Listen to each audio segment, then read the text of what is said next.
Ladies and gentlemen, welcome to Berlin. This is Global Solutions, recoupling the world.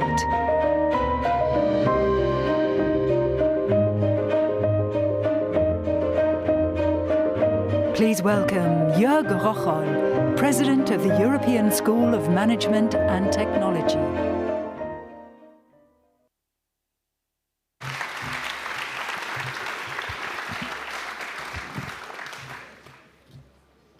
Excellencies, ladies and gentlemen, a warm welcome from my side, from ESMT Berlin, here in the very city center of Berlin, in a building which used to host the Supreme Governing Council of the GDR.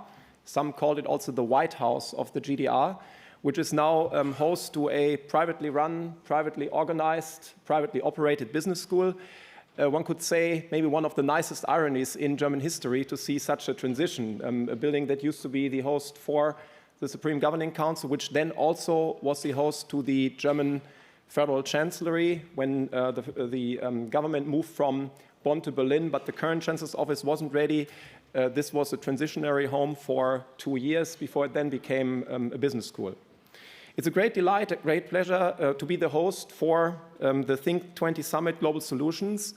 We are very delighted to welcome you from all over the world. I heard from more than 100 countries from all continents throughout the world, and to discuss important topics for the G20 process, important topics also because these topics are not just selected by us, by all of us, but rather are also mandated by the German government, the German G20 presidency, in creating a wish, creating a desire to have insights, very important academic, thought-leading insights from practitioners, experts, think tanks from around the world. So in that sense, it is a great pleasure to welcome so many leading high-level representatives from think tanks, academia, business, politics, regulators, civil society, to instill a very thoughtful, to instill a very thought-provoking process today, which not only is meant to create ideas and suggestions, but rather to give very pragmatic ideas on how to implement topics or how to implement solutions on topics such as the digital economy, climate policy and finance, migration, refugees. So many of those very pressing topics that are of high relevance for us, for everyone today. And I would like to add, just looking at what we could see over the weekend, what we could see in the context of the G7, it might be even a better and a more pressing point of time where we accelerate our efforts in thinking about these very pressing topics and to think about multilateral solutions to many of these topics. We are very delighted as ESMT to have a wonderful cooperation with the Kiel Institute for the World Economy. In particular, I'm very pleased to welcome the president, Dennis Noer, and with the German Development Institute, Deutsches Institut für Entwicklungspolitik. And I'm also very pleased and very honored to welcome Dirk Messner, the director of the institute. These two institutes share the T20 think tank engagement group for the German G20 presidency. And in that sense, I look very much forward to listening to their thoughts on what actually this G20 Global Solutions think tank process shall provide, how it can instill further discussions on the G20 level. Also, it's my great delight to mention that this cooperation would have not been possible without the great contribution, the great cooperation with the Tagesspiegel Publishing. And in particular, it's my great honor and delight to welcome Sebastian Turner in this regard. So in that sense, I wish all of us a very stimulating, inspiring discussion, many new insights, and hopefully many insights that only last for today and tomorrow, but rather survive the discussions today and will be a fruitful part for what's going to come.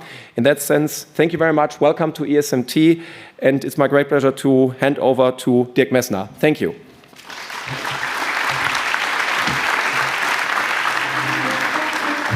Please welcome the T20 co-chairs. Please welcome Dennis Noer, President of the Kiel Institute for the World Economy, and Dirk Messner, Director of the German Development Institute. So, dear ladies and gentlemen, my name is Dirk Messner. A very warm welcome from my side. I'm very happy to see you all here, and I'm proud of what we has achieved during the last month. We met for the last time for our kick-off conference in December 2016, and during the last 4 or 5 months, a dozen working groups has been established and task forces on different issues of the G20 process. More than 55 policy briefs has been developed. They have been presented in many working groups of the G20.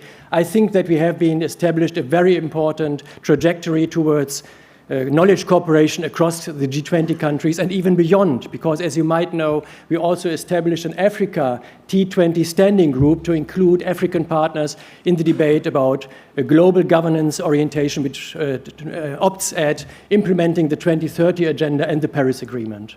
But even more important, I think, we have been establishing over the last years a knowledge-based network across the G20 countries, and knowledge-based networks are very important constellations in times in which some global leaders are creating their own facts, and some global leaders are creating their own realities. And therefore, science-based and knowledge-based networks are very crucial to push forward global governance processes which are based on facts and evidence. And beyond that, we all see that intergovernmental multilateralism is in a very difficult situation. My colleague already spoke about Italy last weekend, the G7 summit, very difficult negotiations. And in situations in which intergovernmental multilateralism is in trouble, transnational networks and knowledge-based networks are even more important. So I think that T20 can make a difference, and we have been doing quite a good deal of work during the last month, and we do have a bright future in this scenario in which knowledge-based evidence should be a precondition and a driver of collective action at global scales. In my pre-remarks, I would like to emphasize and move rapidly into the time dimension of processes towards a global, sustainable and inclusive economy and society, the time dimension. First, I would like to look back. I would like to look back because I think that we are in times which are comparable to times in the past which we should consider. We are at a crossroads currently. It's about globalization at stake. It is about digitalization and rapid and accelerating technological change. It is about inequalities and how to manage those. My analogy looking back to the past is 1890 to 1910. If you look into this period and zoom into this period, you can observe something very similar. Acceleration during these times of international trade, the first wave of internationalization of trade. New infrastructures emerging, electrification in these days. Mobility infrastructures from horses to cars. Urban shifts, science and modernization shifts in science. Niels Bohr and Max Planck inventing modern physics in these times. Pasteur and Koch inventing microbiology and revolutionizing healthcare and the medical sector. In Vienna, brain research, cognitive research, psychology emerged. So it was a time of change, of modernization, of internationalization, and therefore also of structural change, deep structural change. And this translated, as we all know, into overburdened societies. It translated into stress on societies. And it translated at the end of the day towards 1914 and then towards 1939. So overburdened and stressed societies in processes of acceleration of modernization and internationalization. I recommend you to read a wonderful book written by Philip Blohm, a German historian who is teaching history in Oxford. The vertigo moment, the vertigo moment. And I think that the constellations nowadays are similar. And this time, we need to do better, of course. In contrast to 1918 to 1910, we could argue that now we do have a multilateral system.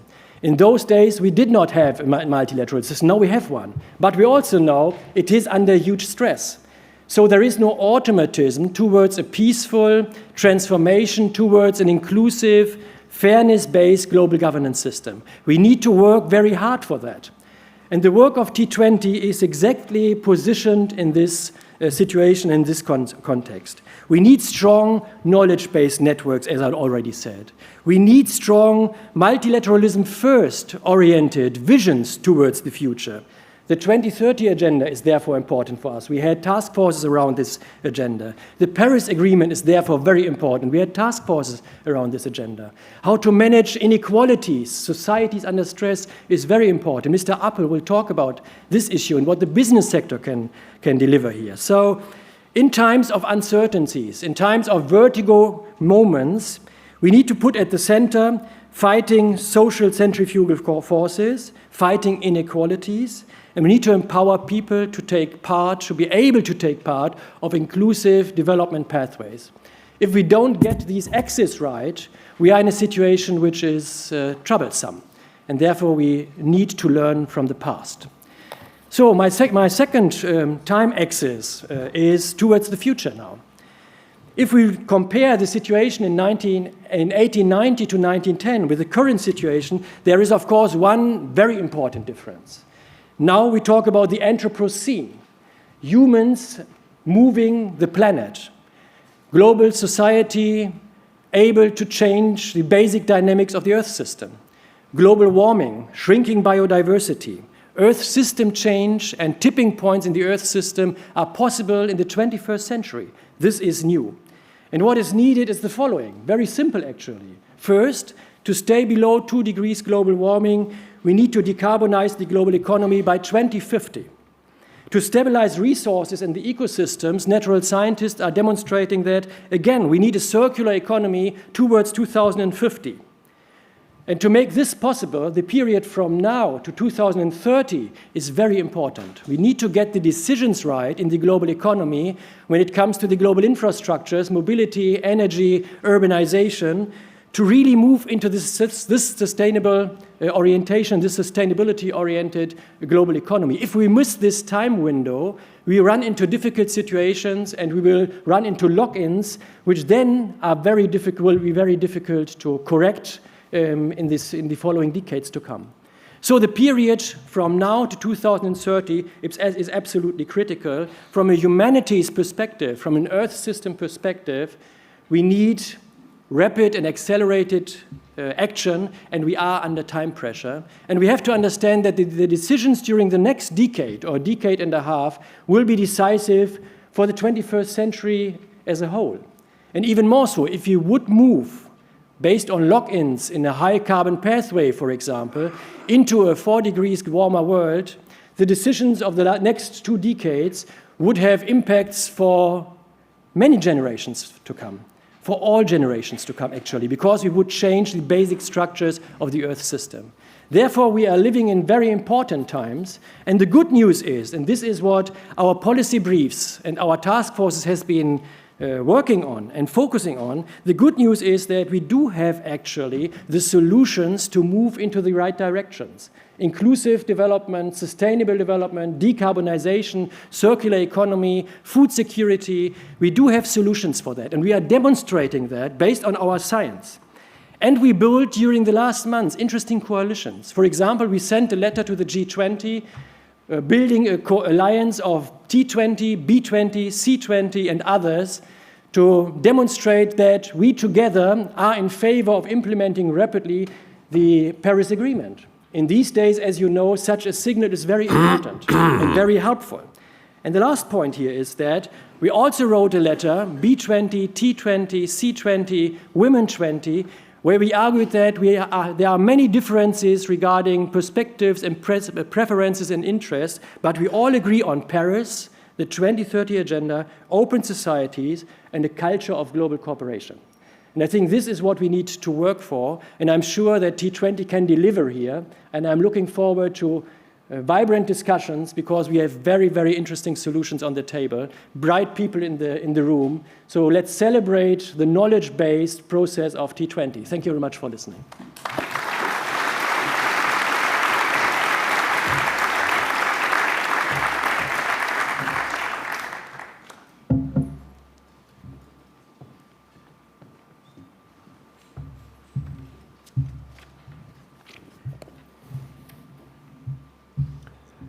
Your Excellencies, honored guests, friends, great to have you here. And you've heard it from Dirk Messner. There's a lot on our plate.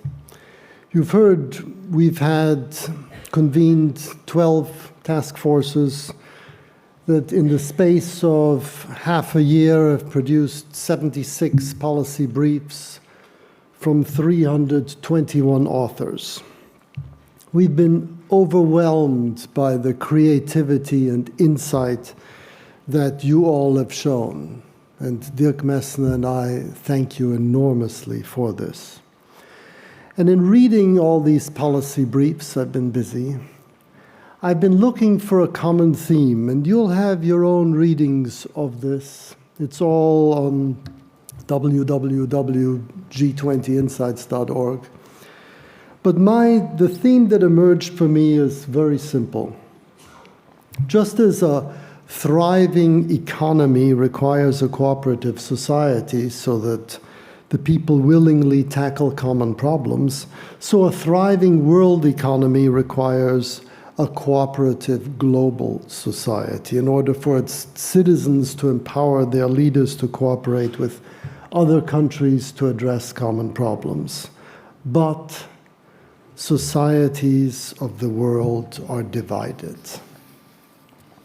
Through the integration of the global economy, we've achieved not only great wealth and the exit of 1 billion people from extreme poverty in the last quarter of a century, we've also seen the proliferation of global problems: climate change, financial crises, food insecurity, refugee crisis, digital vulnerabilities, terrorism, and so on and so forth, problems that cross national boundaries. There has been a thorough integration of the world economy, but no corresponding integration of global society. And under those circumstances, economic progress can become decoupled from social progress. And the discontent and anger we see rumbling in many parts of the world, like the underground rumblings of a smoking volcano, they are telling us that this decoupling has already occurred. The discontent growing out of inequalities, out of a sense of deep disempowerment in the presence of globalization, automation, terrorism, powerful interest groups. The discontent growing out of a sense of estrangement in the presence of flows of refugees and migrants, the loss of local and national control in the global marketplace, the relentless, often vacuous status-seeking and consumerism that drives environmental degradation, the endless conflict spilling from one part of the world to another, the discontent with all these ills in developed countries and developing ones, the discontent that was palpable in the vote for Brexit and in the American election. This discontent is telling us that social progress indeed is no longer closely tied to economic progress. And this, to my mind, is the central challenge of the G20. And this comes at a time when we are standing at the threshold of another digital revolution, when machines are beginning to take over much routine work. And while human productivity, as we know, grows at 2% per annum, machines' productivity grows at a rate dictated by Moore's law, doubling about every 2 years. And just as machines have taken over many simple mechanical tasks in the past that required muscle power, so they will take over progressively more cognitive tasks that require predictable cognitive powers. And people around the world understand the potential of these developments, both in terms of more goods and services, but also in terms of the potential for further disempowerment and estrangement. This is the challenge that the G20 faces nowadays. And when economic progress becomes decoupled from social progress, it becomes necessary not just to stimulate economic growth in the aggregate, but also to reduce the growing inequalities within and between countries. And not just to reduce these inequalities, but to empower people worldwide to lead meaningful, productive, and fulfilling lives. And not just to empower them, but to nourish a sense of social solidarity that will enable them to be sufficiently secure in their local identities to embrace our global interconnectedness and become willing to cooperate with people very different from themselves in addressing problems that we all share and can only be tackled together. And therefore, the G20 agenda needs to be broadened, and it has been broadened. We saw it last year with China's Four Eyes, innovative, invigorated, interconnected, and inclusive world economy. And this year, Germany's priorities are building resilience, improving sustainability, and assuming responsibility.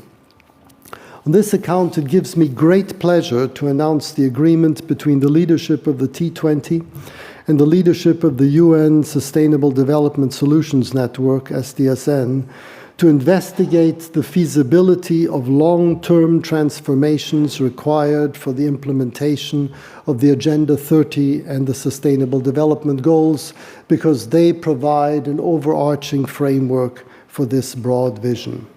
And we're also looking forward to handing on the baton from Germany's think tank efforts to those of Argentina, and the valuable half year that will pass between the G20 summit in Hamburg and the end of the German G20 presidency, we hope to devote to a very productive and productive collaboration. So, having unleashed this huge wave of creativity in the T20, we appreciate the need for ongoing future engagement on problems that we all share. And for this purpose, I think we need to do what humans have done from time immemorial when they needed to cooperate to face common challenges. And that is, we need to produce a common narrative that will motivate us all across national and cultural boundaries to focus on the challenges that the world as a whole faces. And in building these narratives, and we've been busy here as well, it will be important in the midst of all our ongoing economic progress to help us stay focused on human needs, the needs to live dignified, empowered, socially rooted lives, and then to produce policy recommendations for concrete actions in that spirit. And so, in the last few seconds of my talk here, let me appeal to you. Remain in touch. This must not be a conference. This must be an ongoing mission in which you engage with us in an ongoing dialogue, think tanks, policymakers, business leaders, civil society. Use the workshops, the conferences, the policy initiatives generated by our community to combine our efforts in the service of the common good. Please join us and keep the flame going. Thank you.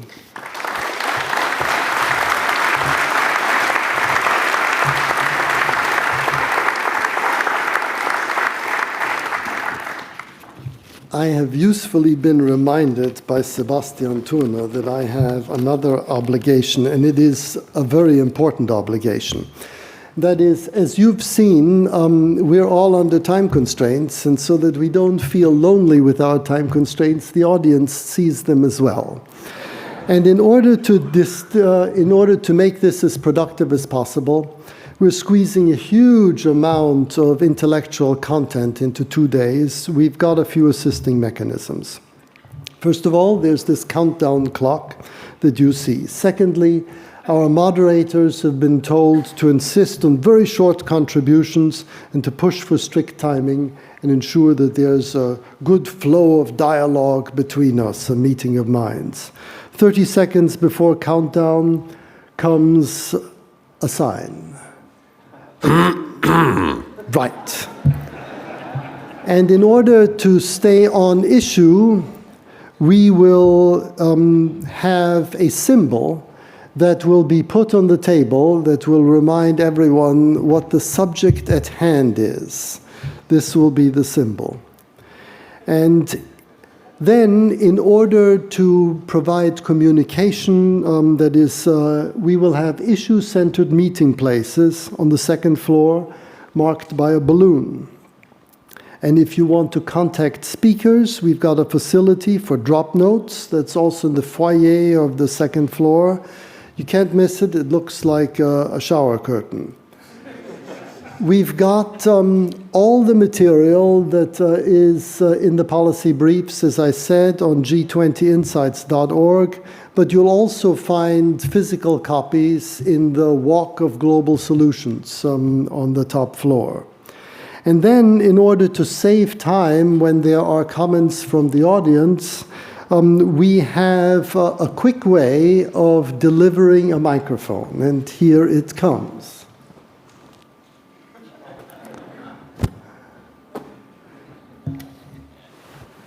Isn't that sweet and cool and quick?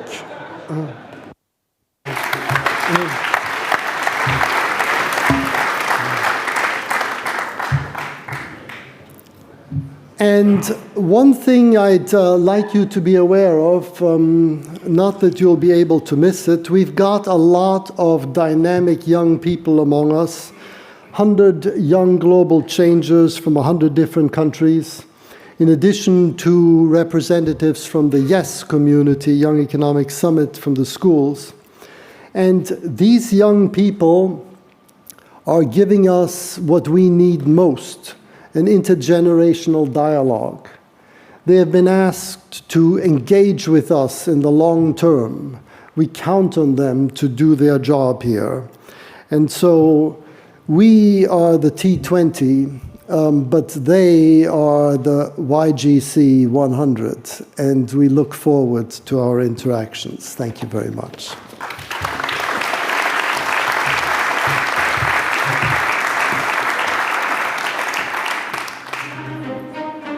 Please welcome Frank Appel, CEO of the Deutsche Post DHL Group, who will now share with us his reflections on inclusive growth. Excellencies, ladies and gentlemen, it's a great pleasure to be here. It's an honor as well, so many very smart people thinking far beyond the current stage.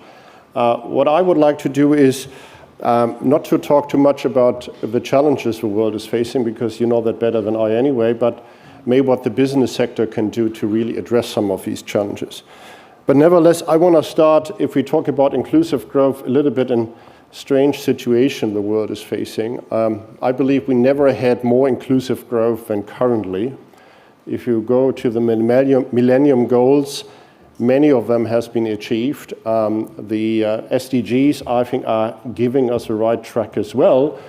On the other side, the world has never seen so much distrust or declining trust to politicians, business, the journalists, the press, and even to NGOs once in a while. And you know, I always ask myself how that can be. You know, if you measure the success of politicians, and you measure that on a very high level, you know, we have not seen a big war. And being here in Germany, I think that's an important statement to make. We have not seen that for almost 75 years. So if you measure success of politicians, you know, you should measure what the politicians have achieved for almost, 75 years. I think that's a great achievement, but nevertheless, our population doesn't trust politicians. The same business, we never had more jobs around the world, and many of them are well-paid jobs than currently. Nevertheless, managers are not perceived as creating value. And press has never created more transparency than now, but people don't believe any longer what the press writes. You know, they say this is all a fake anyway. So that's a very strange situation, and of course we can talk about a lot, you know, what the reasons for that are. You know, maybe I give a couple of examples what we have tried to do in the last 10 years, and I'm in the office for now almost 10 years. We are one of the most global companies with operations in every country of the world, as with our DHL operations. So what we have tried to do is, and I think that's hopefully is possible for others as well. First of all, we asked ourselves what is important for human beings? What is our nature somehow? And that should be the base. And we think there are only 3 basic needs. Of course, you need food and water and electricity whatsoever, but there are more. What makes the human so special? And we believe there are 3 things you have to address. And we call that love, purpose, and hope. So everybody is looking, and that's not different from my grandparents or my children. They are looking in different ways for love, but they are all looking for a partner. So companies can't do too much about that, societies can't do too much about that, except that as a company you can of course help that people are not overworked all the time and have time for their relatives. But that's an important part of any person. The second is people are looking for a purpose in life. Beyond they need food, water, and whatsoever, they are looking for making a difference. And I think that's very important and is a base for doing something. And the third is humans are looking for hope that tomorrow is better than today. And some of the second and third, and that's a challenge we face, some of that is broken in parts of society at least. People don't see what their purpose is, what their contribution is, and some of them have lost hope that tomorrow will be better. You can read that in statistics. That's the reason why we have raising populism, because populism is addressing that point and say, I give you hope back. So that is what is happening. But nevertheless, it's also important to reflect on that and do something as a company about that. So what we actually did is, therefore, we said, what the first thing we have to do as a company, we have to give our people a clear purpose what the company is all about. So that's in our case, connecting people, improving lives. So we are connecting for our logistics services people. We are delivering products to the people. And I always say a good drug, a pharmaceutical drug, is only helpful if it reaches a patient. And I think that's important. That is what I tell, what my board colleagues, our senior executives are telling our people constantly. I think that's important. The second is that we have to serve all stakeholders. Our strategy always says we have to improve customer satisfaction on highly engaged employees. That delivers financial services, but we also have a responsibility for societies. We are acting in 220 countries and territories, so we have to make a difference. The third is you need clear values, and in our case, because we are a company, we have to balance respect and results. We want to demonstrate results, of course, because it's important, otherwise we can't invest, but we also want to have respect for our customers, employees, shareholders, and society. To do that, we invest heavily in the education, and the education is a key driver for creating inclusive growth. We have a global program which we call Certified, where we train our people from the top to the bottom through similar programs to understand better what the purpose of the company is all about. So this is, you might say this is all business talk somehow. The truth is that if you look into indicators, we have improved along all these dimensions. We have improved our customer satisfaction on a global scale. We have improved the morale of our organization significantly. We have not made slight progress. We have made significant progress to have our people more on board. We have improved our financial results significantly as well at the same time. And also, we have done a lot for the social responsibility, we believe. We have 3 themes, and I think that's important as well. We are addressing the carbon problem. We have a clear mission until 2050. We don't want to have any carbon emission from our company any longer. We are leveraging with the UN our logistics services, which we call Go Help, when natural disasters are happening. And on the third, we want to do something on education, but we do that on the bottom of the pyramid and not the top. We are not sponsoring the high-profile universities. We are working with Teach for All, for instance, or SOS Villages together to help the people. This is all based on to give really people a perspective and response to their needs, love, purpose, and hope. And I think if you translate that, other companies, I think, can do the same. Other companies can work for stakeholders as well. It actually makes your company more successful, not less successful. and it doesn't divert money to different places. And I think the same is true for the political arena. One of the reasons why we are challenged at the moment, as at least Western societies, is because there is no clear vision. You know, we are living in a situation where the threat from a potential war is gone, and we are sitting here next to the Berlin Wall, very close to that. You know, the Cold War is gone, the World War is gone, fortunately, and now we have to convince people that we still can create a better world through, you know, the right measures. And therefore, we need a clear formula, a positive picture, how globalization makes the world a better place, that digitalization will not kill all jobs. The opposite is true. And why? Because we need more productivity, and productivity will come from, you know, digitalization, particularly in service industries.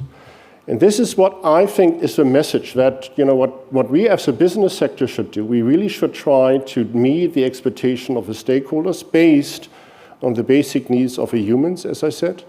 And politicians should look the same. We need a, you know, global agenda 2030, I believe, where we address all the issues which the world is facing, but we also have to base that on the needs that people have. We need a clear, you know, yardstick we can measure against, because people accept hardship if they understand why that helps to make a difference. And I know that from our own company, you know, we had challenges ourselves.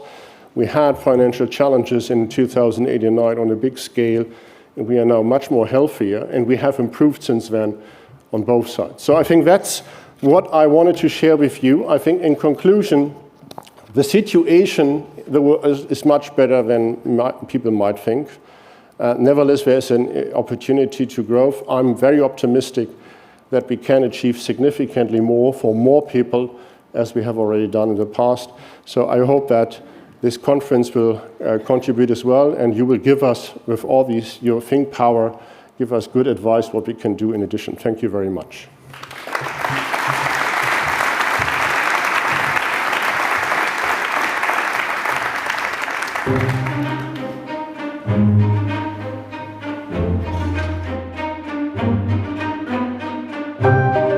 This is Global Solutions, recoupling the world. This session is Inclusive Growth in a Globalized World. Please welcome Gabriela Ramos, Chief of Staff and G20 Sherpa to the OECD.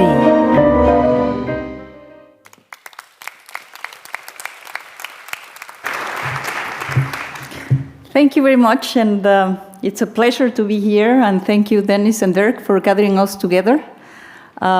It's amazing to have you all here. I think that we were expecting to have very good outcomes of this G20 this year, but you are really overpassing our expectations, so congratulations. I hope you will make a great impact to the G20 this year. I also commend you for having put this topic in the agenda. Inequality, of course, is everywhere.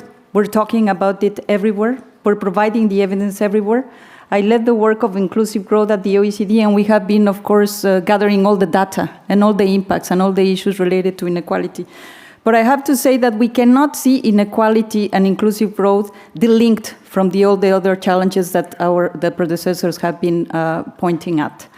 The whole issue related to inequality or the impact of growth in the environment has to do with the growth model that we have followed up. And we need to change that growth model. The growth model that failed us in 3 accounts. First, by not preventing the financial crisis and the accumulation of imbalances. Second, by not preventing the increased inequalities and not even knowing. We just got to see how far we got into leaving so many people behind. And third, by not getting the impact of our growth in the environment. You have the figure, 40% of the population in the OECD have been left behind. Their income and their standard of living remain completely stagnant for the last decades. And this is the OECD economies. What can I say? When I hear that people say, well, but developing countries are doing better. Yes, but they are from the very low base. They still have 50%, in my country, in Mexico, 50% of the population living in poverty and very high informality. So I think this is something that gathers us all. Income inequality, of course, wealth inequality, worst.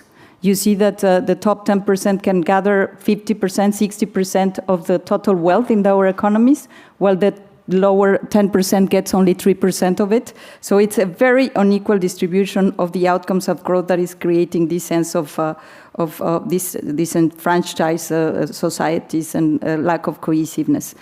And the problem is that inequality of income brings inequality of opportunities and inequality of outcomes. And this is the dynamics that we have been documenting at the OECD. Because if you are born to a low-income family, you just don't have the chances. And I really commend the way you frame the issue, because this is a question of why don't we provide the opportunities? It's not that people want to have redistribution, that's fine. We should all go for the redistribution, but it's to have the opportunity to have their own capacities expressed at the highest level. And I think this is a very important element. Low-income groups accumulate disadvantages in terms of low-quality education, lower life expectancies, and less access to quality jobs. We have documented all that in the OECD. I invite you to take a hard look at all this information. And then the digital world comes. With all the promises, with all the really encouraging opportunities that it brings, but it's opening another door of unequal access and unequal outcomes. We have called it at the OECD the breakdown of the diffusion machine. Why? Because we said, well, productivity is stagnant, but not for the frontier firms. They are growing at 3-5%, but the lower group of firms is also stagnant in their productivity. So this divide between the very, very dynamic, high-profile firms and the low income or low capacity firms is also very important. And this harms growth. And I think this is one of the most important messages that we got. I was very proud when we were with Chancellor Merkel, Secretary General Gurria was with Chancellor Merkel, and Chancellor Merkel asked, where did this inclusive growth, because I hear it all the time, comes from? Where did we put it? And of course, everybody said, it was me, it was me, no, it was Piketty, it was OECD, it was Ennis, it was who was, it doesn't matter. I think we all agree. I'm very happy that we're all talking about these issues. But I was very proud that the ILO head said the conversation changed when the OECD said this harms growth. You're really wasting your assets. You're really wasting your people. You're really wasting your regions. You're really wasting your firms. And this is how we want to frame it if we want the people that deal with the economy take it to the core and address it with more sense of urgency. How does it harms growth? Well, just think about it. The low-income groups invest less in the education of their children and probably receive low-quality education. If you accumulate those assets that are not developed, of course, it has an impact on potential output. And we have a figure that is very striking at the OECD.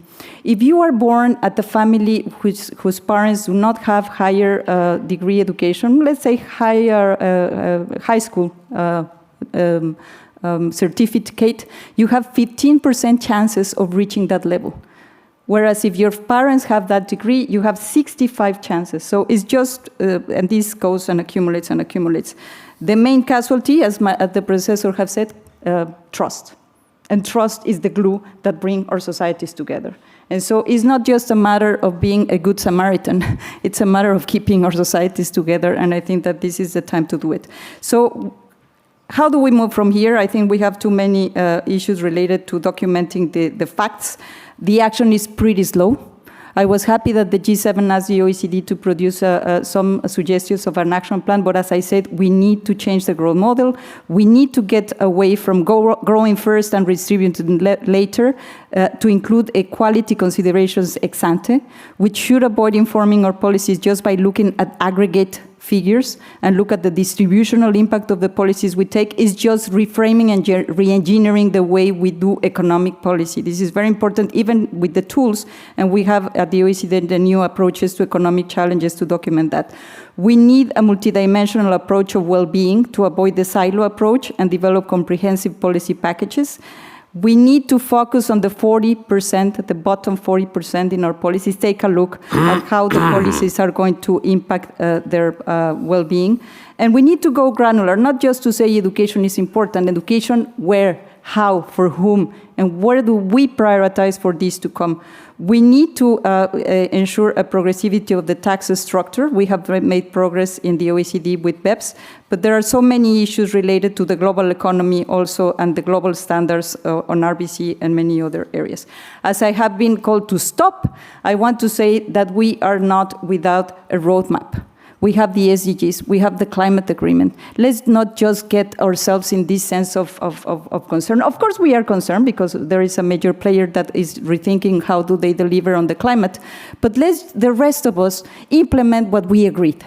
As the Secretary General says, let's go for implementation, implementation, implementation, not in that order, but let's just move faster because we know what we have to do. Thank you very much.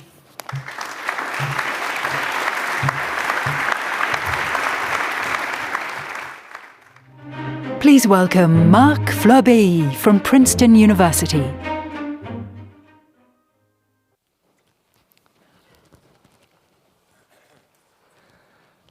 Ladies and gentlemen, colleagues and friends, I would like to focus my presentation on a policy brief that was authored by a group of experts from the OECD and from the International Panel on Social Progress.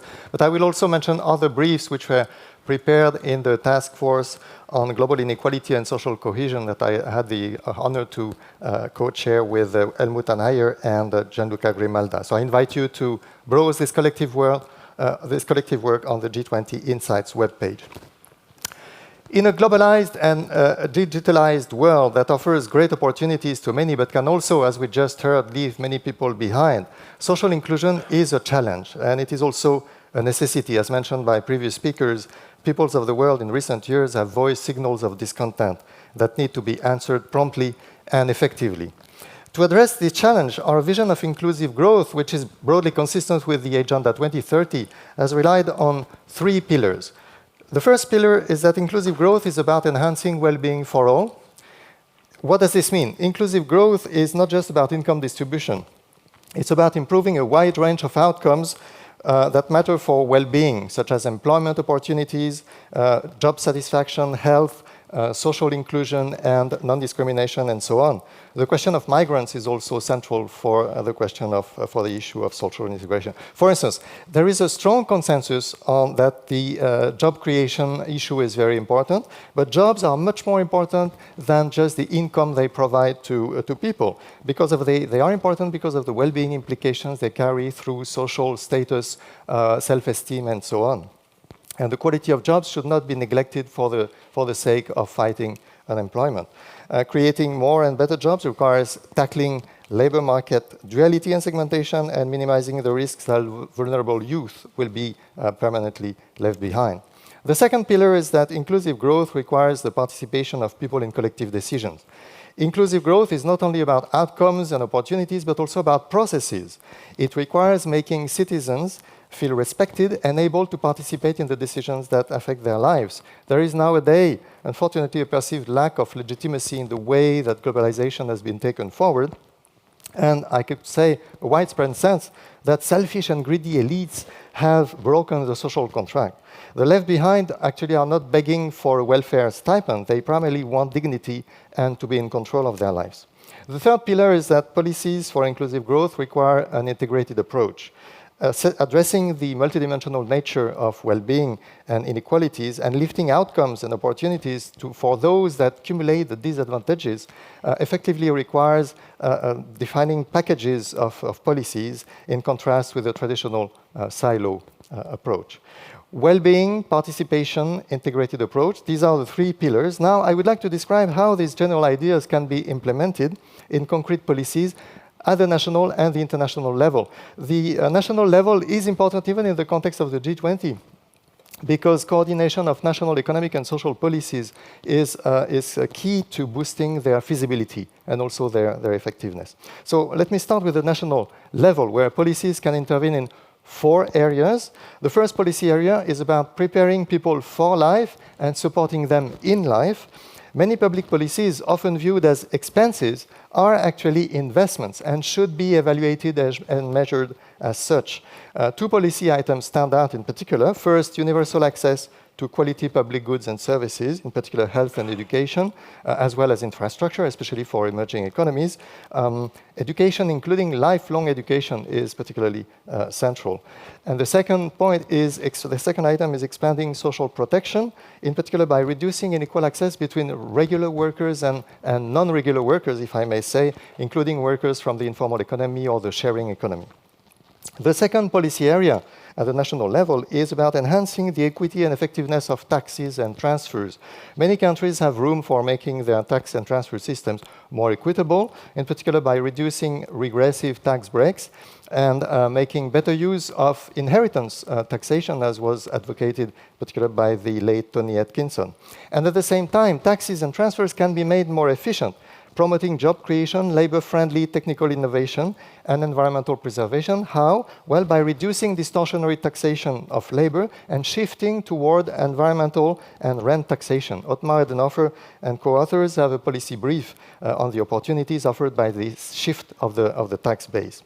The third policy area is about improving governance in the economic, political, and social sphere. As I said, we are undergoing a crisis of governance, including at the national level. So countries should enhance social dialogue between all relevant stakeholders to promote an inclusive education system as well as an inclusive labor market, and perhaps lessons from the Scandinavian model can be taken here. They should encourage inclusive corporate governance for the well-being of all stakeholders and support the social and solidarity sector that generates positive social externalities and enhance civic participation. They should monitor campaign and party funding, as well as the funding and governance of the media, in order to avoid political capture and restore trust in these institutions.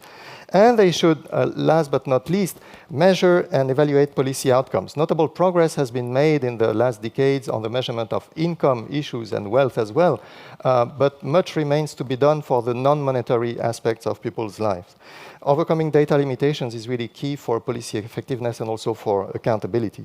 And the fourth policy area is about promoting gender equality and the integration of minorities. So gender equality is really very important, and there are many tools, including public services like childcare and so on, that can really empower women. And as for migrants, I can just mention that we should lower barriers to employability and develop perhaps educational and awareness campaigns to reduce discrimination and change people's attitudes. Let me now move to the international level, which is central in G20 work. One can identify three policy areas which are crucial for inclusive growth. First policy area, pursue cooperation on issues of global common interest, such as tax evasion and corporate taxation, climate policies, migrations, and so on. Second policy area, enhance the institutional tools for global rulemaking and implementation by re-examining the relationship between trade agreements and both labor and environmental standards, perhaps, and enhancing the role of international organizations in global governance. And the third policy area is about developing global dialogue and exchange of good practices in areas such as corporate governance, competition policy, and so on, and involving not just governments, but also civil society networks. Let me stop here. It's important to bring civil society in the picture, and we have several policy briefs on this issue, and there will be a special workshop tomorrow on this question. So in conclusion, let me just once again join the chorus of voices here and elsewhere, pointing to the emergency of the situation. Lest we promptly find ways to make growth more inclusive nationally and globally, the sustainability, I should perhaps even say the mere survival of our societies, is jeopardized. Thank you very much.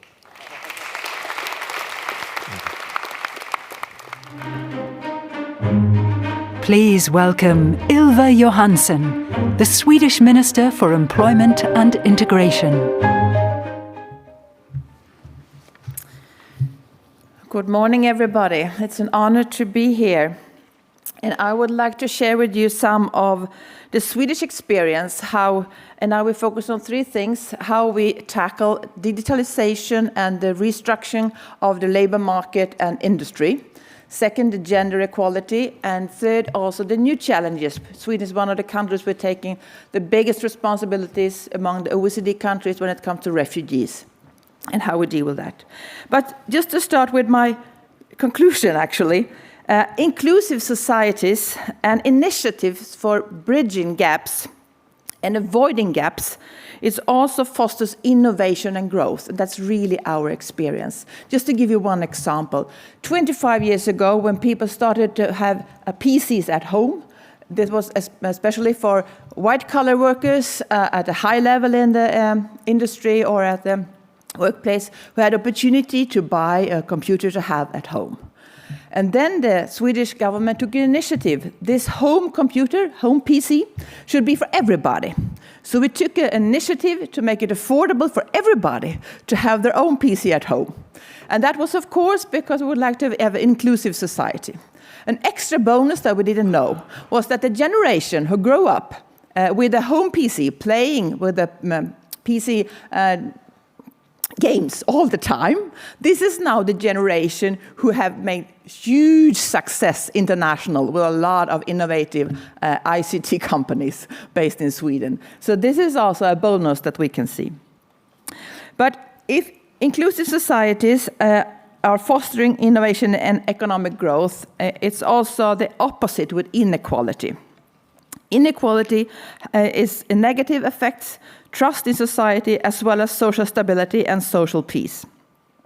And this will also give a breeding ground for xenophobia or racism, actually, protectionism, extremism.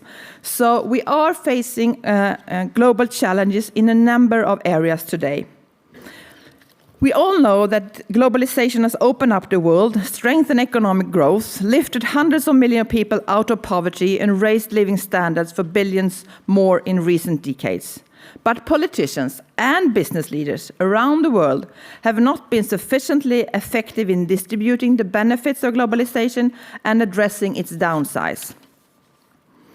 We must address the growing public skepticism concerning the advantages of free trade and globalization and the growing populist forces. It's time to make globalization work for everyone. This is why Sweden and the Swedish Prime Minister has the initiative to the Global Deal for Decent Work and Inclusive Growth. It's a multi-stakeholder partnership developed in cooperation with OECD and ILO to encourage and support governments, employers, businesses and unions to enhance social dialogue and contribute to equality industrial relations. It's now a global partnership with some 40 partners, and we hope more will join. Experience show that strengthening the social dialogue and trust between employers, workers and government usually deliver very good result on decent works. Strong trade union organization that can effectively conclude collective agreements, labor legislation and access to equal education can reduce any inequalities arising from globalization. We know that countries with low income inequality tend to have strong social dialogue institutions, leading to a reduction of the gender pay gap and better working conditions. And Sweden is one of these countries. We have a long-standing tradition of collaboration between the social partners. 90% of the Swedish labor market is covered by collective agreements. The social partners have huge responsibilities and huge powers. And they're actually using it in a very responsible way. We have a social pact to say, we do not protect jobs in Sweden, we protect workers.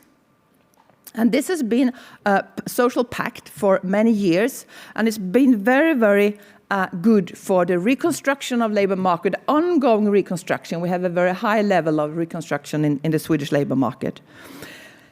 We are not afraid of new technology. Swedish workers are not afraid of new technology. They're afraid of old technology. Aren't we fast enough to implement new technology so that we could be in the forefront of the innovative economy? But the social pact needs actually the government to step up to actually deliver some protection of workers. And this is, of course, very, very important. I can't go deeper into that right now, but we have a very well-functioning labor market. We have had an increase in real wages for 2 decades now, every year. And that's also with a competitive economy and a very strong economic growth. And we have a good partnership how to foster innovative and ongoing changes in the labor market. We also have gender equality as a very important aspects. Sweden has a high level of women's employment rate, almost the same as men. And that is thanks to good initiatives like individual taxation, a generous parental leave arrangement, and also childcare that is affordable and of very, very high quality for everybody. This has been good. But we still have things to deal with. For example, still 30% of the Swedish women work part-time, and that is really a challenge. But nevertheless, we have demonstrated that women's labor market participation is the precondition for, not an obstacle, to maintain an increasing levels of fertility. We have quite high fertility rates in Sweden. And my last point is the immigrants. We now are facing in Sweden huge challenges with a lot of refugees coming to our country. And of course, it's a challenge, but it's also an opportunity, because if we can actually help them into the labor market quick enough and be integrated in society, this is the missing part in the demographic jigsaw in my country. And they're actually here. So we can do it, and we are doing it in the Swedish way together with the social partners. So we are fostering and forming fast tracks for refugees and newcomers into the labor market together with the social partners. Thank you.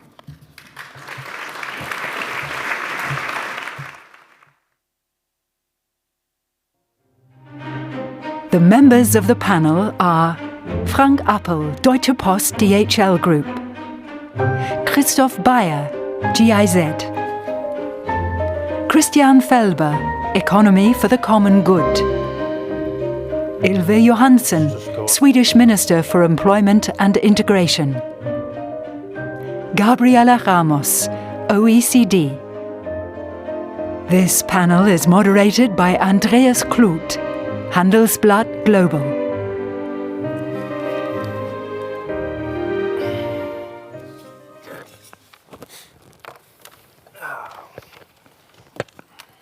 Okay. Yeah.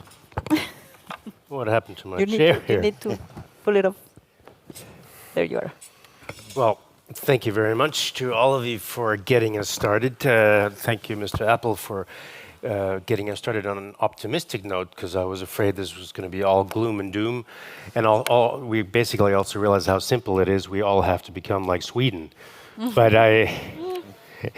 we can really stop there. But let's go around and collect some impressions on the 4 keynotes about inclusive growth we've heard already. Christoph Bayer, would you like to, you've had some experience in Indonesia. You work for the German government, basically agency that deals with cooperation internationally. What ideas did that give you?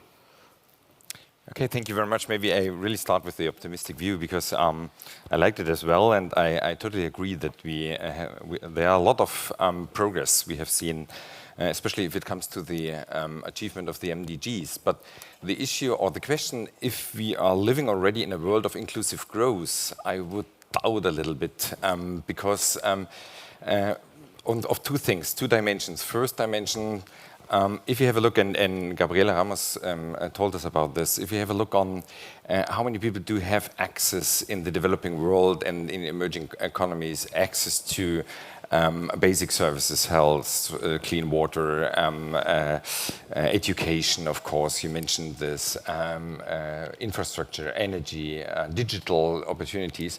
We have still a huge problem where we have to go. But I think you agree about this, and you mentioned what you are doing. But if we have a look on the issue of inequality, we see that 75% of the population living in developing countries and emerging economies are living in societies which are more unequal than they had been before, 25 years before. So this is not so surprising, I think, for economists, as we know that with a certain growth rate or dynamic, there's also an increased inequality inside of societies. We know this. But the question is, of course, do we have to do something against it? And this, I think, I agree with all of the speakers. Yes, we have to do a lot. Because of the political dimension, Mr. Snower was mentioning it, and because of the economic dimension. And we know from the World Bank, we know from the IMF, we know from OECD, that inequality is really hampering or is a hindrance for economic growth. So not all the potential of societies can be used. So I think there is a need to work on this issue of inequality with models, and I like, of course, the Swedish model, with models like the Swedish one, meaning that a lot of countries have to invest in social security systems, which is not an easy task, which is very difficult if you try to design social security systems from scratch, knowing that in industry countries this has a long history of shaping and reshaping social security systems. So, and in societies where participation of all interest groups are not guaranteed, it will be a terrific, difficult job to do this, especially because it has also something to do with sharing. People have to share their wealth, and this will become difficult in a lot of countries, as we know. And the second comment I would like to make is regarding digital economy. I liked also the explanations, and every speaker was mentioning that we are in a new world of digital economy. But I think that we have to go more in detail in thinking about how can we contribute that the countries I'm talking about, developing countries and emerging economies, can make better use of the opportunities on the one hand, and avoid really the dangers and really cope with the challenges of digital transformation on the other hand. I'm very much convinced, if you have a look also in industrialized countries, be it US or be it Europe, if you have a look there in what has been more substantial in contributing to job losses in a disruptive way, you will see that technological change is even more important than globalization is. I mean, of course, both dynamics are going hand in hand, but there is, in such a world of disruptive change, there will be also disruptive losses of jobs. And if governments are not thinking about how to deal with these challenges, then I'm sure that a huge part of the population will be left behind. Others make use of the opportunities, yes, but others will not.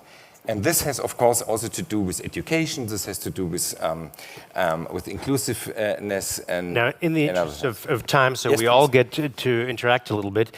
Christian Felber, one tension in my head that's developed in the panel so far is we basically have an optimistic view of a world that is growing but not inclusive enough, where the system has to be tweaked, or a more pessimistic view where we basically need a completely new model. You were going that way.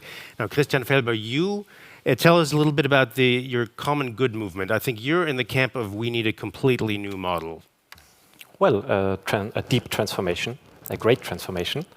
Thank you for inviting a civil society representative to this panel. I will try not to speak as fast as possible, but as clear as possible. And I would like to pick up Mr. Snower's main thesis that economic progress can become decoupled from social progress. And I would like to ask, how can this happen if the economy, whatever we understand by it, is supposed to be at the service of societies and the planet, of social and ecologically sustainable progress? And my answer is that this can only happen if the economy turns from a means into an end and becomes an end in itself, measuring progress in financial terms and in indicators that are not reliably linked to what we really want to achieve. These are financial indicators, and as we used to measure success alongside the goals and their achievement, this is a failure of method. Trying to measure success achievement according to the means and not according to the goal.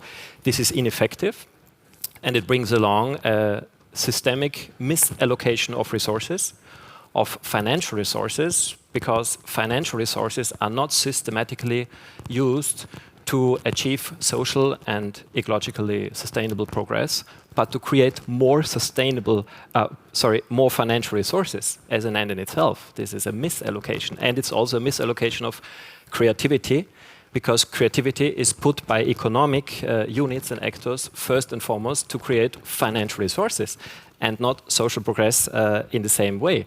And this is ineffective, and basic human needs keep unmet across the globe, as their satisfaction is not in the scorecards of investors, of business leaders, or signatories of trade agreements.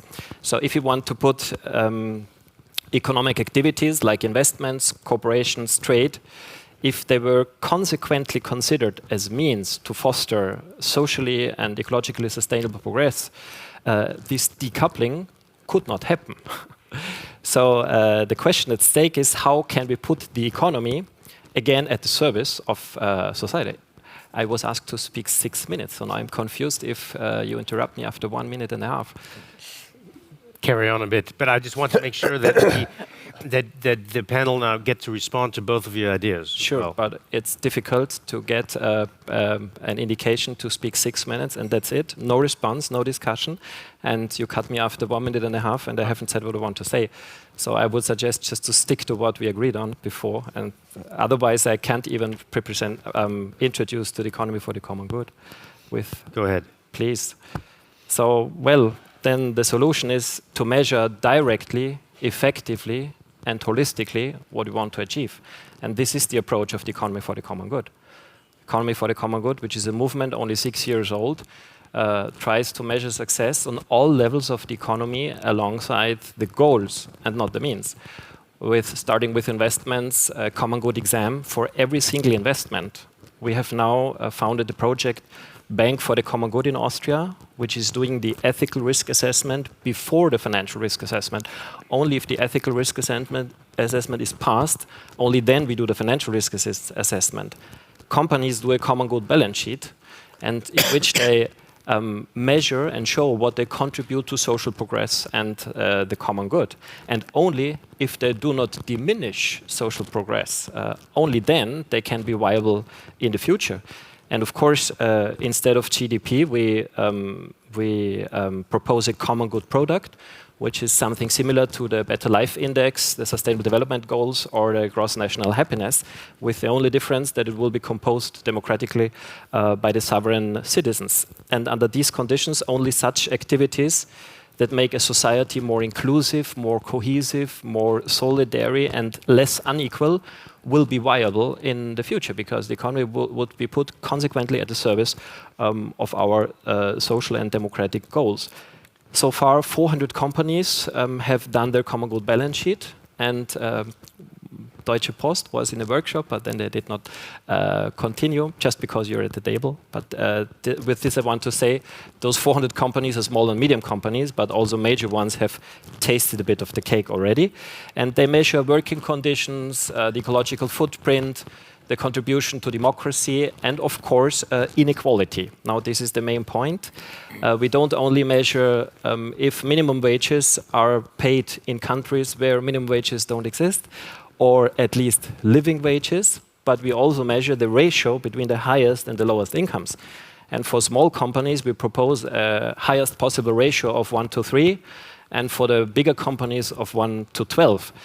There are studies around the world, like for instance from the Harvard Business School, that people, if you ask them, do you agree with inequality, they do. But the maximum inequality they would agree upon would be a factor 5 to 1 between their CEOs and themselves. And another more business-friendly study in Germany comes to the result of 1 to 19. Reality is in Switzerland 900 to 1, in Germany 6,000 to 1, the extremes, and in the US 360,000 fold, 360,000 to 1. In Switzerland, there was a referendum on factor 12 to 1. It was declined, but the odd thing was that only one proposal could be voted upon. And this is a poverty in solution creativity. because there was another proposal from Klaus Schwab from the World Economic Forum, and he proposed factor 20. And some Swiss citizens voted against factor 12 because it was too high for them. They preferred factor 10 or factor 7. So our proposal is to vote on several factors, 7 and 10 and 12 and 15 and 20. And then I'm totally sure that factor 900 would not be the winner. It was the winner, although nobody voted for 900.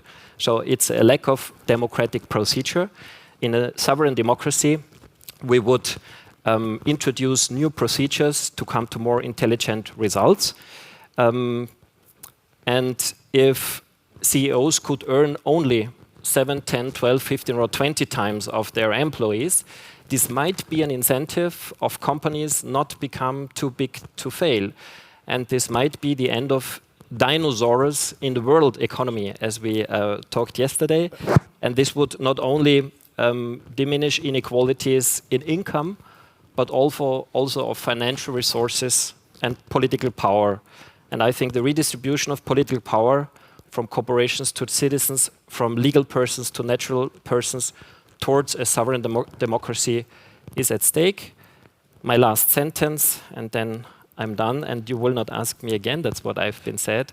People are asking for a size limit for cooperation. They're asking for a global fusion control and antitrust authority. They're asking for a compulsory common good orientation for big companies and banks, and not only for voluntary CSR.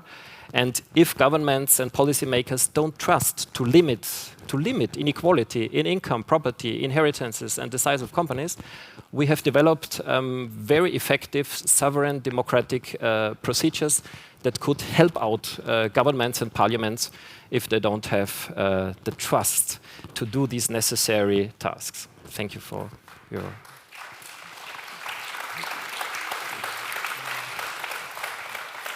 Now, Mr. Appel, what you just heard a lot of ideas, and I didn't quite catch that. DHL, Deutsche Post, you considered joining this balance sheet, but then didn't. Can you enlighten us on your thinking there? You know, I can't remember exactly the reason why we did that, but the normal reason is as long as there is no global standard, it's very difficult to follow one track. You know, there are different models, and we consider different models, and this model has not been the only model, and that's the reason why we said, let's look into that and have discussions. And when we figure out, of course, we report on many dimensions of responsibility as well, but different from a financial accounting, there is no global standard yet, and you can't report for all dimensions. You will always find partners who say, but you have not chosen our indicator, but that's the reality as long as we have not, like IFRS in financial terms, you know, a global standard. If that happens, we definitely would report along these lines as well. Mrs. Ramos, you heard a lot of ideas that responded to your keynote. What are your reactions now? I actually agree. but the fact is that you put me as a pessimist. I'm not a pessimist, and not in this setting. I think that we are not lacking very interesting ways of addressing the challenges that we have. The only problem is that when you translate this to the G20, what happens? The problem is that we have been for 9 years with very endemic growth, as we know it. GDP per capita, GDP growth. And therefore, the people that sit around the table had that sense of urgency. They're not going to be re-engineering the way they take decisions. They were not going to be looking at multidimensional well-being of people. They're not going to be looking at the distributional impacts if you are still, as what the OECD has called, the low growth trap. But the point is that what we want to bring to the table, and I think is what we are discussing now, is that you can get growth going by being inclusive. This is the change in the mindset that we need to get. But to change that mindset, of course, you need to convince the finance ministers. The leaders are more into understanding the intricacies of these issues. But the finance ministers have their tools, have their means. Getting away from considering GDP as an end in itself, but only a mean. Getting trade openness as a mean to an end to really get into the well-being of people. And then you have another very difficult circumstances, which is the divergence in the G20 table. You have countries that have inequalities expressed in regional disparities. You have countries that are completely on informality and poverty, and you have countries that, of course, are more into the migration, into the gender. So they're very different circumstances, and the issue here is how do you bring all these very different countries to tackle the issue according to their national circumstances. And this is where it gets very more complicated. But I'm happy to see that the G20 presidency is putting responsibility, is putting resilience, is putting these issues of gender, migration, very concrete issues in which the G20 can address. So it's little by little, but I think we're making progress in terms of trying to change this mindset to say, well, it's just not working. So we might as well get some other ways of doing things, because if it doesn't work, why you do it the same way you have been doing it? Now, Mr. Hassan, one sort of question I think we all have is why can't the rest of the world be Sweden? It would be great if we could just buy a PC to every home, and then to do that with iPhones and other things. But Sweden is a very special case. Yes, but of course we have a lot of challenges and problems in my country too. But I think that we have to focus on what we have in common. The different countries with different challenges, with different situations. But I think inclusive growth, we all know we have to work multi-dimensional. And that means there's a lot of stakeholders. Governments, companies, NGOs, unions. And the problem is that nobody has the opportunity to be a hero by taking initiatives, because what needs to be done is too big. And for example, the governments and ministers, we like to have initiatives that can go into a small press conference, that can go viral. That was what we like. That won't change the world. So we need to do bigger things together, and that's really the problem. The problem is also there's no one to blame if there's no initiative. So this is the same. So I think this is the background of the global deal. So even if different countries have very different situations, all countries are in a situation where we need to find a common ground for this kind of multidimensional working together with different stakeholders in a way that we can trust each other and that we can actually reach results in the long term. So this is the thing behind global deal, not that everybody should be like Sweden, but that we should find a way to work together with different stakeholders. Well, let me just throw in one thought, and then, by the way, it's not true that no one comes back to you. You can respond to each other, and I think the audience gets involved now. But just the elephant in the room for me is, does a country have to have a small population that is very homogeneous for this to work? No, I don't think so. Especially we have 20% of the population is foreign-born in Sweden, and we're growing 1% in population every year right now, according to refugees. So no, that's not true for Sweden, at least. Go ahead. I believe we are now also passing around the microphone. Maybe.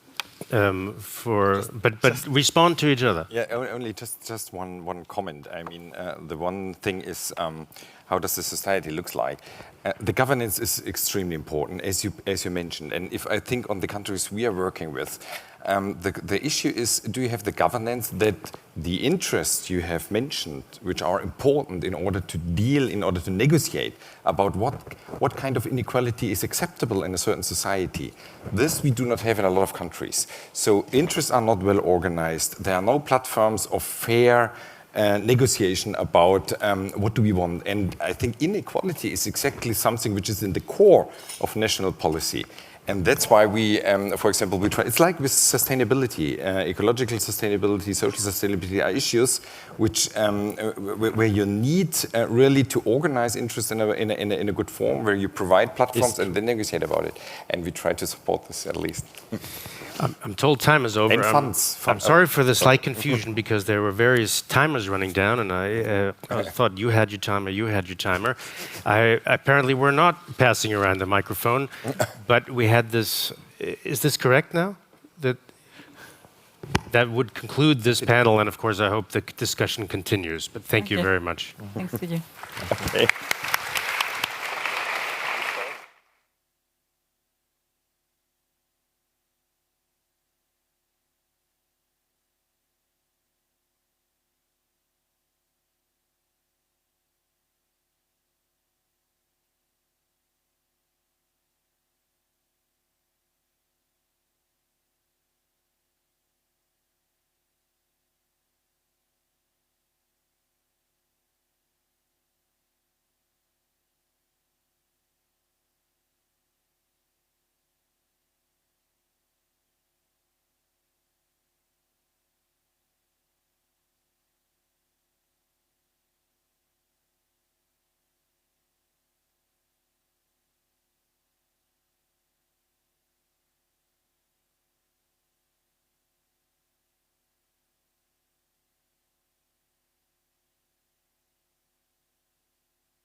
Ladies and gentlemen, please take your seat. The next session is about to begin. Thank you very much.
Good morning, ladies and gentlemen.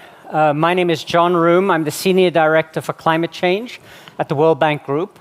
And I'd like to welcome you to this session on carbon pricing, where we're going to talk about the High-Level Commission on Carbon Pricing, which is releasing its report today.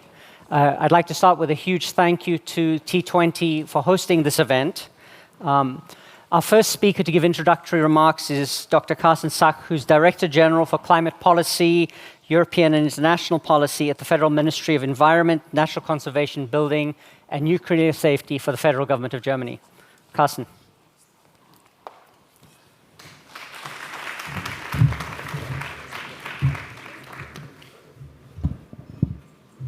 Thank you, John. Professor Stieglitz, Professor Stern, members of the Commission, ladies and gentlemen, thank you very much for the invitation to the launch of the report from the High-Level Commission on Carbon Prices.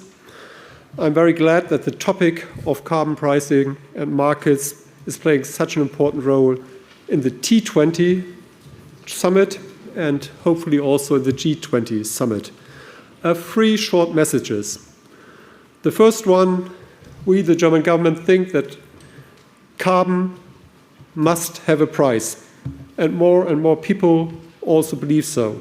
The rapid spread of carbon pricing schemes and markets in the last years shows this. And moreover, the number of companies disclosing their greenhouse gas emissions is rising steadily. This shows that the private sector has recognized that carbon costs are an important indicator and a smart management tool for corporate efficiency. We as governments, we as civil society, must continue to encourage this positive trend. Businesses need powerful incentives to make investments in low-carbon technologies so that they can join the work on decarbonizing the global economy. Carbon prices bring the private sector into climate action, opening up opportunities in this field.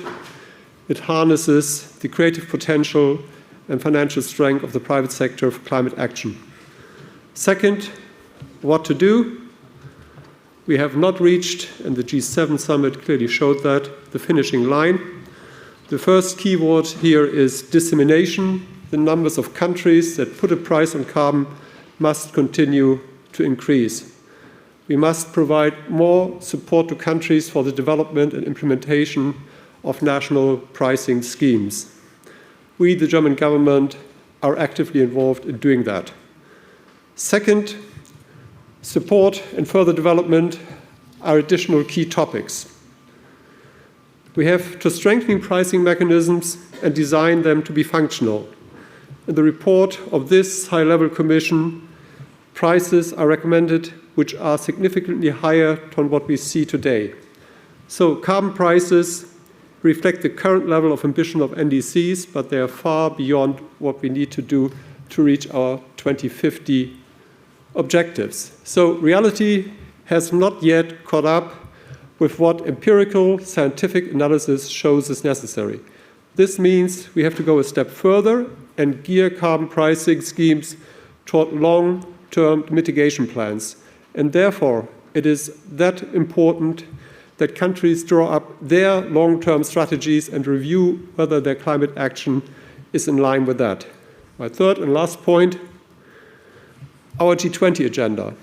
We have put climate change as one of the important topics of our G20 presidency because it is an economic and development issue. It is about coherence and implementation if we're talking about this stage of the Paris Agreement. The recent T20's joint statement with B20 and C20 addresses the implementations of the goals of the Paris Agreement. In this statement, you call for the establishment of a G20 process based on shared best practice that leads to a gradual convergence of carbon pricing mechanisms. You're aware that during the German G7 presidency in 2015, we founded a carbon market platform for the ongoing development of global carbon markets. The aim was to start a strategic dialogue on the use of carbon markets in the framework of the Paris Agreement, and we intend to expand it further within our G20 presidency. Ladies and gentlemen, you are helping us to make good headway in our works in the coming weeks and months with the launch of this report. I would like to thank you on behalf of the German government, and I hope that you have excellent discussions today. With that, I finish my opening remarks. Thank you very much.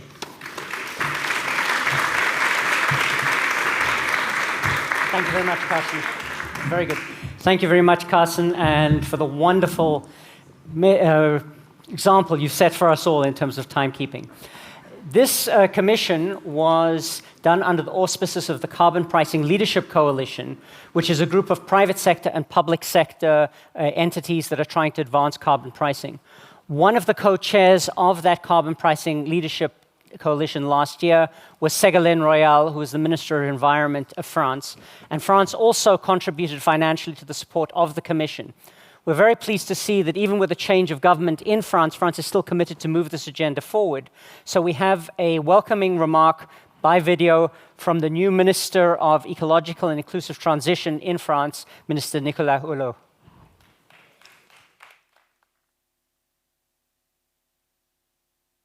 Cher Joseph Stiglitz, cher Nicolas Stern, cher commissaire, la vie est surprenante parce que qui m'aurait dit qu'un jour, en tant que ministre, je m'adresserai à vous qui m'avez tant inspiré.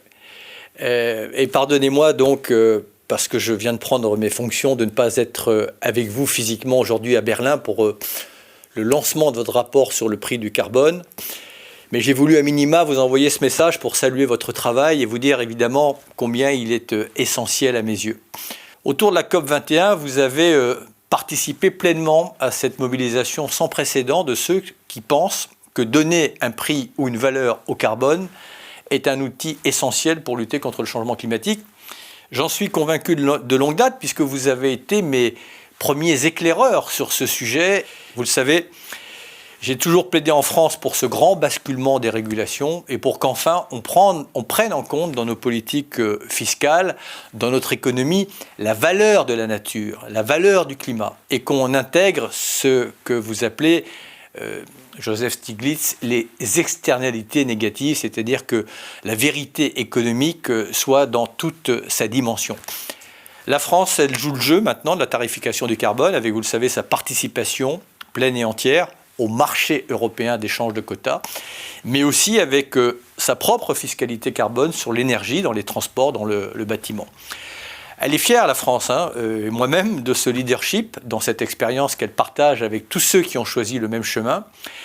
Et justement, dans ce sens, votre rapport éclaire très utilement ce débat, parce qu'il va aider tous ceux qui, au niveau des États, mais aussi des régions et des provinces, du Canada à la Chine, du Mexique à la Californie et tant d'autres, qui voient justement dans cette tarification progressive du carbone un outil utile dans la palette des politiques de lutte contre le changement climatique. Ils sont aujourd'hui plus d'une trentaine de pays, de régions et je crois près de 150 entreprises qui sont dans cette logique-là. Il faut aller évidemment beaucoup plus vite puisque c'est un enjeu universel et que ça serait bien à terme d'avoir une dynamique universelle. Mais justement, votre rapport rappelle aussi deux éléments avec beaucoup de justesse. Et ça, c'est très important. Le premier, c'est qu'il faut que nous soyons cohérents dans les signaux que nous envoyons aux entreprises et aux consommateurs. L'accord de Paris a envoyé de ce fait un signal irréversible aux entreprises et il se traduit déjà dans les faits, ce qui prouve que vous aviez l'un et l'autre raison avant l'heure, la baisse spectaculaire du prix des énergies renouvelables ou, entre autres, le développement des véhicules propres qui confirme cette stratégie et cette efficacité. Mais dans le même temps, et c'est là qu'il faut qu'on soit radicaux dans nos exigences de cohérence, parce que ça ne sera pas l'un ou l'autre, c'est l'un et l'autre, on continue ici et là à subventionner sous des formes diverses la pollution et notamment les énergies fossiles. Et là, c'est un chantier essentiel auquel on doit ensemble s'atteler. Puis le second message, aussi important que le premier, c'est que nous avançons dans la même direction, mais pas tous, évidemment, avec le même point de départ. Et dans certains cas, il faut garder ça à l'esprit, le prix du carbone, s'il est introduit seul, il peut être facteur d'injustice, priver les plus pauvres d'un accès à des besoins essentiels, comme l'énergie. C'est pour ça que le prix du carbone, il faut bien le répéter, mais je sais que vous en êtes convaincus, il fait partie d'une palette d'instruments incluant des mesures pour lutter contre la pauvreté énergétique et que le souci de justice climatique doit être au cœur des politiques de lutte contre le réchauffement de la planète pour là aussi ne laisser personne sur le bord du chemin. J'espère très sincèrement vous voir très vite à Paris avec tous les membres de la coalition pour le prix du carbone pour que nous continuions ensemble à construire avec vous ce fameux monde sans carbone et sans pauvreté.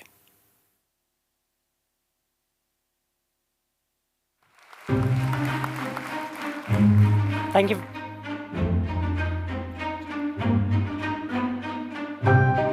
This is Global Solutions, recoupling the world. This session is The Right Price of Carbon. Feike Schweibersma, co-chair of the Carbon Pricing Leadership Coalition, who will now contribute to this event via video. Last year, we kicked off the CPLC, the Carbon Pricing Leadership Coalition, as convened by the World Bank, supported by IMF, by the UN, by the OECD. A private-public partnership of countries, of companies, of NGOs. Chaired by Minister Royal of France on behalf of the public sector and myself of the private sector. And now Catherine McKenna will take over the role on behalf of the public sector of Canada.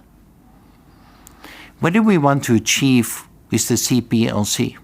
We want to see how putting a price on carbon can help us of achieving better or faster our Paris Agreement. And how? Because we want to broaden the coalition of countries and companies who put a price on carbon.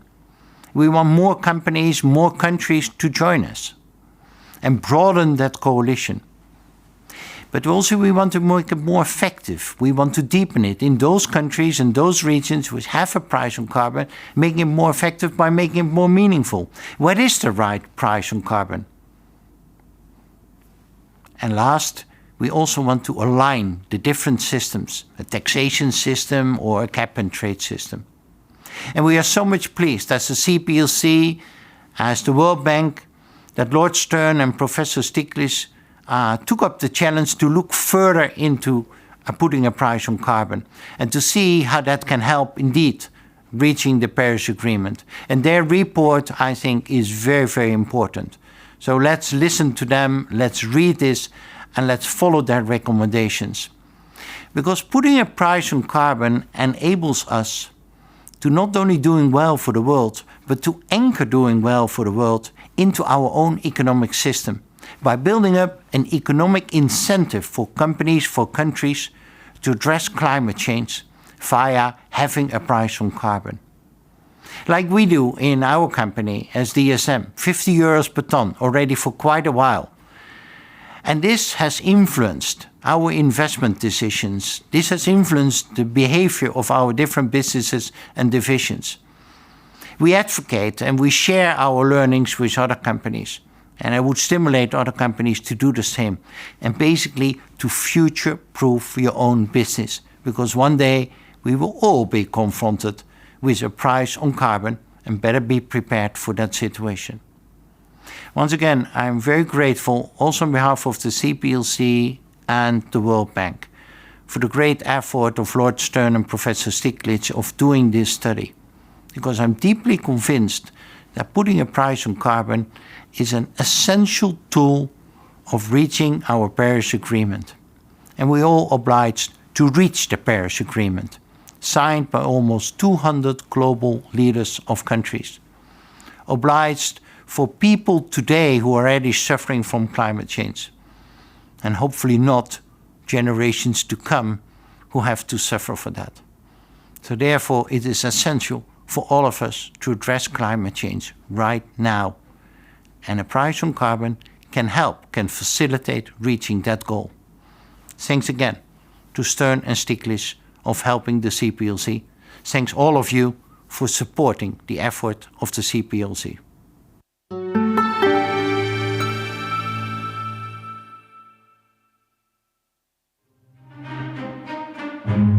For the report of the High-Level Commission, please welcome Lord Nicholas Stern, London School of Economics, and Nobel Laureate Joseph Stiglitz, Columbia University.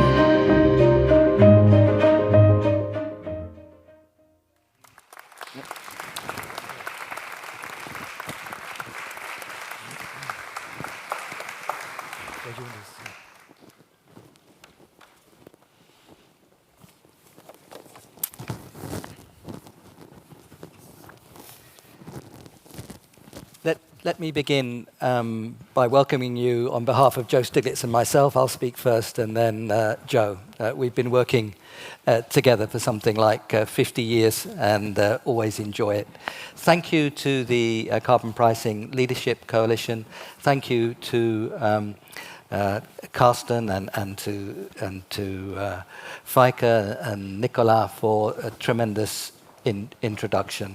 Thank you to John Room and everybody involved in the World Bank who anchored this work in DC. The Commission was launched, as you've just heard, by the Stern-Stiglitz Commission by the Carbon Pricing Leadership Coalition. Its composition is from economists, mostly economists from right across the world, rich countries, poor countries, north, south. What was our question? Our question is, what price structures of carbon over time could deliver on the Paris Agreement accompanied by appropriate other policies? This is not the marginal social damage story. We comment very briefly on estimates of marginal social damages from a ton of carbon, and basically we say that those calculations that have been offered in that direction are way, way below what they should be because they leave out so many of the risks. But that's not our main question. Our main question is what prices can deliver on the Paris Agreement. We don't revisit the Paris Agreement. We accept it. It's an international agreement with nearly 200 countries, but we have to underline how important that story is. We are heading, with the promises of Paris, for something like 3 degrees centigrade, temperatures we have not seen on this planet for something like 3 million years. It's immensely risky, and we have to accelerate our efforts, intensify our efforts so that we change the 3 degrees that we're going for now to the Paris target of well below 2 degrees. We have to act very quickly. We will more than double infrastructure in these next 2 decades. If that more than doubling of the infrastructure looks anything like the dirty infrastructure at present, we will not get anywhere near 2 degrees, and we're condemned to fragile ecosystems and cities where you can't move or breathe. Get it right, and we have a tremendous new growth story. So this does fit very strongly, this decarbonization does fit very strongly with the whole story of growth and development. Infrastructure investment to drive demand and to make more efficient economies in the shorter and medium term, sustainable infrastructure, of course, a launching of a Schumpeterian change through discovery, innovation, investment, growth in the medium term. And we all know that there is no high carbon long run growth story because it creates an environment so hostile that it will reverse and set back development. This is the growth story, and it was critical to Paris that we had that recognition that it was the growth story. This is the story of the Sustainable Development Goals. So that's the context of our work in growth and development. What will influence the prices that we need? Well, clearly the advance of technology, changing very quickly. Clearly the prices of other goods, the cost of capital intensely important, and we can bring that down. But also, and here we underline this in the report, other policies. Efficiency, networks, infrastructure, cities, support for R&D. Those other policies will be critical. And of course, getting rid of the fossil fuel subsidies. The stronger are the other policies, then you can have prices which are a little less strong. We're going to need very strong prices anyway, but the stronger are the other prices, the stronger are the other policies, the less weight is there to put on prices. Clarity and consistency of policies, prices and elsewhere, absolutely fundamental, and Nicolas Hulot very correctly emphasized that very strongly in what he said. We emphasize that too. Clarity is critical. They have to be credible. They have to be credible for the medium term because we're talking about medium-term and long-term investments. We say something also, and this is very important both for the economics and for the politics of the story, is the use of these revenues. These revenues can build up to something substantial over time. This is very good taxation. It gets at an externality. It makes us better off. But at the same time, it raises revenue. If it's a carbon market system and you auction the permits, the same thing. So the use of revenue is very important. Lots of options. That will depend. The use of those options will depend on the country and the economic and political circumstances. You can have a distributed lump sum dividend. You can focus on the poorer people. You can do something on network and infrastructure. You can do something on innovation. You can particularly protect poorer people. So there are lots of possibilities for use of revenue. It will be country by country, but it is an important thing which we underline. So what data sources would we use to try to answer our question, what kinds of prices could deliver on well below 2 degrees in Paris? Well, we looked at studies on switching of technology, studies that focus on technology. What kind of prices of carbon would lead people to move away, say, from a coal-fired power station and switch towards a renewable one? Those kinds of data are focused on technology, studies from International Energy Association, US Clean Energy, Global Carbon Capture and Storage Institute, and a number of studies that were commissioned specifically for our own commission. We looked also at the evidence on switching from one technology to the cleaner technology from businesses. What do businesses say about the prices that would induce them to change? They're the ones who are going to make the decisions. We looked at that too. We mean business, Carbon Disclosure Project, and again, studies for commission. Secondly, source of data, we looked at country plans. A number of countries have made their own plans and asked themselves the question, what kind of prices do we need to switch? There was a deep decarbonation pathways project. So there are a number of country studies that help us understand what kind of prices lead us to switch. And the third source was the global modeling, the integrated assessment model. I think it's fair to say we put more weight on the detailed technology studies than the country studies, but there's also information in the integrated assessment models too, and that was a source of information to try to answer our question, what kind of prices will lead people to take actions, change behaviors that could get us to the position where we deliver on the Paris Agreement of well below 2 degrees centigrade. So what results did we get? Well, we came up with a range of at least by 2020, $40 to $80 a ton of CO2 in 2020. You've already heard, by the way, Feike say that they use 50 euros a ton, of course, more than that in terms of dollars in their firm. So $40 to $80 a ton by 2020, at least that.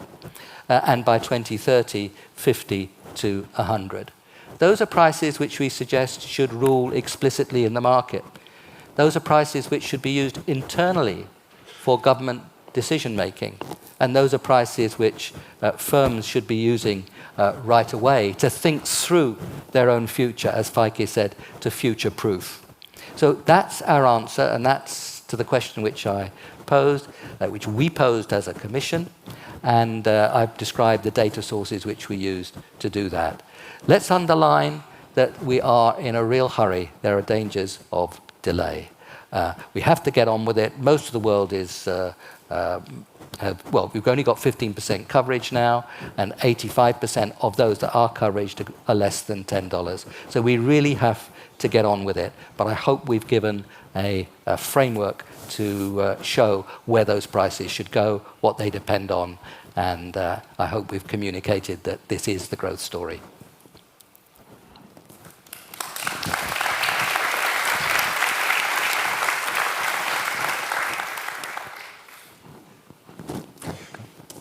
Well, let me first second Nick's thanks for all those who helped support the Commission and for the Commissioner's hard work.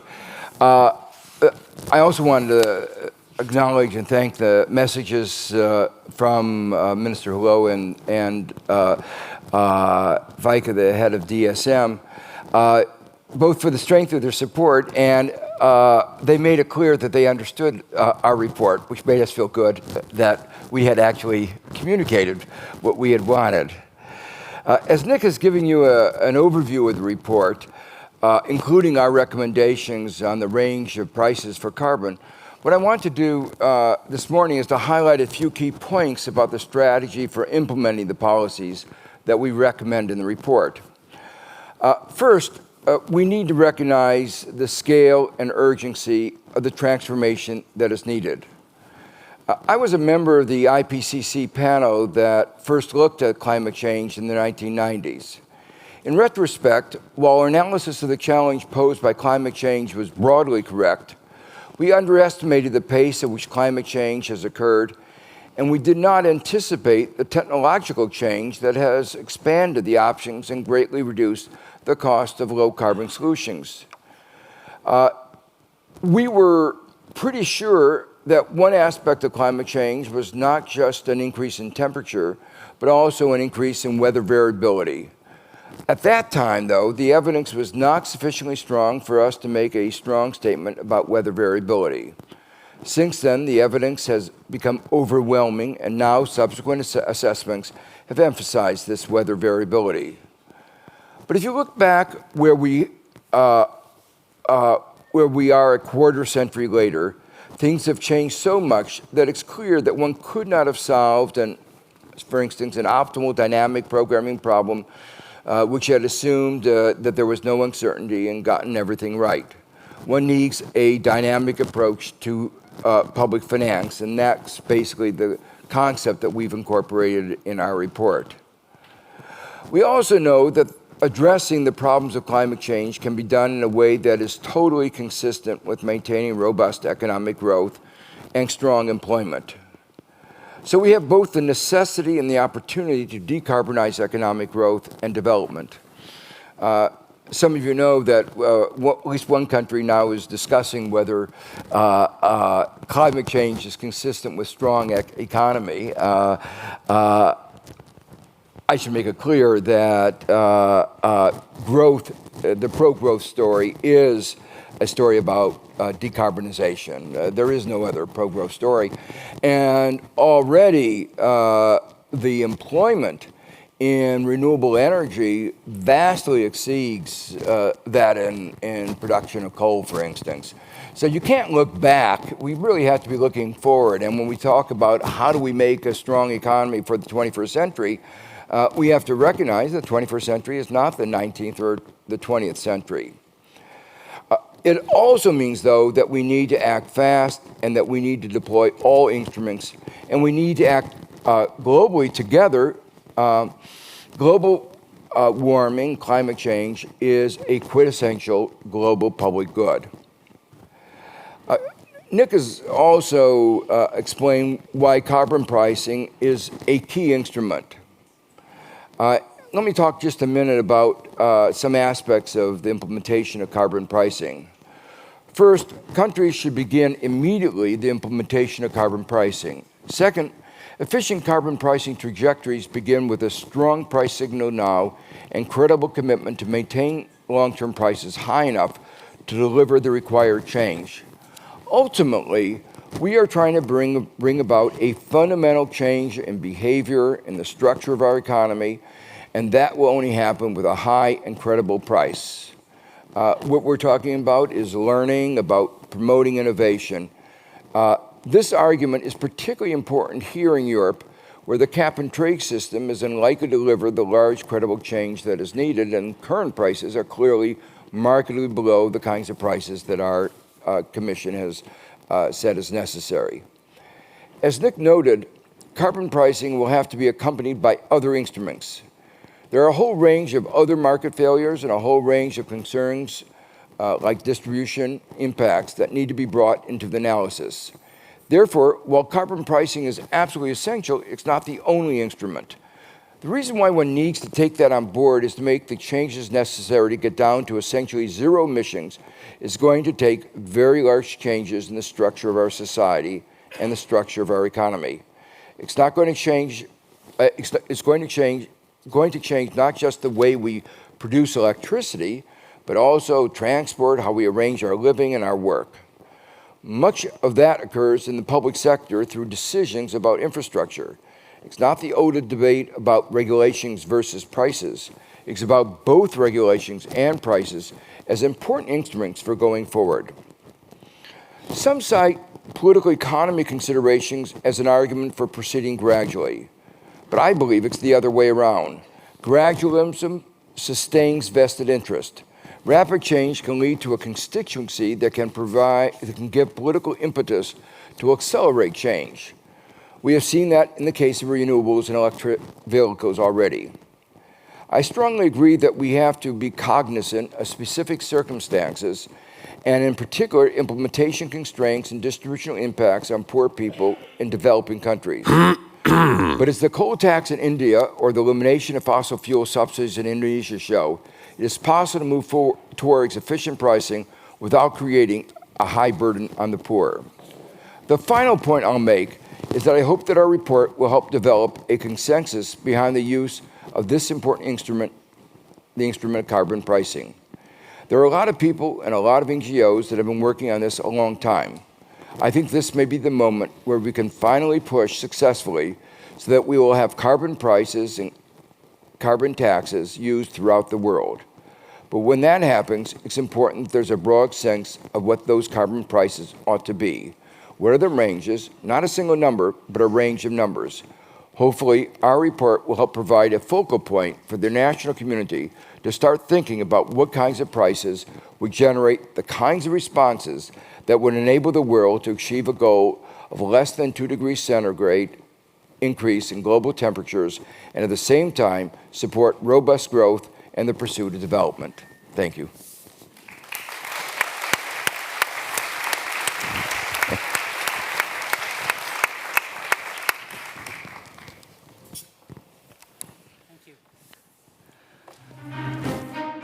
The members of the panel are Ottmar Edenhofer, Mercator Research Institute; Mari Pangestu, University of Indonesia; Lord Nicholas Stern, London School of Economics; Joseph Stiglitz, Columbia University. This panel is moderated by John Room, World Bank.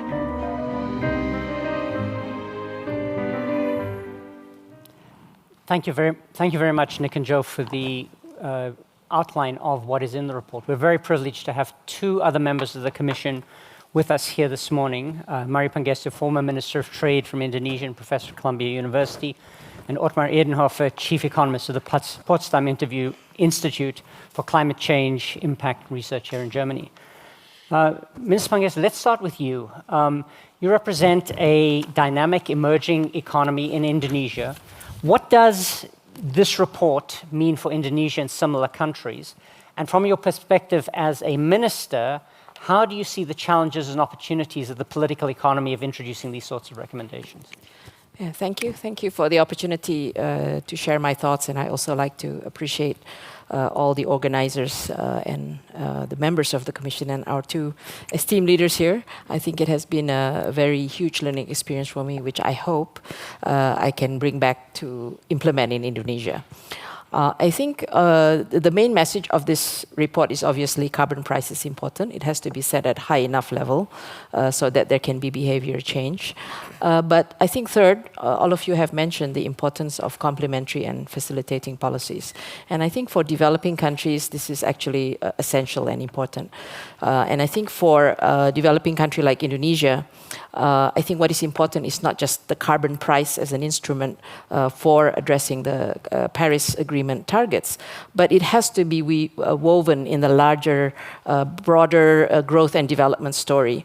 And that we can't really just have carbon pricing to be implemented to achieve what we want to achieve. You need the complementary and the facilitating policies, such as removing fuel subsidy, which was already mentioned, and policies that will support investment in sustainable infrastructure. So I think that's kind of the general point. Now, what does that really mean for developing country? Let me try to share my perspective from a developing country and Indonesian perspective. I think for developing countries to come on board, we have to make the case very strong that climate change and development are consistent, are compatible. And if you like, you can say there is this great bargain out there for development and climate change. They are not one or the other or sequential. And this is the only way I think developing countries can come on board. And it's basically for development and growth, we need investments in infrastructure, for growth, for connectivity, for poverty alleviation, and so on. And for climate change, we also need investment in sustainable infrastructure, in technology. And there's this great opportunity with technology out there that we can actually leapfrog. So for developing countries which are at the beginning of investing in infrastructure, there's this great opportunity to just leapfrog and use the available technology and sustainable infrastructure out there. But that's kind of a long-term thing, and how do you convince policymakers that this is important? Otherwise, you just get into the short-run decisions because of political imperative and budgetary considerations. I'll give you a concrete example. In Indonesia, recently, the president decided that we need to have electricity in the border areas because it's a poverty alleviation thing. And what happened was, okay, we got to roll it out in 1 year. So what happened? They used fuel subsidy, diesel generators, because it was very fast and expedient, right? Because we don't have that plan, grand plan out there to invest in sustainable infrastructure. So we are talking about very large investment needs for sustainable infrastructure to support growth and access basic services, which is part of the SDGs. And I would say 2 areas stand out as very important for developing countries. Energy and urbanization, because all our countries are urbanizing at rapid rates. China, India, Indonesia, you're talking about hundreds of millions of people. So addressing urbanization is going to be really important. Smart, better cities, transportation, public transportation, and so on. And I think the political and social acceptance of urbanization is actually high because you are making people's lives better. So I think for political reasons, it's going to be an easier case to push. You can see how the level of pollution in Chinese cities was a very important catalyst, if you like, for the imperative to act, including the climate change imperative. And the new investments, I think, will push you to a more sustainable growth path. So how do you get there? Carbon pricing is a way to go, an efficient way to spark this shift. But I think the question for developing countries, I think everybody's saying you got to start now. But you can't really start now for many developing countries. We don't have the administrative mechanism and we don't have the capacity. Second, we don't necessarily have all the complementary and facilitating policies there. You have to start with removing fuel subsidies and putting the right policy in place, including how are you going to deal with the higher cost of energy as a result. So the social safety nets are very important. So I think while there's a strong theoretical case for high and credible price, as the report suggests, a lot of work needs to be done to convince policymakers and politicians and the public at large. And we need help from international community to support the two bottlenecks that face developing countries to go on this path. Financing and technology. And here we need partnership from all the multilateral institutions, including the new one called AIIB, and also the very creative, very innovative public-private partnerships to achieve this. And we may still have to make the case to governments and politicians about the grand bargain out there, climate change and development. Excellent. Thank you. Thank you very much.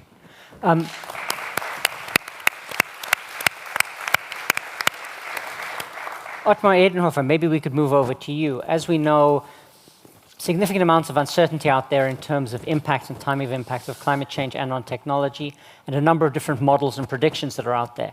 How did the Commission go about thinking about uncertainty in this context in terms of making recommendations? Thank you very much. First of all, the most important thing was that we relied on multiple lines of evidence. As Nick mentioned, ranging from technological roadmaps to global models and also to national plans. And I think this is very important that we relied on multiple lines of evidence. There's a lot of uncertainty around these estimations, but let me highlight one specific uncertainty, and this is the uncertainty about the future fossil fuel prices, in particular the price of coal. So there is a likelihood, a reasonable likelihood, that the price for coal remains very low. Except for the US, in many parts of the world, the coal price might be below the gas price. So there's a huge risk that this expansion of coal will continue. Admittedly, in some countries, like in China and India, they had revised the coal plants. Other countries like Egypt, Turkey have expanded the coal plants. And basically, when we calculate the emissions coming from the existing coal-fired plants and the planned one, it's basically, they add up that we will exhaust already half of the carbon budget, which is consistent with the 2-degree target. So this is a very, very fundamental thing. And therefore, carbon pricing is essential. It's a kind of a hedging strategy against a low coal price, removing the fossil fuel subsidies. So this goes without saying. A carbon price delivers three nice things. First, it incentivizes carbon-free technologies and carbon-free infrastructure. That's important. The second thing is it penalizes at the same time the fossil fuels according to the carbon content. And the third aspect is it creates revenues. And the nice thing in the report is that these revenues can be used for reducing distorting taxes, but in this context of the G20, it is absolutely essential to highlight it creates revenues for infrastructure investments in energy, water, transport. And in this report, we say very clearly that in many countries, with these revenues, which we propose as a roughly by 2020, even alone $40 per ton CO2, we can provide universal access to clean water, to clean electricity in 70 countries. And this infrastructure investments does not only reduce poverty, it also increases the competitiveness of these countries.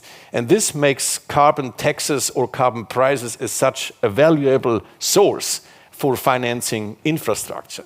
And let me emphasize the last point.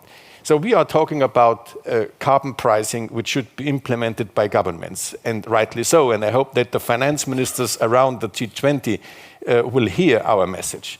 But at the same time, multilateral development banks could also use this carbon pricing as shadow prices to evaluate the infrastructure investments which are essential for the next 2 decades. So by and large, I would like to emphasize carbon pricing is essential. It can be complemented, but we should emphasize other policies can complement carbon prices. Nevertheless, without carbon prices, these complements will not lead to an emission reduction, which we might see which are necessary for achieving the 2-degree goal. Very good. Thank you very much, Ottmar. I think we heard quite a bit from Joe Stiglitz and Nick Stern earlier. Maybe if I could give them each a minute each. Joe, maybe if you could talk a little bit about the role of carbon pricing in terms of learning and changing behaviors and what we've brought from behavioral economics before I go to Nick to talk about whether you're optimistic of seeing a $50 price by 2030. Sure.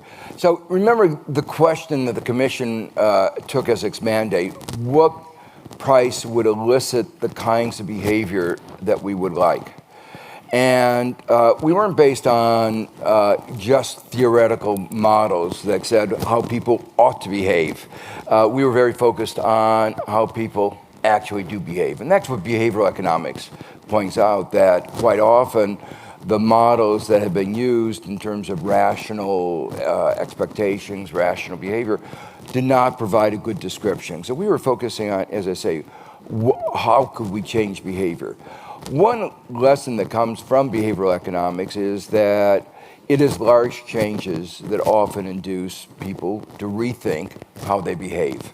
And that's why I think many of us were convinced that a significant the sort of incremental prices, increasing them a little bit at a time. The analogy is like boiling a frog, and the frog never leaps out of the pot. And the idea is that a sudden change in the price, while actually being the correct shadow price, the correct social price of carbon, at the same time will induce people to undertake strong reactions, will induce firms to do the kind of innovation that they have demonstrated they can do, that will really enable us to get to the 2-degree goal. Excellent. Thank you. Nick? $50 by 2030? I hope so. Actually, between $50 and $100 by 2030. But if you think of how far we've come, excuse me for referring to the 10 years since the Stern Review, but when we published that, I don't think we would have guessed, and we didn't guess, that solar panel would come down in price by a factor of 10. We didn't guess that most of the big car companies of the world would be making hybrid or electric vehicles. We didn't guess that the self-driving car would be upon us. If you look back at the way in which China and India have changed over this period, it is quite remarkable. So understanding has really deepened. Understanding that this is the growth story of the future for all the reasons we've described in terms of infrastructure investment now, demand side boost, supply side efficiency, and this whole discovery, innovation, Schumpeterian story. So our understanding has advanced enormously. Technology has advanced enormously, including, of course, we must emphasize materials. So we've come a very long way. That's the optimistic side because we can see all those forces continuing. On the other hand, if you look at the Paris commitments for 2030, they are not consistent with well below 2 degrees. So we really have to accelerate. I'm enormously optimistic about what we can do, and as we do it, it'll be a much better way of living. Cities where we can move and breathe, ecosystems that will survive, energy access to poor people around the world. It's a tremendous prize. It's a very attractive growth and development story. It's a story of the Sustainable Development Goals. So the challenge is not so much whether we can do it, because we can, and it's a much better way of doing things. But to come back to what the other people, Joe and Murray particularly, and Ottmar have emphasized, this is now a question of political decision-making of a strong and clear kind at the pace that we need it. We hope that this report will help generate exactly that. Thank you. I'd like to close the panel. One word from the World Bank Group's perspective. For us, in addition to this being the growth story, on the flip side, it's very clear that we will not be able to eliminate extreme poverty unless we can address climate change simultaneously. And we see carbon pricing as a key driver of the innovation and investment that will be necessary in order to move this forward. To pick up on Otmar's point, as of July 1, we will be shadow pricing carbon for all of our investments along the lines of the recommendation from this report. So thank you all very much. Thank you.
Ladies and gentlemen, please take a seat. The next session is about to begin. Thank you.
This is Global Solutions, Recoupling the World. This session is How Can Multilateralism Be Saved? The members of the panel are Jorge Arguello, Embajada Abierta, Argentina; Wu Hongbo, United Nations; Viviane Reding, European Parliament; Elizabeth Siridopoulos, South African Institute of International Affairs; Nobel Laureate Michael Spence, New York Stern University. This panel is moderated by journalist Kevin O'Brien. Good evening, ladies and gentlemen. I'm Kevin O'Brien. Thank you for being with us today. It's a pleasure to be part of the G20 forum that is focusing on the upcoming event in Hamburg this month, which is one of the world's biggest. The G20 is one of the world's biggest and most influential multilateral organizations in the world, as important perhaps as NATO, the UN, the WTO, and dare I say it, FIFA, the World Soccer Governing Body. And that is why it is fitting today that our plenary examines the question, does multilateralism have a future? And if you would allow me, let's just cut right to the chase. I will do a quick introduction of our guest. Michael Spence is a 2001 Nobel Laureate in economics. He is currently teaching at Bocconi School of Management in Italy, and Viviane Reding is a member of the European Parliament, a two-time Vice President of the European Commission. Wu Hongbo is a veteran Chinese diplomat, and he has been an ambassador to Germany, among other things, in his career. Elizabeth Siridopoulos is the chief executive of the South Africa Institute of International Affairs and a native of Johannesburg. She's an expert in the international development, and she devised a often used survey that measures whether assets are being equitably distributed in South Africa between black and white South Africans. And Jorge Arguello is a former Argentine ambassador to the United States, Portugal, and Cape Verde. And he is the founder and president of Embajada Abierta Foundation, the Open Embassy Foundation, which advocates bringing diplomacy and international issues closer to the general public. So if you could, please, a quick round of applause for our guests.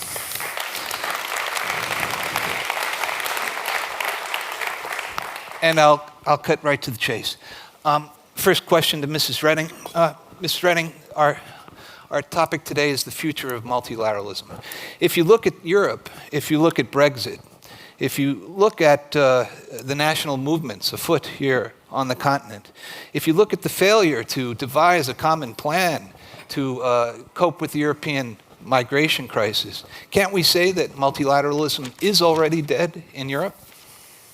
Well, Europe is once in the mankind construction where independent nations decided to pool their sovereignty. And we do not have a model to imitate, so it goes up and down and up and down. But there was an eye-opener, Brexit. And since the starting of Brexit, our public opinions and our governments have decided to put their energy together again in order to solve problems. For instance, the polls in our populations very clearly shows that a huge majority of Europeans believe, yes, we need Europe, and yes, we need to stick together, and yes, we need to solve problems together. So thanks to Brexit, things are going better. So, Mr. Spence, when you look to trade, the Trans-Pacific Partnership has been canceled. TTIP, the European partnership between the US and Europe, is off the table. A wall is being planned along the US-Mexico border. Immigration restrictions. Isn't it fair to say the US is the biggest threat to the future of multilateralism at this point? I mean, on the surface and in terms of governance, the answer to that is surely yes. I mean, President Trump's administration and President Trump himself have explicitly declined to sign up to multilateralism. He seems to prefer a bilateral set of mutually acceptable negotiated relationships. And, maybe the major players can modify some of our international interactions in a productive way that way. The problem with that is it doesn't solve climate change. It doesn't work very well for smaller, poorer countries that aren't going to negotiate effectively in that kind of world. And so I think the encouraging thing is that the Asians, with China in the lead, the Europeans seem firmly committed, Latin Americans seem firmly committed, and Africans, to continuing the effort to make and modify multilateralism so it actually solves the problem. Mr. Hu, China is seeking and is obtaining a larger role on the world stage. Is multilateralism a part of the Chinese approach? I ask this in regards to the situation in North Korea, for example, or the situation in the South China Sea. Do you see, with China, multilateral solutions to these types of situations? Well, first of all, with a great respect, maybe this is a question put to the wrong person. I was responsible for economic social affairs in the United Nations. I'm responsible for the United Nations position. But I could comment on the efforts made by China. China is a growing power, and certainly the influence and the impact on the world affairs are also growing. And I think China is a newcomer in the new world, and they're trying to learn, and they are learning fast. For instance, the Belt and Road Initiative, that is very good. And some people describe it as a new type of globalization.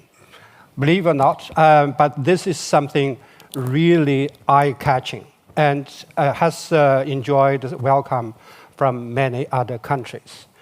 So I would like to say multilateralism is very much alive. It is relevant, not because I'm the representative of the United Nations, but this is the fact. Because global questions, challenges need collective efforts made by international community track together. So that is where the multilateralism will come. Thank you. Thank you very much for that. Ms. Sideropoulos, you're from South Africa, one of the largest economies in Africa. Is it fair to say that Africa is a testing ground for the future of multilateralism? And if so, when you look back at multilateral efforts on your continent, does multilateralism have a future or not in Africa? Well, I think for Africa, multilateralism is essential. We're not a great, big continent in terms of economic power globally. We have a number of important economies, such as South Africa, Nigeria, Egypt. I think those are the top three at the moment. But in the global environment, we have a very limited way of exerting our own influence and making sure that we're protecting our particular interests. And so multilateralism for us is vitally important. It's critical in the South African context. It's been a key pillar of our foreign policy.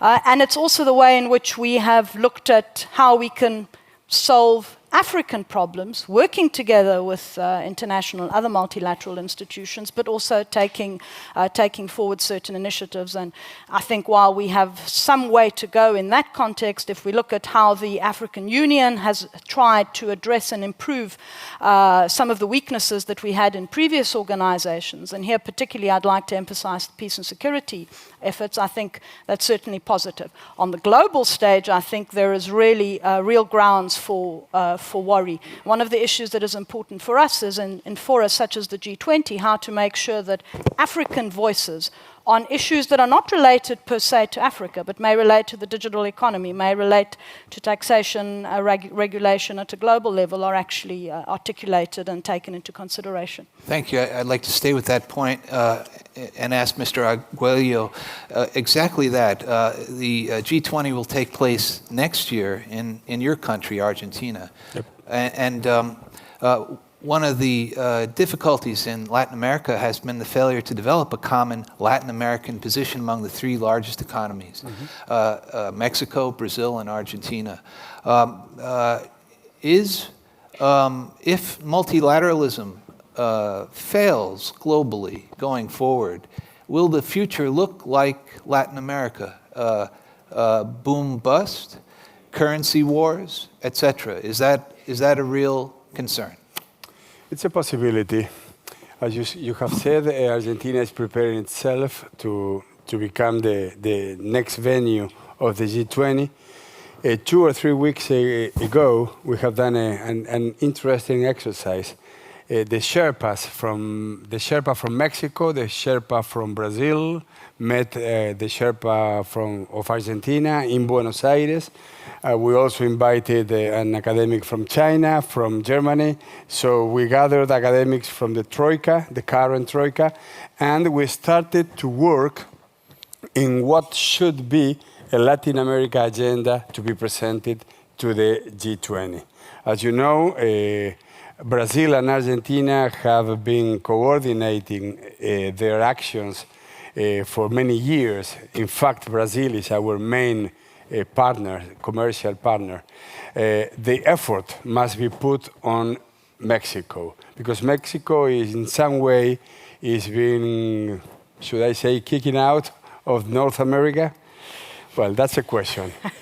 If so, we are preparing ourselves to better the coordination between the South American countries, Brazil, Argentina, and Mexico. Thank you. Turning back to Mrs. Redding, the U.S. President Donald Trump just completed his first international visit. Part of that was here in Europe. The visit concluded, and it went off to very mixed or negative reviews here in Europe. People were not happy with how they felt they were being treated. Let me ask you, given the realities of the current geopolitical situation, is Europe going to rise to the challenge to take more control of its own destiny, as the German Chancellor Angela Merkel said today? Well, she is very often very right, and she was right again on this. But this has started before Trump. Trump is reinforcing this way Europe wants to get things done, but is not the trigger of the whole thing. You see, multilateralization is different now than it has been historically. For us Europeans, it's still the goal, and we want to do it from our European way of looking at things. So it's not about tariffs anymore when you go to trade. It is about rules. It is about standards. There are things you have to do together, and everybody knows it. Like, for instance, the environment, the migrations. You can't do it alone. But when it comes to trade, you have to go to a more open way of doing things, maybe do things together. TISA, for instance, is a very good example of like-minded coming together, trying to find solutions for the trade in services, but in an open way, asking then others who accept the common rules to join. So we want to build bridges and not walls. Opening up the economy to participate in the global playing field, kind of essential to the concept of multilateralism. Yet, opposition seems to be growing around the country, around the world, rather.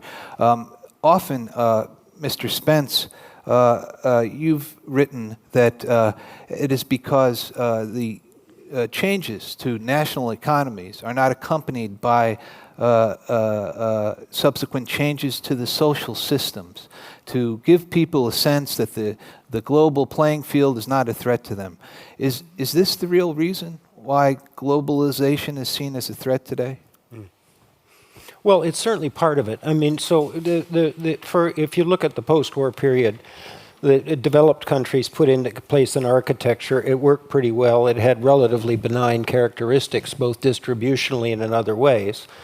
And in the last 30 years, we've encountered, because of growth, significant sustainability issues, pressures on the planet, and seriously worrying distributional employment-related, characteristics of the growth patterns.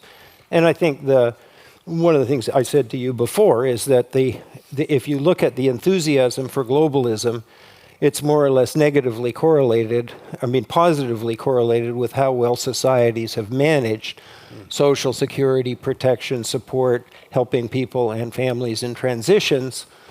The only other thing I would say is that, the economies that I've looked at, both in all categories, the ones that thrive in a global economy are the ones that find it possible to adjust structurally and take advantage of the new things and let the old things die. I mean, that's crucial in developing countries. It's the essence of the growth strategy. And what I said to you is you just can't do structural flexibility reform without having the social security support systems along with it.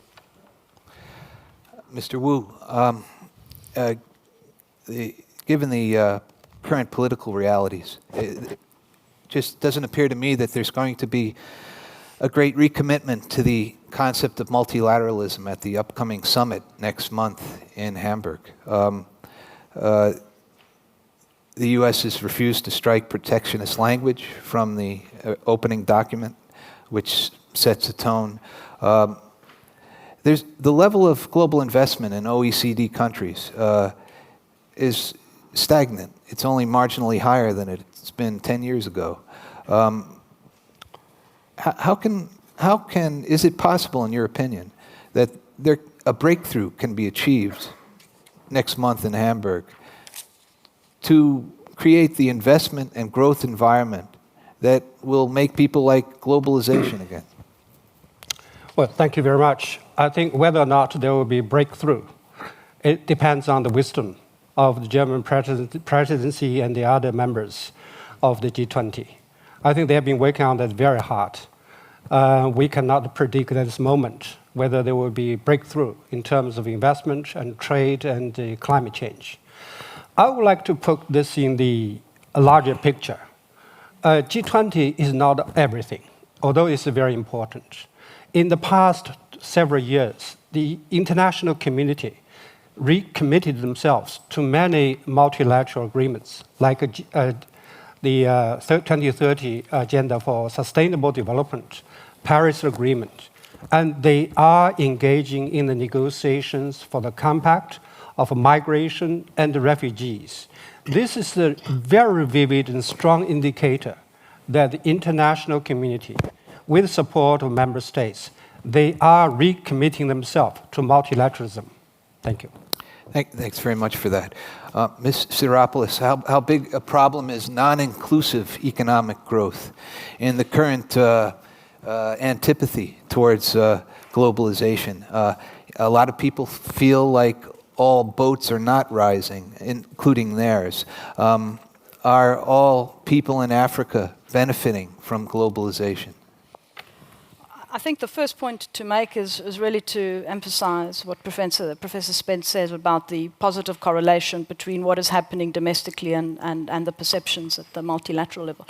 In the African context, of course, we have seen over the last decade and a half, I think, significant economic improvement. It's been characterized, although that is now a little flawed, but the Africa Rising narrative has been, I think, a very important dimension of that. We've seen a growing middle class, although I would argue that middle class is still largely fragile, so they can very easily drop back into poverty. But nevertheless, that's a very positive development. But much like in the rest of the world, inequality, and here specifically let me talk about South Africa. Inequality in South Africa 24 years after the end of apartheid continues to be a significant problem, as does poverty and unemployment. We haven't been able, and some of those factors are related to our particular domestic environment.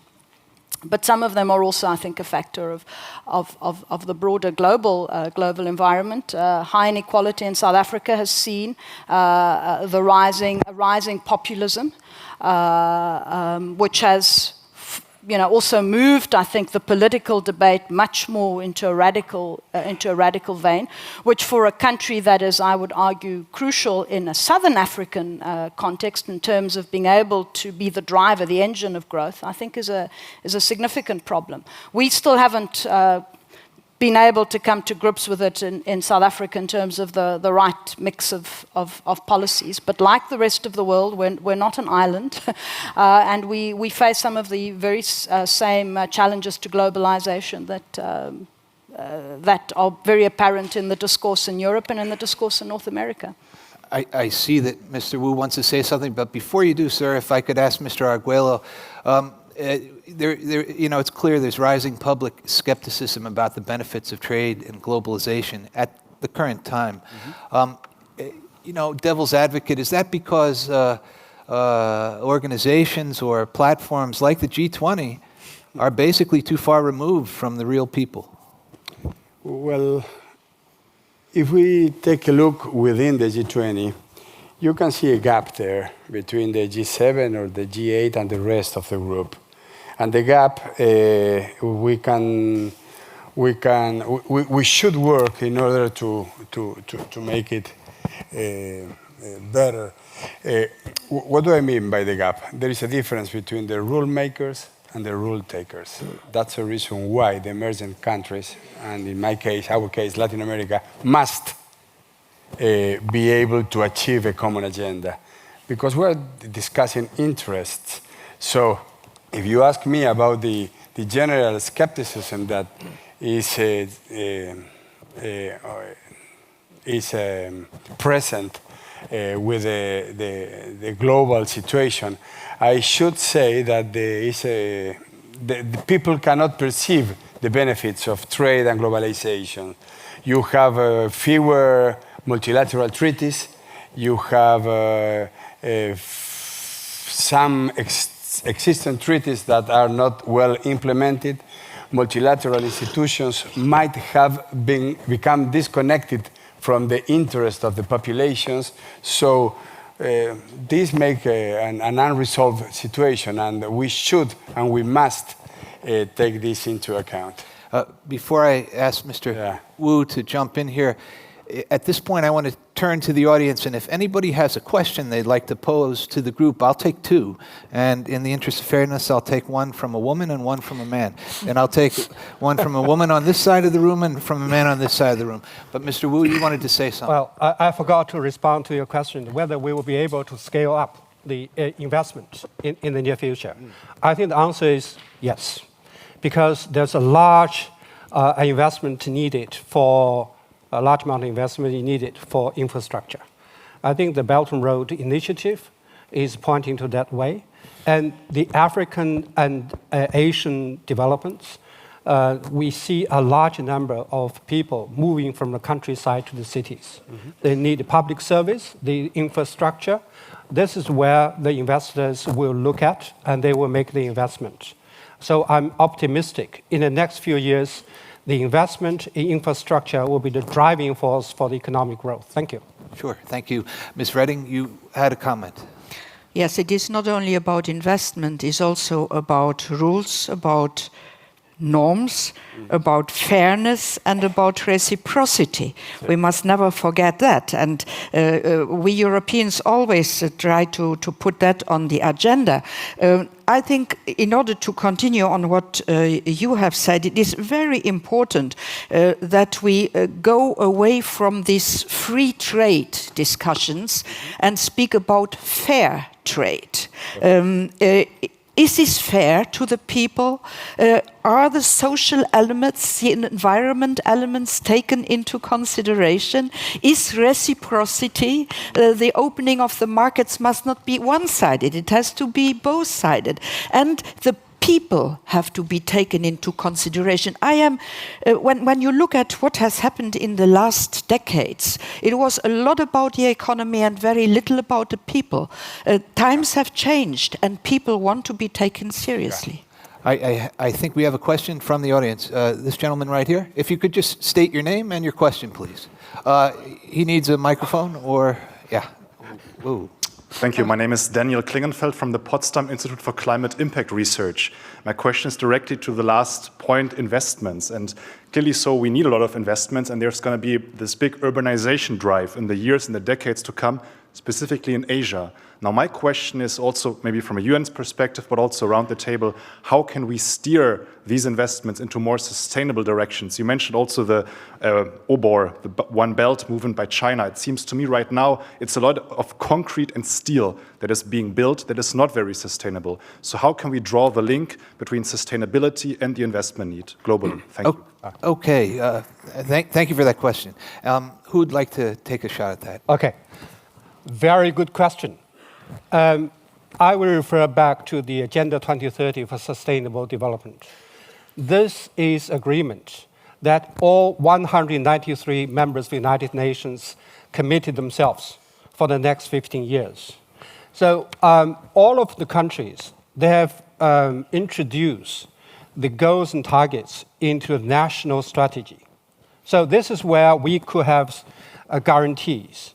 If you're going to investment, you have to look at it, that investment is up to the standard of a sustainable development requirement.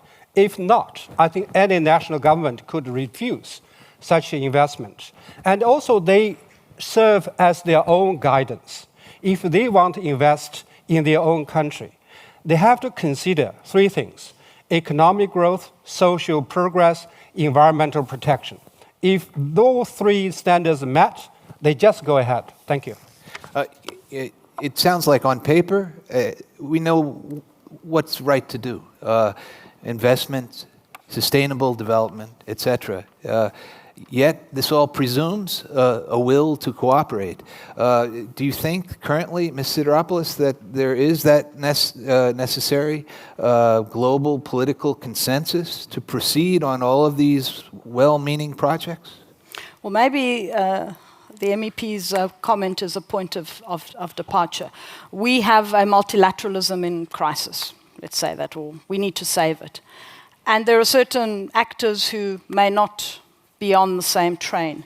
But that doesn't mean that we, the rest of us who are on the same train, who see the value of multilateralism, who believe that we can only identify and work towards global solutions together, it doesn't mean that we abdicate that responsibility. And I think some of the initiatives which may be either more formal or more informal in the multilateral domain need to be encouraged. And so the Deputy Executive Secretary referred to the Belt and Road Initiative. I would look at some specific innovative solutions or processes that have emerged over the last couple of years in the context of the BRICS, the New Development Bank, which has as one of its pillars supporting sustainable development in infrastructure. But I also want to make another point about infrastructure. I think infrastructure is critical to get economies moving on a productive trend. And we all talk a lot about infrastructure, particularly in Africa, and how to finance it. But we forget at our peril, I think, the soft issues that make economies innovative, productive, socially inclusive, etc., which is around education and knowledge. And I think in Africa particularly, we need to make sure we get our education right to be able to really maximize the opportunities that come out of both of the sustainable development discourse, which I think is growing in countries on the continent, as well as the key issues of productive outputs. As you mentioned, nothing is possible without the appropriate political environment to encourage cooperation and trust. Mr. Spence, you're an American who grew up in Canada and you live in Italy. So you have kind of a multilateral biography like many people here on this panel. Does that trust exist right now? And if so, if not, how can it be built up again? Well, I would say that is close to the main problem that we face. It's not just that we had growth patterns that had problematic characteristics, But in many countries, the reason people are so angry is because nothing happened to try to deal with it. Not every country. And so I think we dug ourselves, to use the American slang, into a hole.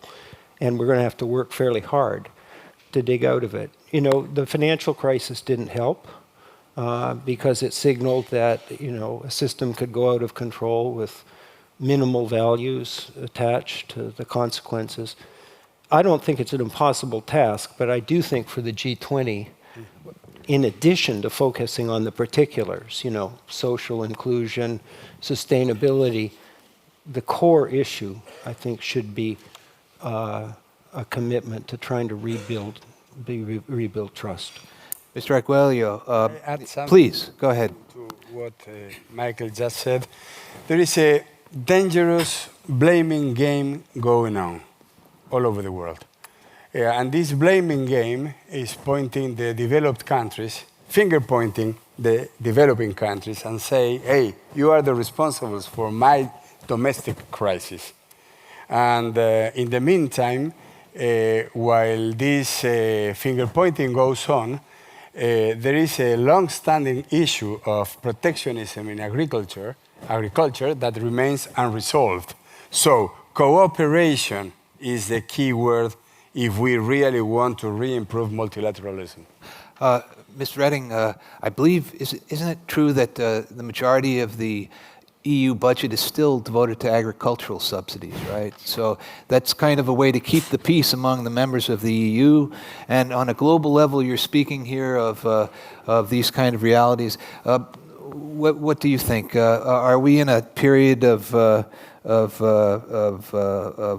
declining trust, or are we just going through a period of overheated rhetoric, and actually things aren't as bad as they seem?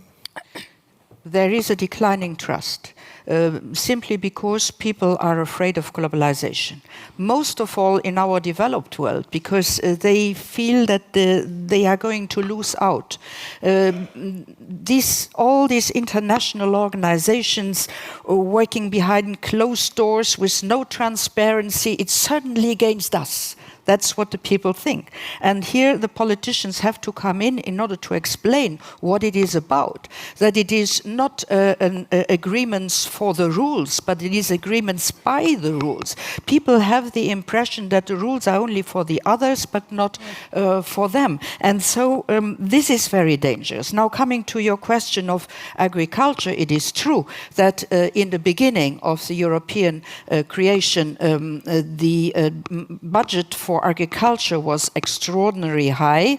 It is going down gradually. It is not half of the budget anymore, but we are paying 64% of the development aid worldwide. And we do not have tariffs on agricultural products for the developing world. So you have to, not by slogans, but to see what are the facts and figures and explain that to people. Because if I speak, for instance, on TTIP with our agricultural community, they are up and in arms. And our consumers, they are up and in arms because of beef with hormones or I don't know what. That it means you have to take every element and say that, no, our relations are on reciprocity, on keeping the rules, and on implementation. Because very many things are said and written, and then, poof, nothing. And so people understand that. And the trust of the people in their rulers. Now, that is the same for the national governments, for the European government, for the world governments. The trust in those who make politics and who should get things done is going down. So we better get our hands together and we start to do. So a crisis in multilateralism, perhaps a crisis in leadership, as you're mentioning there. I know we said that we take one question from this side of the room from a woman, and I will do that if I have one, but yes, ma'am, please. If you could get a microphone over here. Oh, there you go. Over here. Cold call. What is that? Look at that. Motor coordination. We normally think of infrastructure as bricks and mortars, but we don't think of social infrastructure and health infrastructure, as you mentioned. Our infrastructure in health is not ready to deal with heat stress, dengue, and all these other climate change problems that will arise. Our social infrastructure is not ready to even let people know what is climate change and how it affects their lives. So we should think of extending infrastructure in all directions and not just power, transport, and so on. Thank you for that comment. Mr. Wu, would you like to respond to that? Well, infrastructure is very important for the economic development. This is a tested fact in many countries. Agenda 2063 in Africa also put heavy focus on infrastructure. But infrastructure should be developed in such a way that it will be inclusive, environmental friendly, and also covers many other areas. Education, for example. Without education, modernization, industrialization is really out of question. If you have introduced some advanced technology for economic growth, but nobody can understand it, that's a problem. And so the United Nations launched a facility on education that will help people, the young kids throughout the world, to have a better access to education. And Argentina presidency will follow up this initiative. We hope that we can have a lot of support internationally. Thanks for that. If I can, please.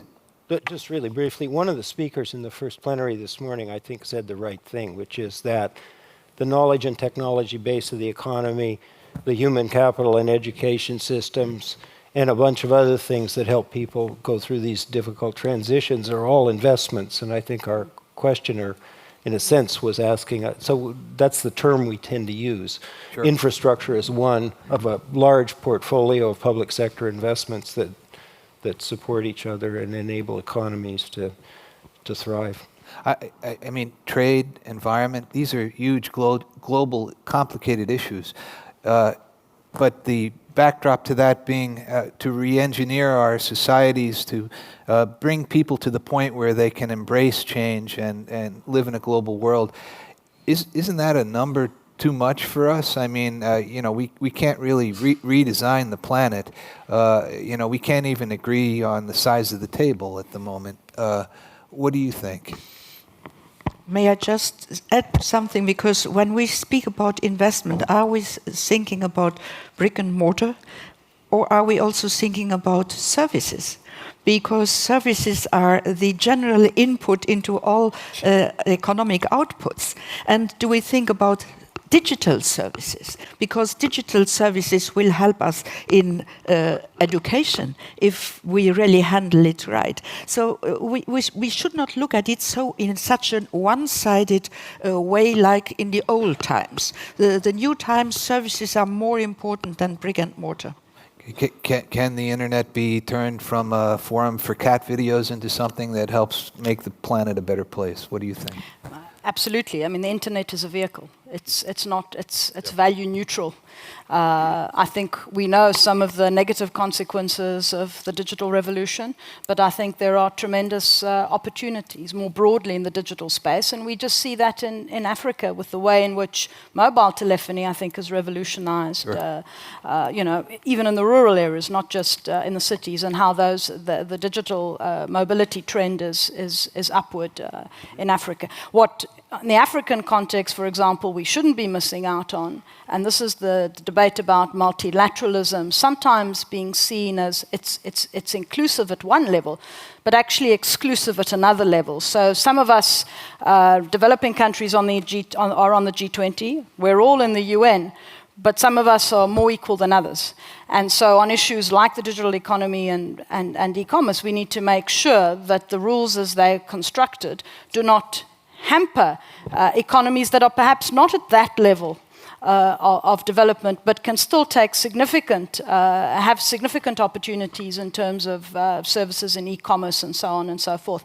And sometimes that interface is absent. And so the issue of trust is about, well, multilateralism is good, but do people listen to, say, the global south? And here I'm not just talking about countries, but also about broader multi-stakeholder engagements. You make an excellent point. Unfortunately, we're coming close to the end of our session here, and they've wired it so that if we go over, the trap door will open and we will be, I have a feeling. So if we can return to the main point, and that is, I guess we can all agree multilateralism is in crisis. Can we say that? I think we can agree on that. Heads nod there. Can multilateralism be saved? Will it, optimists? Yes. Yep. Yes. Yes. Okay, on the fence? On the fence. No, that optimism. Okay. Because what I feel is unless we do anything or something, we are going into a zero-sum international competition. If I read the paper, I can feel that. So we need the political will, understanding that in cooperation we will find the solution to this discussion. You know something, I was listening to Viviane. After 15 years, it seems that this year we will start the free trade agreement between the European Union and the Mercosur. 15 years waiting for that. So it seems that we might make it this year, but nobody is sure, because there is a growing opposition within Europe and a growing opposition within Mercosur. So political will and the clarity that we have to walk in the cooperation direction. We're coming to the last minute. I pose a thesis. Globalization, multilateralism is in crisis because the rate of global economic growth has slowed. The pie is not growing. Therefore, people are unhappy with their share. And that is the reason we're talking about this right now and nothing else. Is that true? Is it just a pure function of growth, that we're in a no-growth environment where people are trying to protect what they have? Is that, and that this will blow over? Well, no, I don't think so. It won't blow over. I agree with you only partially. Okay. and let me just say, I mean, it's not that growth is irrelevant. It is actually an important point. In a no-growth environment, redistribution is a zero-sum game, and that's much harder to do. In a low-growth environment, structural reform in the direction of flexibility, takes away social protections that have a higher value than they have in a high-growth environment. So I think the point of your question, if I understand it, is we need to pay attention both to the distributional aspects and to growth. I think that's fair. But to say the entire problem is just faltering growth, I think. Okay. It's about fairness and trust, and those are the two elements which have very often been forgotten in the past. And on that note, I don't even know if I understand my own questions, frankly. But on that note, although multilateralism may be in crisis, clearly our panel today shows that there's a future. And I'd like to thank, on behalf of the audience, and ask for a round of applause for our guests today.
Ladies and gentlemen, please take your seat. The next session is about to begin.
This is Global Solutions, Recoupling the World.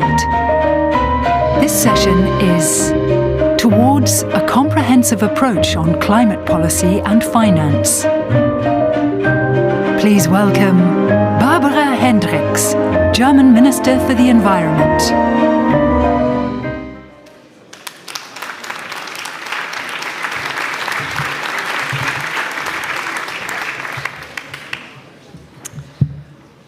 Professor Snow, Professor Messner, T20 community, ladies and gentlemen. Before I address the G20 issues, I would like to comment on the outcome of the G7 summit in Taormina this weekend. 6 of the 7 G7 countries have clearly opted for prosperity through climate action.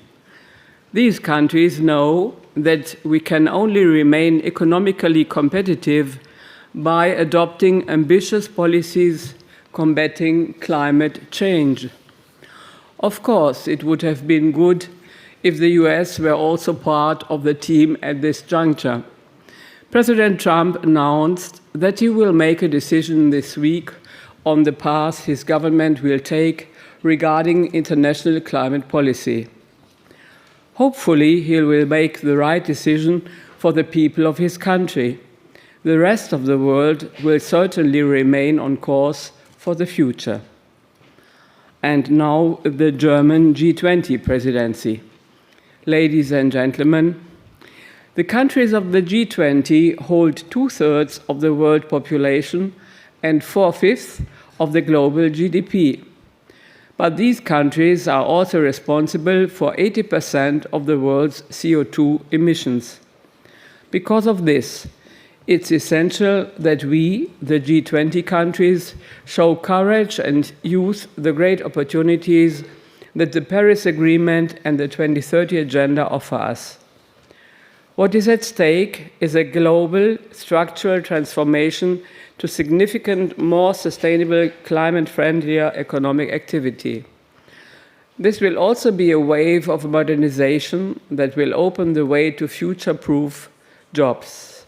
We are working on this actively in our G20 presidency. In order to bring about real change, the transformation has to be supported by a broad majority of the public. I would therefore like to thank the T20 for your committed work. Together with Business 20 and Civil 20, you are calling on us to resolutely implementing the Paris Agreement. Your support gives us momentum. Thank you. Ladies and gentlemen, outside of climate policy, there is hardly any other policy area driven so strongly by scientific findings. It is thanks to the IPCC's reports, which many of you worked on, that the 1.5-degree goal and the 2-degree cap on global warming became the heart of the policy agenda. While I am on the topic, I would also like to acknowledge the report of the High-Level Economic Commission on Carbon Pricing that was presented this morning. Some of you worked on this as well. The report underscores the importance of a functioning carbon pricing mechanism and provides recommendations on how to design one in a functional way. The OECD also presented a clear scientific analysis a few days ago. Its report, Investing in Climate, Investing in Growth. The report comes to the conclusion that ambitious climate action, if combined with climate compatible growth policies, could bring about a surge of growth of about 5% on average in the G20 in 2050. Scientific work like this can set concrete changes in motion, both in policy and in the economy. The process of transformation to carbon-neutral, climate-resilient economies can only be achieved if all global finance flows are diverted in the direction of sustainable investments without exception. To achieve this, governments must create reliable frameworks for planning certainty in investment decisions. In Germany, we have this kind of reliable framework in place with the Energiewende, our energy transition, and the Climate Action Plan 2050. Ladies and gentlemen, I hope you have good discussions today and over the course of the summit, for example, about the pressing issue of marine litter. Personally, I hope that the G20 summit will embrace as many of the T20 recommendations as possible so that they can be implemented. We can only achieve our goals if we work together. Thank you very much.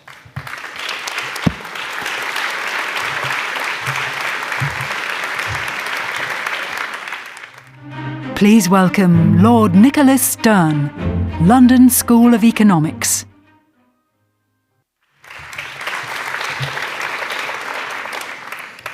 Thank you, Minister. Thank you, Germany, for its outstanding leadership And so many of us are happy that in this crucial year, it is Germany that is in the presidency of the G20.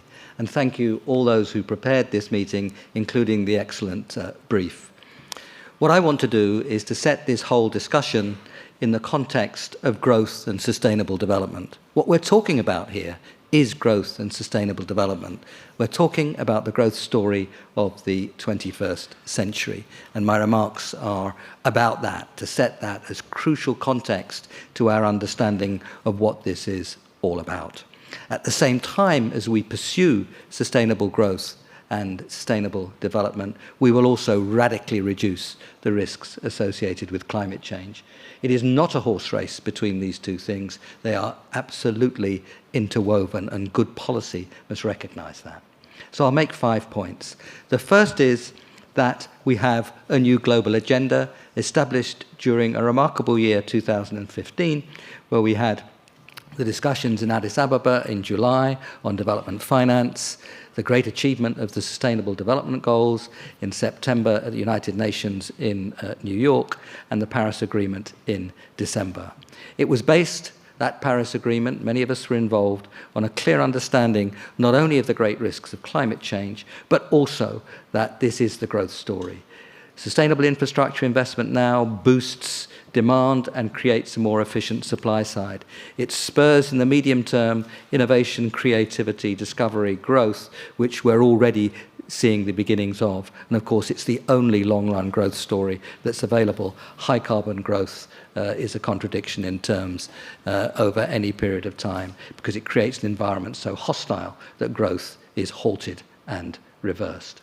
It's a growth story that delivers not only radically reduced risks of climate change, but rising living standard, inclusive growth, reductions in poverty, cities where we can move and breathe, stronger communities, ecosystems that are productive and resilient. That's my first point. We have to be very clear that this new global agenda is the sustainable growth story, sustainable poverty reduction story. The second point, at the core of this whole story is sustainable infrastructure. Infrastructure is the three biggest elements: energy, transport, and water. It should be crystal clear that if we look at education, if we look at gender opportunities, if we look at inclusion and inequality, these areas are absolutely fundamental.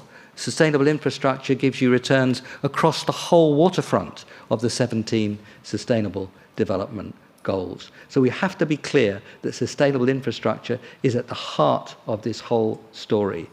2/3 of infrastructure investments in the future will, over this next 15, 20 years, will be in emerging markets and developing countries. They are at the core of this whole story of sustainable development. My third point is urgency. This next 10 to 20 years are absolutely vital. Aging, I've already emphasized the infrastructure investment which will take place in emerging market and developing countries. But in the richer countries, aging infrastructure will need repair and replacement. We are urbanizing at an extraordinary rate as a world. We have perhaps 50% of 7+ billion, something over 3.5 billion people now in our cities. That will rise to something like 2/3 or 70% by mid-century of a population of more than 9 billion. Very basic arithmetic. 3.5 billion now in our cities or so, rising to something like 6.5 billion or so in mid-century. That is a one-off event in human history. If we get that wrong, we will lock in dirty cities, cities where you can't move and breathe, where people are poisoned by air pollution, but we will also lock in something like 3 degrees or more. If we get it wrong, we will have essentially taken away chance of delivery on 2 degrees. We are in a hurry. We must move on pace, we must move on scale, but we must do it wisely and in a measured way. And we now see how to do that, and we have to get the policies in place very quickly. Another way of looking at the pace of change that we need, the world economy will likely double in the next 20 years at a growth rate of around 3% or so. The infrastructure will more than double. This tells us very clearly, this arithmetic of the growth of our towns, the arithmetic of what's happening to infrastructure in the next 20 years, tells us very clearly and strongly that these next 20 years are absolutely critical. And of course, we have to get the policies in place right now if these long-term investments are to be made in this in this next 1 or 2 decades. Delay is dangerous. Now, in this context, Paris was absolutely fundamental, because what Paris recognized, it did recognize the urgency. It recognized that the policies that we have in place to meet this very clear and strong target of well below 2 degrees were not yet strong enough. So Paris was clear and strong on the target, but also honest about the need to ramp up those policies. Paris was based on an understanding of the growth story. I've been now, as many of you probably have, I've been now to 11 or 12 COPs associated with the UNFCCC. The huge difference between Copenhagen and Paris was a clear understanding of that growth story. So Paris had the strong, clear target. It has the sense of urgency. It has the honesty that we're not going far enough, but it has the optimism of being part of a global agenda which looks extremely attractive in terms of what it can deliver.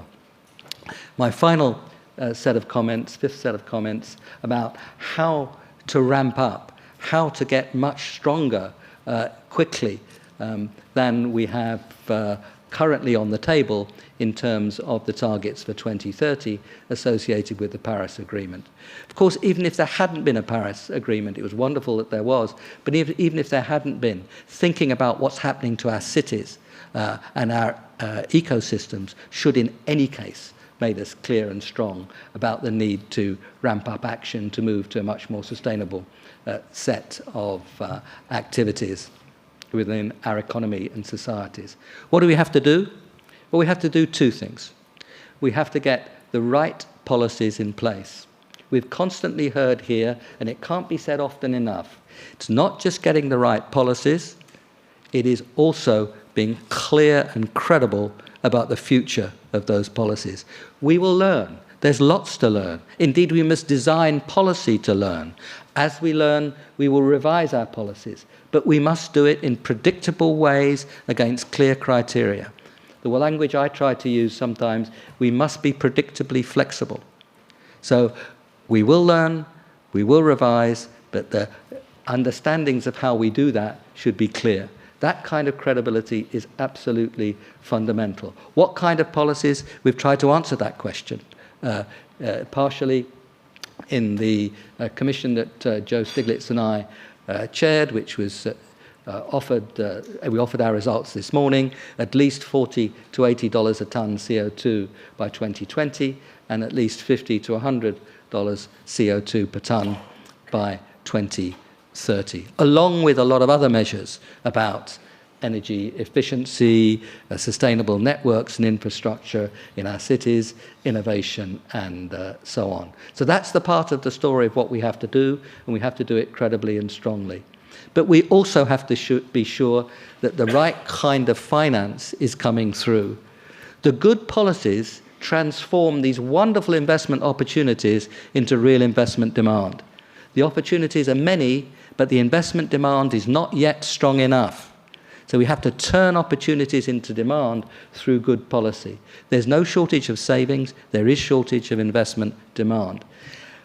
As we do that, simultaneously, at the same time, we have to bring forward the right kind of finance. That's particularly the kind of finance that allows to taking of risk at the early stages of these infrastructure projects. That is of fundamental importance.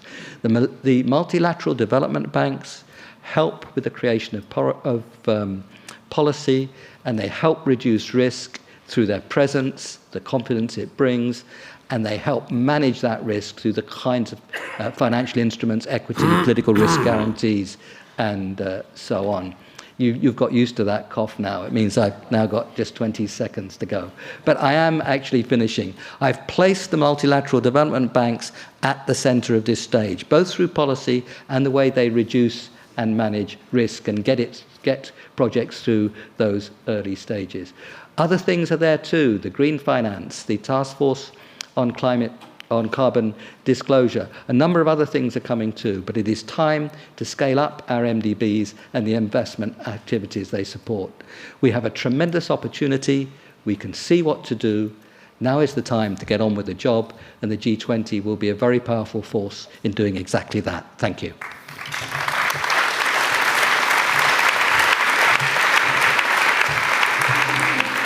Please welcome Ottmar Edenhofer, Mercator Research Institute on Global Commons and Climate Change. Please welcome Celine Buck, Centre for International Governance Innovation.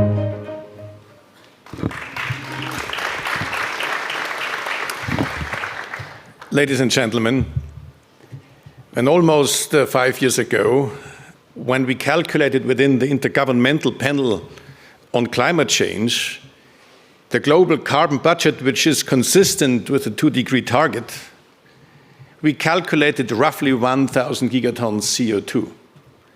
Over the last 5 years, we have already exhausted and used 200 gigatons. So basically, the remaining carbon budget is roughly 800 gigatons.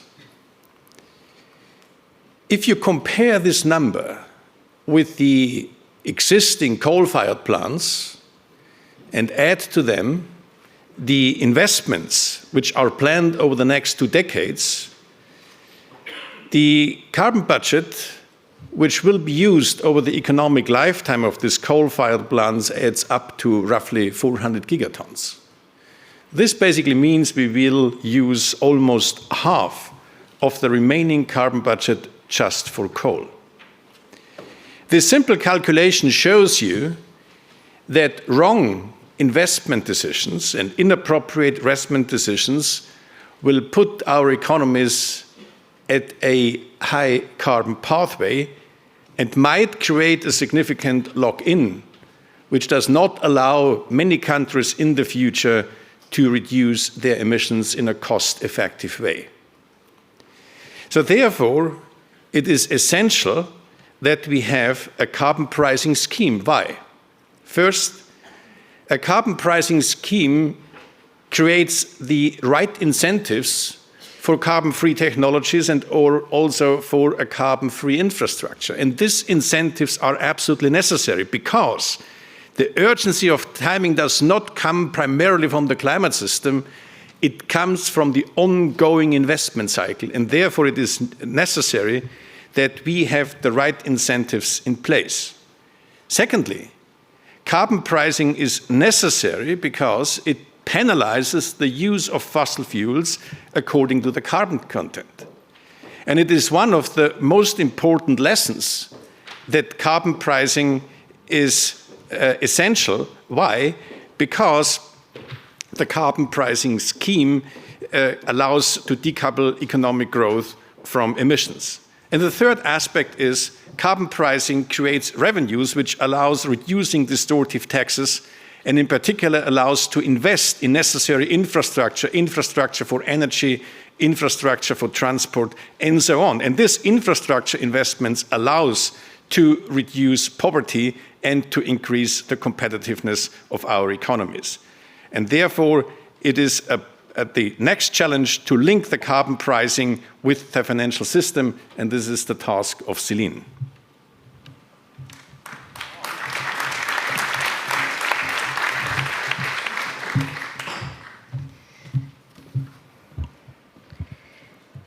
Ladies and gentlemen, our policy brief team made a number of recommendations, some of which have just been outlined by my esteemed colleague Ottmar. But they included phasing out fossil fuel subsidies and putting a price on carbon to harness the transformative power of the market, as Ottmar has just described. It also includes the essential investments required by multilateral development banks, has been described by Lord Stern, and strengthening and reorienting investment strategies to exploit the significant opportunities of low-carbon, climate-resilient infrastructure. But transforming the finance system is also needed to enable and drive change. and I will speak about the proposals made by the Climate Policy and Finance Task Force's Green Finance and innovative small and medium-sized policy briefs. These proposals have as their goal to accelerate the alignment of capital markets and financial systems, innovative solutions, and resilient sources of employment in emerging firms with climate action and economic growth for the good of society. We recommend the standardization of green finance norms and practices, including green bonds. For example, the green bond principles of the Global Capital Markets Association as one way of doing it. The harmonization of climate-related financial risk disclosure standards across the public and private sectors and globally, and particularly the private sector-led task force on climate-related financial risk disclosure. The development of mandates to establish equity and debt markets for sustainable infrastructure, as was just mentioned, and fit-for-purpose credit instruments to ensure that green technologies and from resilient emerging firms can grow to create confident local identities and deploy innovative solutions to climate change. We propose that to do this, we should implement a shared platform which would be focused on implementing the findings of the Task Force on Climate-Related Financial Risk Disclosure. In time, the global governance of such a platform could be assured by the members of the Financial Stability Board, that is to say, finance departments, financial market regulators, central banks. This platform could also serve as a monitoring system for the implementation of progress on green and sustainable finance. Local governance of the platform could be assured through active engagement of stakeholders by the finance minister and the finance deputy. Local stakeholder engagement could be structured in both national and regional expert groups, such as already is being done in the EU, and could include civil society, including ENGOs, community groups, and indigenous peoples, private and public sector experts in the physical risks of climate change, including property and casualty insurers, and fiduciaries, such as pension funds and life insurers, who must, by the nature of their obligations, understand the transition and liability risks of climate change if they are to serve their fiduciary duties to those they insure and to those for whom they provide pensions. SMEs should also be part of this platform, small and medium-sized enterprises, because they have innovative solutions to climate change, and they are also at risk of the physical consequences of climate change. These firms that are at the origins of the Schumpeterian chain, described earlier today, provide 60% of employment and 50% of GDP in high-income countries, and 50% of employment and 40% of GDP in low-income countries. We believe that these proposed policies and this platform offer a comprehensive approach to climate policy, sustainable infrastructure, and finance that connects society to the challenges we face. As I close, I'd like to acknowledge the human spirit that stands behind these very human ideas. I'd like to thank the 84 scholars from 42 think tanks and 7 universities and 4 ENGOs who brought their deep expertise and goodwill to build trust and engagement around these recommendations in our climate policy and finance task force. I'd also be remiss if I did not thank our colleagues in the B20, headed by Mr. Bach, and the C20, who made it possible to sign a joint communiqué on energy and climate change, including reference to sustainable infrastructure. Thank you.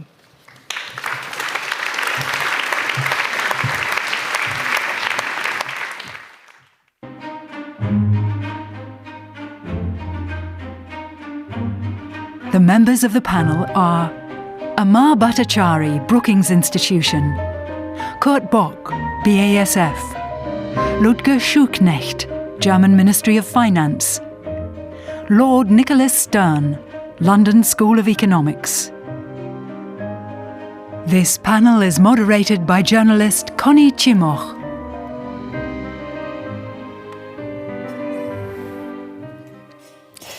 Yeah, we wish the solution to the climate change could be as easy as the Harry Potter music that we have been hearing as an underlying sound. Let me just very quickly address the members of the panels that haven't spoken yet. So please forgive me, Nick.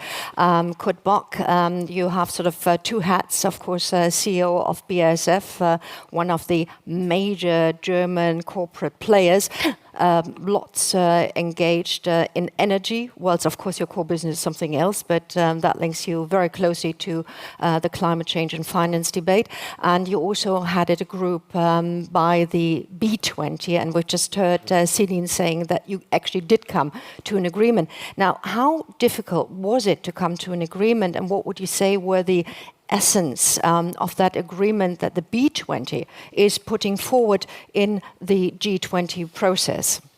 Yeah, let me start by saying that in business we have relatively little experience in coming together in these multilateral types of meetings as we do it here today. So for us it was kind of an experiment when we met companies from very different countries and backgrounds talking about climate change and energy efficiency. And our expectation was that process to come to a conclusion would take quite some time. Actually, we moved on very, very quickly and could agree on a couple of major proposals, which I think make a lot of sense, which clearly tells you that business by and large has received the message that we have to act and we cannot wait for regulators and lawmakers to step up to the plate.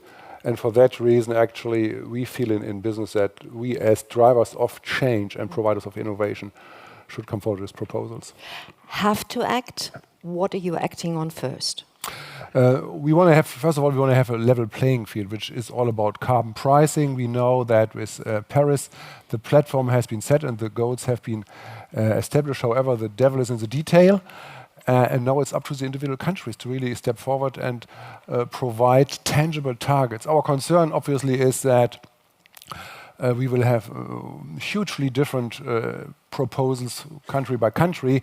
And for that reason, we think that G20, which causes 80% of the CO2 emissions globally, the G20 should really step forward, and that core group of countries should really develop a platform to establish rules for carbon pricing, to have a convergence over time of the different schemes. We see already the European example, we see what's happening in China, yet most countries still have to come forward, and I think this is a unique opportunity. Thank you very much. I turn to Ludger Schuknecht, who's the chief economist at the German Ministry of Finance, but who is also the vice Sherpa to the G20, and you've got the ear of your minister. Now, we had just a funny incident as we were discussing the market price for carbon, and of course this morning we had a session here saying that economists have actually come together, amongst others, also Lord Stern, saying, you know, this could be the market price for carbon, and you say, should that actually be determined by the government? So why was that question mark there, and what would you have instead? And what is the right carbon price? Well, I assume that as regards the financing of climate change and also sustainable infrastructure, we need a proper pricing mechanism. And typically we would say that market-based pricing is the right way to price scarce goods, and you know, the environment is a scarce good. As we've just heard from Professor Edenhofer, you know, we have a limited budget. So in that sense, we have a risk that if prices are set, if technical modes are set, that we get into inefficient ways of achieving these objectives. What's the contribution of the government, i.e. what's the contribution of the Ministry of Finance? I mean, of course, policy is framework setting. We've just heard Lord Stern that sort of we have to have the right policies. What are the right policies from your point of view? I think that as a Ministry of Finance and also as the presidency of the finance track in G20, we have quite a role here to play both nationally and internationally. Nationally, of course, we play a key role in all financing-related matters, financial market-related matters. But I think perhaps for the audience, it's more interesting what we do in the G20 context. And I think what people perhaps sometimes don't keep in mind is how important a stable macroeconomic environment is as a kind of a basic prerequisite and as a basic institutional element. I mean, you need sound public finances. You need a healthy financial system, reasonably low inflation. Without all this, you will not have a financing environment that will give you the necessary investment towards a better environment. And it will not give the governments the scope, neither the financial scope nor the ability to prioritize climate-related issues. And government that's always in crisis mode is very distracted. So I think apart from the fact that unsustainable public finances, for instance, mean that you have to cut rather than to spend, it is also that political element, I think, that is very important. Now, in the context of the G20, we are also, besides the importance of macroeconomic stability, we are also heading the initiatives relating to supporting risk assessment in the private sector, where we have the so-called Green Finance Study Group, which is a process where we want to have a process that generates the relevant information and suitable tools for risk assessment by the private sector, so that banks and investors can actually see, what the risks are. But I stop here. Thank you. That's very kind of you. And last but not least, the person that we haven't heard yet is Amma Bhattacharya, Brookings Institute, working or have been working in your past with many organizations trying to come to a result. The big question is, of course, whilst the northern countries have a big role to play as users, it's basically on the backs of developing countries that the whole process is done. We've heard from Lord Stern that it's about sustainable infrastructure. How much help, how much assistance, how much policy initiatives are needed in order to get the policies right on that scale? So I think, first of all, I would say it's the emerging markets and developing countries that can ride the crest rather than be the ones who are ridden upon. So what do I mean by that? And very much building on what Lord Stern said. I mean, there are two major challenges that we face today. The first is how do we eliminate poverty and improve well-being everywhere. And the second is how do we do that without destroying our planet. And for too long, these were seen as objectives in conflict. But as, again, Lord Stern said, they are intimately connected, and they are connected through the investment process of sustainable infrastructure. So roughly 2/3 of that investment in sustainable infrastructure will happen in emerging markets and developing countries, and roughly 80% of carbon-sensitive investments will happen in emerging markets and developing countries. So this new investment should be seen as an opportunity to do things differently and to do things better. Who's going to finance them? But before you get to the finance, I would say that you have to do both sides. Mm-hmm. You have to get the policies right so that those investments are sound, and you need to get the finance right. At the moment, we have tremendous opportunities, tremendous needs, but we are not able to translate them into realized demand. And there are plentiful of savings, but we are not able to effectively translate them into right finance at the right time. So building this bridge between policy and finance is a complex challenge. Why?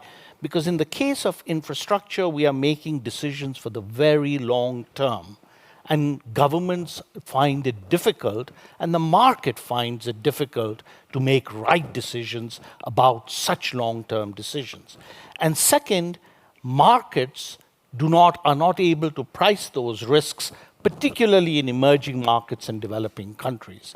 So there's a lot of now coming together of how do we create effective platforms that can create virtuous cycle, create the enabling conditions, bring down risks, and bring forth the finance. And again, as Lord Stern said, a critical role here is for the multilateral development banks. Thank you very much for that stone that I'm sort of going to throw into a different pond now. Lord Stern, whenever I hear the word complexity, it seems to contradict your sense of urgency, or a sense of urgency that's probably felt by every person here in the room, seeing that I think about 10 years ago, people went around like saying 2015 is the year of the turning point. So if we don't get our policies right by 2015, then we need to invest much, much more money. We need to invest much, much more effort to still adhere to this 2-degree goal that we've all set ourselves. So aren't we sort of somewhere caught between the devil and the deep blue sea? Urgency on one side, complex decision-making by everybody, both here in this room and also at the table. I think a complex world requires clarity of what we're trying to do as a world and where we're going. And fortunately, in 2015, and it continued into 2016, we have that clarity. We have the clarity of the Sustainable Development Goals, of wanting to stay well below 2 degrees. And that helps us see the way through to policy. I completely agree with Lutger. You'd want to have markets operating as effectively as we can within the overall goals that we've set ourselves as a world. And that's what defines the scarcity, the goals that we have set ourselves. And what we did in our work with the Carbon Pricing Commission, co-chaired by Joe Stiglitz and myself, is to say, given that definition of where we want to go and the implicit scarcity that follows from it, these are the kind of prices that are likely to be necessary in the markets to drive that change. And so it gives guidance, for example, if we're doing better at the emissions trading scheme, and Europe surely has to do better at the emission trading scheme. I do hope my own country stays strongly involved in that, the UK.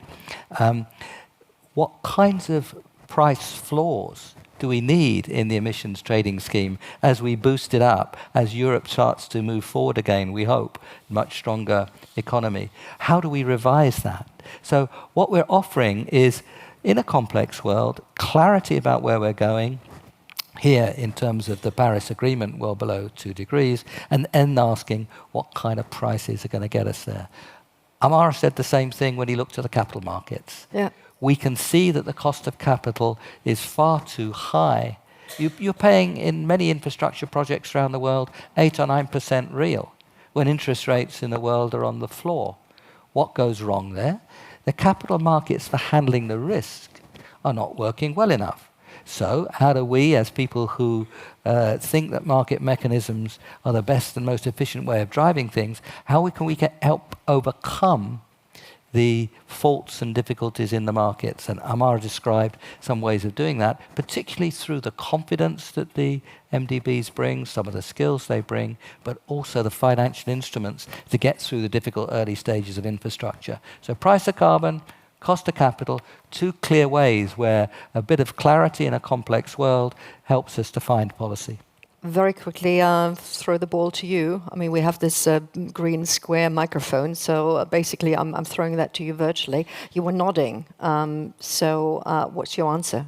No, I agree. I think that the role of the multilateral development banks will be key in this process, and they have the expertise, because in many cases it's expertise. How open are they? And it's also a question of their role. Their role, I think, and their own understanding in the process is changing to a certain extent, in that they see their role more as one of crowding in private finance. Exactly. Which will also be very important to deal with the situation that their capital is limited. They can use their capital more efficiently, but I think their role is also to bring in private capital and to create an environment for private capital to come in. But maybe one additional point to Nick's, and I think that is it's not only an issue of functioning financial markets where the MDBs can help, but it's also an issue of functioning policies, as we all know. And in the G20 context, I think no country is free of sins here. But I mean, there's one initiative also in the G20 context regarding Africa, the Compact with Africa, where we want to address in particular the policy side to reduce risks and not just to kind of throw money at it. And in that sense, I think we need a comprehensive approach. You mentioned urgency and complexity, and I think that the processes like here, the T20, the B20, G20, all these processes are very, very good processes because they bring all the players together to develop the playing field, to prepare the grounds in a way for agreements like Paris. And they are also the fora that help to sustain the debate and to develop the agenda, even if not all political players are equally able to move forward at the same time. So I would say that one of the achievements of our G20 presidency so far has been to keep exactly this work program going, that when the political environment is right, that we can move forward also there. Very briefly, I see we've got 5 minutes left, so 1 minute on what BASF as a global player does in order to get its carbon footprint in order. Yeah, first of all, let me say that we need predictable policies and we need predictable frameworks, which is really a challenge in today's world. We make investments for the next 20, 30 years. So everything that has been discussed here is helpful, but at the end of the day, it's about building trust. Companies will only invest if there is trust that you will have a decent return over time. Nevertheless, in the case of our industry and BASF as a chemical industry, sustainability is really the core of what we're doing because we are basically providing the tools and innovations which you need to have a more sustainable environment. When you talk about transportation, energy, water, this is all about chemistry at the end of the day. So it's really about our innovations and our inventiveness, how to solve these problems. And we do this when we can make money, bluntly spoken. I need to ask one more question. How do you handle the carbon price? I mean, we know what BASF does, and it's quite remarkable, calling itself a sustainable company. But what do you do internally? Currently, carbon pricing for us is a shadow pricing. We have an estimate what the carbon price could be over time, and then we pressure test our investments whether they are still viable under those price scenarios.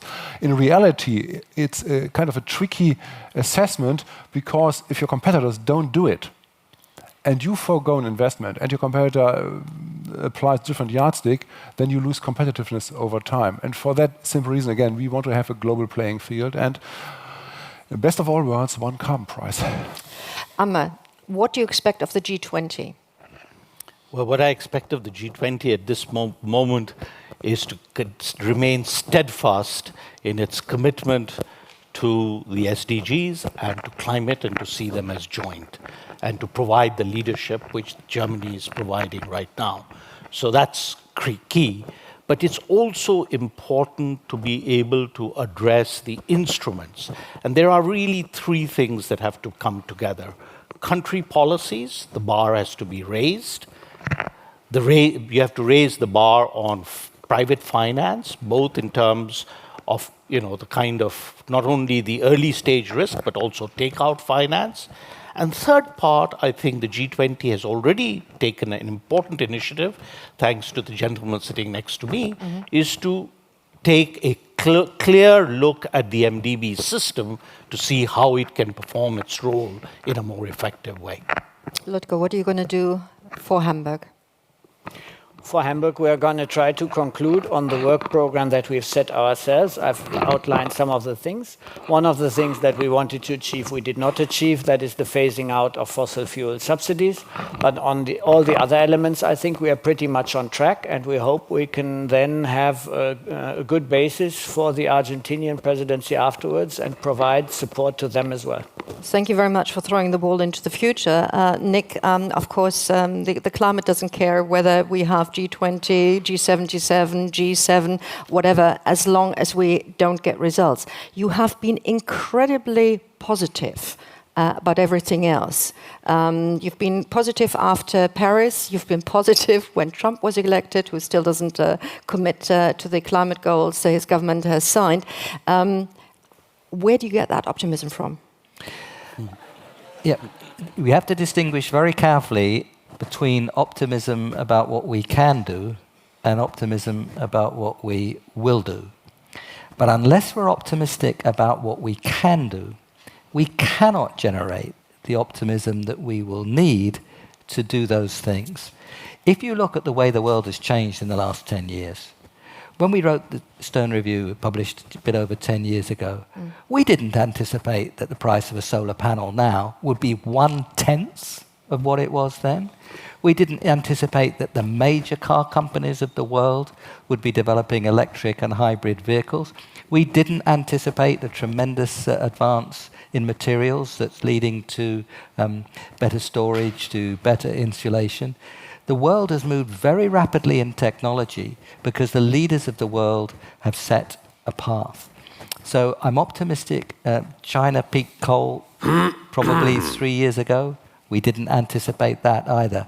So there have been very strong movements in a good direction, but we are not moving fast enough. And that's where the worry, the distinction between optimism about what we can do, optimism about what we will do. My optimism about United States comes from New York, from California, from the big American firms that are moving strongly in this direction, from the tremendous creativity of Silicon Valley. And that, I think, is well-founded. We hope that the President of the United States makes sensible decisions. Thank you very much. So we are agreed that the framework needs to be set correctly, as you said a number of times, but in the end we all have to live it, and we all have to contribute, both as companies, as individuals, as representatives of governments, as always as think tanks. As think tanks that are putting forward. But ladies and gentlemen, there is one reason why we need to do that, to achieve the 2-degree goal, because we have a future generation. And the nice thing is at this T20, we have the future generation present. We have 100 young people that applied to take part in this from more than 100 countries. Well, from 100 countries on the whole. So it's the G20, the young people, so to say, and they have done something in order to prepare us for lunchtime. And I think we're going to see that up on the big screen. Enjoy your meal from the United States. Lek ak jamu from Senegal. Buen provecho from Argentina. आप अपने खाने का आनंद लीजिए from India. Maikana from Fiji. Mirurung Ganji from Benin. Nikmati hidangan Anda from Malaysia. Buen provecho desde España. Disfruta de tu comida desde Colombia. Okay, these were not 100 statements, and ladies and gentlemen, as you go out, and I know it's going to be the majority of gentlemen who is going to attend to the suites, be assured that you can do that without a bad conscience, because the milk used to make this particular suite that you're going to enjoy later on has been influenced so that the cows don't put too much methane into the air. So chemistry works, in this case not from your company, but from somebody else. Yes, you can talk to them outside. So enjoy your meal. It's not going to be your last. Enjoy the rest of the conference.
Good afternoon, everybody, and thank you very much for joining our panel discussion, Lessons Learned from the EU-Turkey Migration Deal. We would like to take a deep dive into the agreement between the EU member states and Turkey, which came into effect in March 2016. During the next 50 minutes, we would like to answer the key question: can the EU-Turkey deal be a blueprint for G20, and if so, how? Let me just say a few words again on the deal, so we're all on the same page. At its heart, the agreement aimed to address the flow of smuggled migrants and asylum seekers across the Aegean from Turkey to the Greek islands by allowing Greece to return to Turkey all new irregular migrants arriving after March 20, 2016. In exchange, it was agreed that EU member states would increase resettlement of Syrian refugees residing in Turkey, accelerate visa liberalization for Turkish nationals, and boost existing financial support for Turkey's refugee population. More than a year later now, we would like to explore if the EU-Turkey deal on migration can be a blueprint for other cooperation between G20 members and third countries, and if so, how it needs to be designed in order to benefit refugee populations and hosting communities without compromising on fundamental rights and values. Before I introduce our panelists here, let me just briefly outline the session. It works a little bit different than what we saw in the morning. We have a general discussion, not a fixed format. And we have about 50 minutes in total, of which I would like to reserve at least 10 to 15 minutes for questions from the audience. And in order to jump right into the details, I have asked our panelists here to prepare a 2 to 3 minute statement to answer the poignant question in the beginning: EU-Turkey deal, success or failure? What works, what doesn't work? So on the panel we have Saime Özgürümüz, who is an associate professor at the Department of Political Science and Public Administration and associate dean at the Faculty of Administrative Economics and Social Sciences at Bilkent University. She was a visiting scholar at the Center for Middle Eastern Studies at Harvard University in 2015 and 2016. Her research and publication focus on migration policy in the European Union, Turkey and Canada. Welcome, Saime. Gerald Knaus, on the left, is the head of the European Stability Initiative, a think tank for Southeast Europe and enlargement. He studied in Oxford, Brussels and Bologna, and he was a senior fellow of the Mercator Foundation and lives in Berlin and Istanbul. In 2015, he published a paper called The Merkel Plan, which came to be the basic outline of the EU-Turkey deal on migration. Welcome, Gerald. And to my right here is Karl Kopp.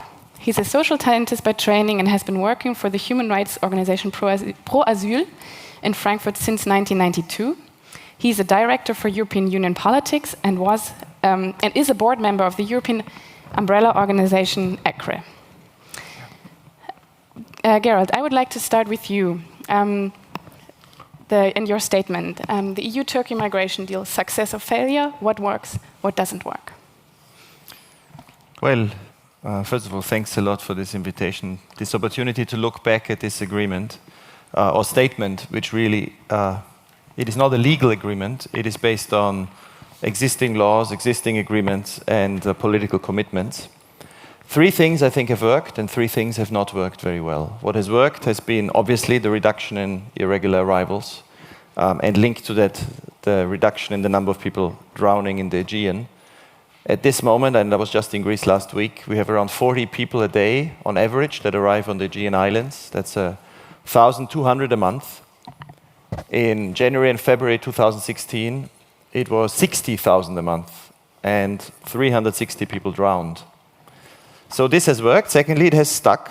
Turkey and the EU have not walked away from this because it has turned out to be in both of their interests. And thirdly, and linked to this, it's been in Turkey's interest because Turkey had to take back very few people from the EU, from the Greek islands. In the first 12 months, around 916 people were taken. Now it's above 1,000, 1,100.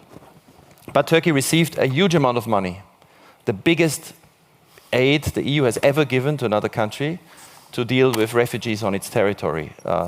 2 times 3 billion were promised, more than 800 million already spent, and this is having an impact. What has not worked quickly? Well, the legal access that was promised for larger numbers of Syrian refugees from Turkey to the EU has been very disappointing for those like us who've been pushing and hoping that this would be a historic breakthrough. Larger numbers of people finding a legal way to the EU. It's been a few thousand. That's not good. Secondly, reception conditions and the asylum service in Greece. It wasn't a surprise that they would be overburdened. Everybody knew that. What was a surprise for me is that even though the numbers were very small, in the end, still, despite massive EU financial support, the management on the islands has been, well, to put it politely, very disappointing. And I'm sure many human rights organizations have written about this. All the criticism is more than justified. And thirdly, the relocation from Greece that the EU has also promised has also been very slow. So Greece has seen itself, despite this agreement, reducing the numbers of people arriving, last year struggling with a very large number of people on the mainland and on the islands. Thank you very much. Mr. Kopp. Okay, concerning the Turkey deal, we would say the deal, we would like to avoid the term deal. We talk about refugee protection, and the deal is quite the opposite of refugee protection. We have now deal after deal, Turkey deal, Libya deal, whatever, deal. Created a humanitarian disaster on the Aegean island. The preconditions of the deal to say Turkey is a safe third country, or the Commission also stressed Turkey is a safe country of origin, is wrong. And this assumption is the key principle to force many people on the island, more than 10,000, to stay, to be trapped, to wait for a procedure, for a high-tech border procedure under inhumane conditions. So on the Greek side, the deal created a mess, and it's quite, and nobody is responsible. Gerald mentioned maybe the Greek management, but on the other hand, it was the will of the political leaders in Europe to implement the deal. It's not a legal document, as we heard. It's a hybrid approach to force Greece in line with EU law or in violation of EU law to implement the deal. So on the Greek side, it created a disaster, an ongoing disaster, and this is, let's say, the counterbalance. If we ask what is the success story, the only success from the political point of view, Gerald mentioned this, is refugees are not able to come anymore. This is blocked, the sea route is blocked. By the way, this is not officially part of the Aegean deal, the Turkey deal. At the land borders, it's surprisingly very low numbers in Greece and Bulgaria. And why is this? Turkey tried to keep control because they stop also their citizens now who want to leave the country. And on the other hand, Greece and Bulgaria are pushing back people in violation of international law. So if you talk about a blueprint, it's quite the opposite of a blueprint concerning a common European asylum system and based on solidarity and human rights. So we would like to quit the part of the deal concerning the safe third country concept, this border procedure, which creates a hell of suffering and depression, and we had dead people in the so-called EU hotspots, and to end with something positive. The Greek lawyers, our friends, were able to block every deportation of Syrian refugees who remain in the procedure. They went to the highest Greek court. We have now the first case last week, it will be communicated this week, an Armenian Syrian will be heard from the Human Rights Court in Strasbourg. We had the first Rule 39 decision concerning a deportation of an Iranian refugee.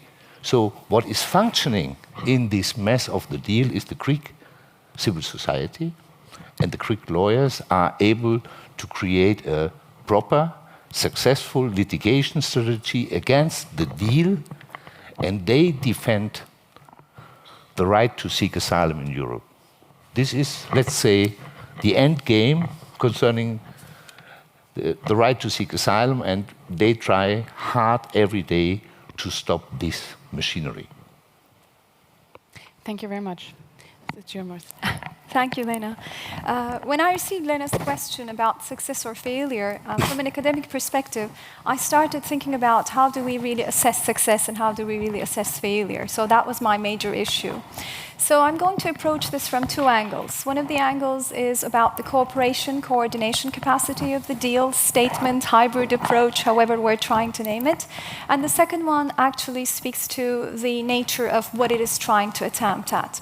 Now, the first one is this is a deal or statement between an international / supranational / intergovernmental / multi-level entity and a nation state, right? And it's trying to address a serious global challenge with one attempt, a deal. Now, from a perspective of trying to understand and compare what can happen with this kind of a situation, I think it can suffer from three major defects. One of them has to do with implementation. Implementation troubles precisely because it is trying to address a really multidimensional question on international protection. What do I mean by this? It's working on refugee protection, it's working on border management, it's working on asylum applications, it's working on a humanitarian scheme, and the asylum applications process itself is complicated because Turkey has a geographical limitation, and it's trying to address the issue from very different perspectives of temporary protection. And also, it's trying to curb irregular migration. So implementation troubles are already there. The second trouble that I could see from this perspective of cooperation coordination is about its sustainability. And the issue here is it has a set budget, right? And Klaus rightly addressed that. And that set budget is for a purpose. But what's going to happen next is not really predictable, or in fact, we're able to forecast it because we don't have real measurements of success or failure other than the numbers that we're talking about. And the third issue that I can see as a problem area is the accountability matters of which institution will hold accountable which one. Now we're at a point that both parties are holding their ends to the matter, but a point might come when there will be no accountability on either part if there is trouble in terms of its sustainability. Now, the other issue is about the nature of the process, and I call this the scale issue. I think the mass influx is its major contender, because the conflict itself is protracted and the numbers are increasing, as the deal itself aims to address, the border management issue and the refugee protection schemes and so on. At the same time, babies are being born, people are aging, their socio-demographic profile is changing, health challenges are increasing, children are losing another day to school and so on. So there is an issue about what we talked about in the morning here, about particularly being inclusive and comprehensive about a strategy on international protection. So these 2 points, the nature and the cooperation coordination dimension, makes it very difficult to call it a success or failure. So my final point is too early to tell within a year and just 5 progress reports. Thank you very much. Too early to tell, but there are some statistics already been put out, and some researchers say, and even Frontex claims, that the closing of the Balkan route has been much more effective in driving down the numbers of arrivals than the agreement or the deal. The agreement that you prefer not calling it a deal. What is your response to these statistics? Well, look, in March 2016, when the Turkish Prime Minister made this offer to the German Chancellor and the Dutch Prime Minister in a meeting in the Turkish embassy to the European Union in Brussels. At that time, we already had the closure of the Balkan route. And at that time, every day, more than 1,100 people kept coming to the Greek islands. Every day. Islanders expected this 2016 to be the year of most arrivals ever. And it was actually quite clear to everyone in Greece that, and this was the preparation of the UN agencies, that the idea that Greece could absorb 200,000 people on its mainland, because before that people were on the island, they spent 1, 2, 3 days, then they moved to the mainland. That Greece would be able to afford 200,000 people, that it could cope with them decently in any way, more than Sweden accepted, was a fantasy. It was clear Greece could not do that. But equally, it was a fantasy and remains a fantasy. The idea that you can create a tiny fence of a few kilometers on each side of the border crossing of Greece and Macedonia at Idomeni, because there is no fence along this border. There is a tiny fence where people used to just be able to cross without any problems. And that without Greek support, you can close the Balkan route. The Balkan route has not been closed. If you look at the numbers today, and I bring you the latest numbers that are now based on really solid evidence, because today people in Greece, those who are in Greece, the asylum seekers and refugees and migrants, get some support from UNHCR. So we have a pretty good sense, finally, how many people are there today. Today the estimates are that there are 42,000 people in the whole of Greece, including the islands. So today there are only 7,000 something people on the islands. Which means that there are less people in Greece today than there were when the agreement was made. But of course 30,000 people arrived because despite the agreement, so where are they? I mean, what we see is that half the people on the mainland have actually made their way to Germany, Austria. So the reason the numbers fell so fast is because after the agreement with Turkey, the numbers arriving on the Greek islands dramatically dropped from 1,100 within 2 or 3 weeks to 100 a day to 50 a day by the summer. And Greece, as a result, then worked with Macedonia, because Greece had no obligation to take people back from Macedonia that crossed the border. The idea that you can just, as Viktor Orban proposed, build a fence across the Balkans that will make it impossible to cross is a fantasy. It hasn't worked, it wouldn't have worked, and in terms of EU solidarity, it would have been a disaster, because what it would have meant is that the EU, and some countries did that, would support a non-EU member, Macedonia, to lock in, to block refugees, asylum seekers in an EU member, Greece. Yeah. And of course, under this scenario, there would have been no support for the refugees in Turkey, no resettlement from refugees from Turkey, and you would have had essentially the whole of Greece turned into a humanitarian disaster zone. Now, the agreement did not create a humanitarian disaster. Today on the island of Chios, and I talked to the mayor just last week again, I mean, it is a shame. There are about 2,400 people on Chios today. They are in very bad conditions, despite massive amounts of money available. There is no security in these camps, Vial and Suda. Yeah. But this is solvable. 2,400 people on Chios is less than those who arrived on that island in the last 4 months. But Gerald, we hear this now since more than 12 months. Everything is so, there is a solution. But for the people, there is no solution. They are still in a tent. 7th of January, people slept in tents on Lesbos Island. You know the pictures. Thousands of people homeless, yeah, with all the money. So there was a mess, and this mess is not only a Greek mess; it's a combination of Europe, international. But it's solvable, wouldn't you? Yeah, say? but okay, people are arriving now. And concerning your question, you try to avoid this a little bit. Before the closure of the Balkan route, there was a kind of organized way to pass the Balkan, yeah?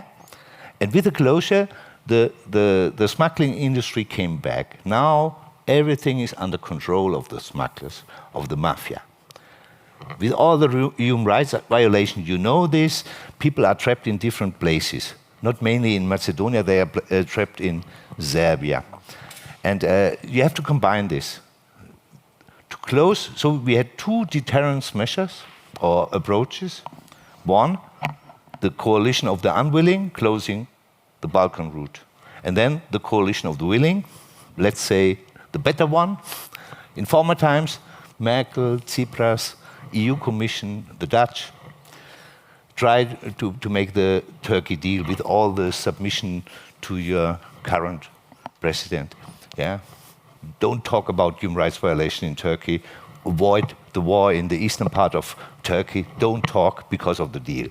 So, but the combination, the closure of the Balkan route and this, okay, this is the comeback of the smuggling industry. It's exactly the opposite what everybody said. Now, for them, it's a perfect timing to have high profits. So you should combine the 2 approaches, and both approaches have only one aim: to get rid of refugees, to keep them in safe, not safe third countries, but in third countries, containment policy, Turkey, Lebanon, the Turkey government was obliged, and everybody was happy when you introduced, not you, but the Turkish government, the transit visa restriction for Syrians from third countries. This closed many ways to Turkey and access to protection. And this is part of the deal, and if we analyze the deal, it's a massive attack against human rights and refugee rights. But I want to ask you about the alternatives. What do you suggest? Yeah. You say it's solvable. You say there should be something else should be done. So what do you propose? Yeah, to be fair towards Turkey, Lebanon, Jordan, maybe also Iran and other countries, the main host countries for refugees. We always advocated to offer safe and legal ways, for example, from Turkey. We are not in favor of boat people. Yeah? Not from Libya. We don't want that people go to Libya. We don't want that people risk their life. We want an organized, safe and legal way. The problem now is they are not available. Gerald mentioned this 1% resettlement quota we had already. Yeah, you made a proposal, 500,000 resettlement places per year, and now we have, let's say, 5,000 per year. So this is the difference between your idea and the reality. And it's only for Syrians. The problem is now we have to create safe and legal ways. There are different options, resettlement, humanitarian admission programs we had already concerning Syrians and in former times Iraqi refugees. There is an option, this is a big issue, if we unblock the family reunification. People would not have the obligation to enter a boat. 10,000 are blocked in third countries, bloody safe. The third countries, because they have no right, or they could not implement their right for family reunification. The same increase concerning Dublin, family reunification. Most of the cases increased, trapped people increased, we could solve not via relocation. It was about 15,000 relocation. No, 12 from, I think 12 from Greece to other European countries. But if we would implement the legal ways, yeah? If you follow the law, most of the people could join their family in Germany or in other places, yeah, because they nearly all have family members here. So safe and legal ways, family reunification. And only one sentence. Sorry. Yeah, and we always said, okay, support these countries financially, create dignified living conditions in Lebanon, in Jordan, and also in Turkey. We advocated for this 5 years ago. Now, only when the refugees arrived in Europe, Europe realized, oh God, we have a problem. Yeah. But exactly, that's what I wanted to ask Saime. You visited many of the receiving communities in Turkey, and can you describe a little bit how they are dealing, and also if you can already see an impact after the implementation of the deal? Thank you, Lena. Now, I think the discussion is going in a very different direction. If we're just going to look at the deal itself and talk about the numbers, actually the deal is putting a great question mark on how we approach international protection and sharing of responsibility in the event of forced migration as a result of humanitarian crises. So we're addressing a symptom by trying to restrict movement. Now, I wrote a couple of articles on irregular migration, and we can't stop it with walls, with restrictive policies, or with expulsion. So there's a serious issue here that by means of talking about irregular migration, we're also approaching an issue about international protection. Why is this a problem? You just mentioned the local communities. Now, this issue is seen as, how they actually move towards Greece and so on, but there is a real issue in the southeastern part of Turkey in about 12 cities where most of these people who are seeking refuge from a humanitarian crisis are now placed for almost more than 6 years now. So there is a long debate that we need to talk about in terms of what's going on there. Not only about their needs, and there the question of local communities becomes important, because about what's going on with the local communities as well. There are social tensions that might arise that we need to think about. It's partially about what we talk about here in terms of access to public services. There's also issues about funds, so where the issue about the money. I mean, Gerald talked about how much that's being spent on it, but it's just a sort of portion of the need that's already there. And in no way we have, and in the morning Dennis talked about economic progress and social progress and estrangement. There's a real sort of question about whether there can be estrangement on the part of the local communities who have been receiving them, thinking that the humanitarian crisis would be over and changing and framing this issue in another way. So I think it's time to talk about equality and in fact reducing inequality among the local communities who also have a disadvantaged situation and socioeconomically challenging conditions, and with the people who are coming here. If we only talk about it in terms of who moves, and how many moved and how many were able to be kept in Turkey, we'll be really taking this in a very different direction that's not close to solving the real issue that we're trying to address. That is, in fact, establishing conditions that will, in fact, provide them with self-reliant and resilient contexts for their futures.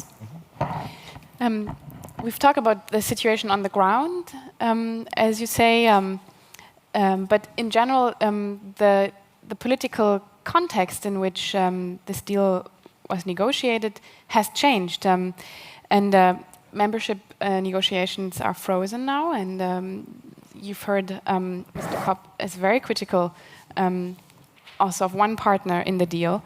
Do you think that Turkey is still a reliable partner and a safe third country? Well, I think the first question we have to ask is, what do we do going forward? And I think some of these issues were raised. One of them is, how do we confront the deteriorating human rights situation in Turkey, which is visible, which is clear, and which is deeply worrying. How do we go forward with resettlement? I mean, in the agreement in February, when Angela Merkel and Mark Rutte talked to the Turkish Prime Minister at that time, they talked about 900 people a day. We need to ask why that didn't happen, but it's not because the EU alone decided not to do it.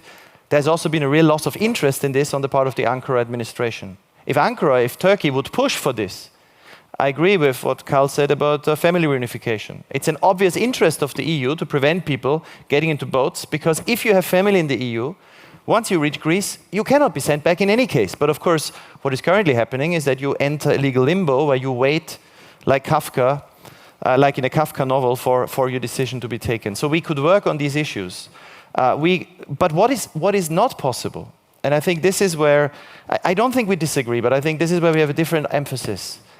The situation in 2016 of a situation out of control, where around Europe, those who said, look, the only way we can solve this is building insurmountable fences and suspending the Refugee Convention and ending support to human rights, which political movements that in end of 2015, 2016 were on the rise around Europe.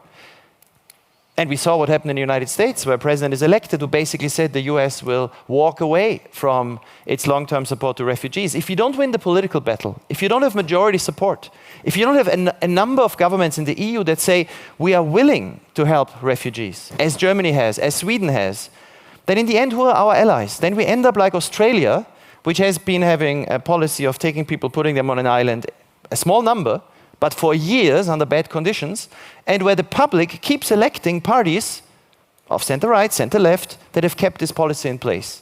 Now, I think if we move forward, what we need to do is we need to work on each of the elements of this agreement to improve them. There is no excuse that conditions in Lesbos or Chios, the two main islands, are bad. The money is there. It's not hard to manage. The number of people on these islands today is less than arrived in 3 hours in Passau in 2015. Why is it not happening? We can talk about this in detail. I would be interested. Why? Yes. Why do you think it's not moving forward? Well, I think one of the reasons is the lack of clear accountability.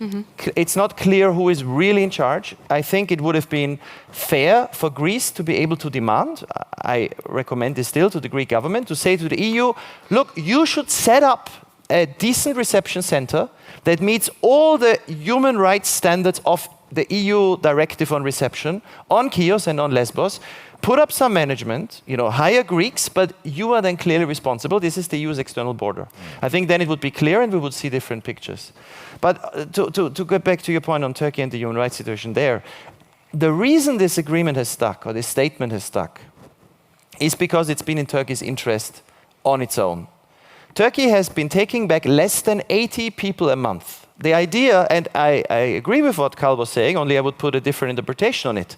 The idea that the EU agreed to just send back everyone without due process was always a fiction. I mean, the agreement states clearly that everyone who arrives has to get a hearing and all the legal safeguards apply. And of course lawyers would use that and should use that. Of course courts are involved. The result has been that Turkey has had to take less than 80 people a month since the beginning of this agreement. And for this, it has received, with a major social crisis, more money than any country in the world has ever received from the EU for dealing with refugees. The social assistance to almost 1 million Syrians in Turkey that are getting money every day for their survival, the increase in Syrian children going to school, that has been made possible. Now, why did the EU only give this money? Because it wanted Turkey's help. But is it legitimate? Should we demand for this in other contexts and countries as well? Yes. This means Turkey has no interest in people in large numbers getting on boats again, drowning, the mafia controlling the coast of the Aegean. Turkey has no interest in this money being stolen. And Turkey is not taking back many people because the process on the EU side is not fast. So I don't think this should stop us criticizing human rights violations. And I don't think it has. If you look at the Dutch and the Germans, their relations with Turkey in the last year have deteriorated dramatically. There's no Dutch ambassador in Ankara at the moment. You can't have more of a break in relations. Germany passed the resolution on the Armenian genocide in the middle of the agreement. And Angela Merkel, during the implementation of the agreement. And Angela Merkel has been more critical of human rights in Turkey than any of her colleagues from the UK or from other European countries visiting. This is not the problem. The real problem is that Turkey is facing the largest number of refugees in the world, 3 million Syrian refugees. The EU has woken up too late to this. The EU needs to support Turkey seriously. And if we learn this lesson for other situations, if we learn this lesson also how we have to interact with African countries, that it is totally meaningless to put pressure on them and say, you take back your own nationals without offering something, that it is totally illusionary to think that we can just send back tens of thousands of people. They never will. Then this lesson from the EU-Turkey agreement, I think, is a valuable one. Because in the end, it's been good for Turkey and it has improved the situation of refugees living in Turkey today. Thank you very much. I think you already wrapped it up a little bit. Coming to the closing remarks, what are the lessons that you would draw from your evaluation so far? And also, if you could address, if you want to address, for example, discussions about similar agreements with Tunisia, with Libya, and what would be the preconditions that need to be addressed? I think we have a hard to sort of find agreement around the table that it was necessary and it was timely. I mean, it was a bit late. I agree with Gerald on that because, as I said, the crisis had started in 2011 and most of the international protection schemes together or separately were not ready to deal with such an influx. And no one really estimated the numbers. No one really was able to, in fact, identify the challenges that would come with the numbers and also the proliferation. That's why I made this very important point about the mass influx. And the EU wasn't also ready in terms of this. I mean, they had the 2001 directive, but they weren't ready to put this into sort of place in any way. So there was some solution that needed to be found. So on that account, I think the lesson here is, we talk here about multilateralism and signing agreements and deals and statements. This might be considered in itself an achievement, not a success, but an achievement that came better late than never. So now the important issue from what I see on the ground is that although it came better late than never, although it came with substantial financial support, it needs to really lay down the seeds for coordination and cooperation that's going to go into the next years. And what do I mean by that? In international protection, countries have several options. One of them, send the people back immediately, solve the crises, which happened in the Iraqi crisis to Turkey. People went back, so that was the kind of path dependency that was was available, the learning experience in this, which didn't work. The second is work on integration/social cohesion issues, and that is very hard to solve because there is the geographical limitation, and the due processes we're talking about and resettlement is very hard to accomplish with the existing legislation. All right. So we have these issues now, but Turkey is now going down the route of working on having these people become more self-reliant. And all the challenges we talk about, most disadvantaged communities are available for Syrians as well. And one last point I would like to make here is, I think we're in the very adequate platform to discuss this issue. Why? Turkey has also now put into the country, in a way, has now in the country, poverty. That is in a very different dimension. That's poverty escaping from humanitarian crises, with which it will have to deal with not only from a perspective of international protection, but in the short, medium, and long term from a perspective of development and investing in these people. That's what we talk about here as well, to become resilient and self-reliant wherever they are. And I think this kind of deal will put these on the table, and G20 will be the place to discuss these, which is going to be important. Thank you. Carl, what are your lessons learned? The last point I would agree. It's very important when you implement a cash card system in Turkey, in Jordan, now in Greece. Greece is also treated a little bit like Lebanon, Somalia, something in between. But the cash card system, you have to offer also for the local community a benefit. Yeah? Otherwise, it would create additional tension. So it's very important. Concerning, the deal, today we don't discuss the human rights situation in Turkey. So for me, it's quite complicated to separate refugee rights in Turkey and the general human rights situation. But you mentioned that different refugees from Syria now live in a quite protracted situation since 5 to 6 years in camps. For example, near the borders, good camps, but it's not a solution. So again, even without deals, we are against this kind of deals because it's also kind of outsourcing refugee protection and so on. But we would say after 6 years, we need durable solution. This is in line with international law, and we need resettlement and to other third countries. And one part will be in Turkey if they get a citizenship or whatever, and to finance this also to improve even the support in Turkey and other places. We always were in favor of this, but we want an end of the deal in a sense. And you always try to avoid this issue. It's not a question of nice camps in the Aegean. Why people should stay for a month in detention, even if it's blue painted, yeah? No, the point is you cannot implement on an Aegean island a high-tech border procedure and start with a it's all about safe third country, and this was the original plan, and this is not working. And our hope is, and I'm still hopeful, that we stop this via the Strasbourg court. There's a good chance. This is the point, and this is the key threat for the international protection issue concerning Libya, Afghanistan deals, and all the other deals, all this fantasy of Australian solutions. This is not compatible with the Greek situation now. No? This is really the dream of all Ministers of Interior since decades, how to get rid of refugees. Yeah?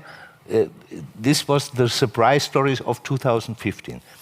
So we attack this part. We don't want new detention centers in the Aegean. This is happening now. We don't want that EU colonize, in a way, Greece and force Greece to be not in line with international protection standards. This is, for the first time, I know, the EU Commission, who put pressure on Greece to do this. Europe wants even the vulnerable groups, the Dublin cases, family reunification, they are now not part of the deal. They get access to a normal procedure. And EU Commission coordinator put pressure on Greece, implement it in a different way to kick them and deport them also back to Turkey and so on. And this is the crucial part of the deal, and you know this. And many times you also criticize, they are not delivering, not enough deportation, not enough returns. We talk about human rights and refugee rights. And still, the Greek law system and maybe the European courts are in favor of these rights. I'm going to give the floor again to Gerald because he was addressed directly, and then you'll have the last word.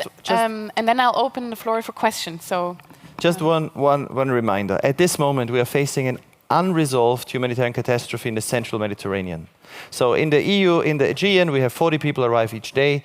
In the central Mediterranean, we have, on average this year, more than 600 people arrive each day. And last year, we had 4,500 people drown. Now, the central Mediterranean crisis, I think, shows us what can happen and what crazy ideas are being put on the table by desperate interior ministers. I mean, deals with Libya, deals with Niger, ideas of islands, etc. Because publics in Europe are asking, isn't there a way that we can control borders effectively and humanely? I think the lesson from the EU-Turkey agreement is that it is possible. Now, what one would need to do in the central Mediterranean to learn this lesson, and this is the key point that Karl also raised, yes, we need a quality but fast asylum procedure. If in the Netherlands it is possible in 6 weeks to make a first instance and appeals procedure that decides whether somebody needs protection in 6 weeks, then what the EU should be working on now is to have this kind of procedure on the Mediterranean border. Greece and Italy should demand this. Because if we are able to decide quickly who is in need of protection or not, who can be sent back to countries of origin in the case of Africa, but then we need to also learn the other lesson from the EU-Turkey agreement. You need to offer countries something. So what we've been proposing in the last few weeks, and I was just in Italy a lot on this recently, is that the EU makes statements with countries of origin in Africa, where it offers them safe and legal passage, organized migration in return for these countries agreeing, like Turkey, to take everyone back of their citizens who is rejected for asylum, in the case of the Nigerians 80%, after a quick and fast procedure. So you stop the dying, you stop the terrible trade, basically trafficking and slavery across Africa, Niger and Libya. You offer safe and legal passage, and you don't get rid of the Refugee Convention, because in fact what you do is you have a fast, credible, quality procedure that is European. Now, if we don't do that, I fear that what we are seeing in the central Mediterranean will give rise again to all the populists who say that what you need to do is build fences inside Europe, abolish the Schengen system, lock in Italy. You know, you hear these voices in Austria, in France, in Switzerland, sometimes even in Germany. So we need solutions. And we need a way to show our publics, our majorities, the majority of member states of the EU, that you can combine control of borders, reduction in irregular arrivals, reduction in the number of people drowning, with protection of refugees and not sending them back. And finding those solutions is hard, implementing them is hard, but we have no choice. Because otherwise we will end up like Australia, where the agenda... Since 60 years for a common European asylum system. Since 1999. And how many governments are on your side at the moment? Okay. No, but this is important. You talk about deals. Governments. We want a European protection system, and this would be compatible with the EU values. Yeah. So it's nothing new, but there is no common standard, and there is only a race to the bottom. This is the key problem. And then we have the deals to externalize refugee protection to other countries. That's the point. It's a political crisis in Europe. Thank you very much. I'm going to open the floor for questions from the audience. There is somebody with not a microphone, but... Yes, it is a microphone. It's a microphone. So anybody has a question?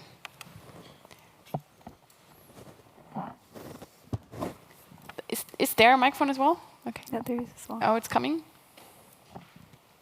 Thank you. I'm developing the virtual reality simulation of a refugee's journey from Syria to Germany.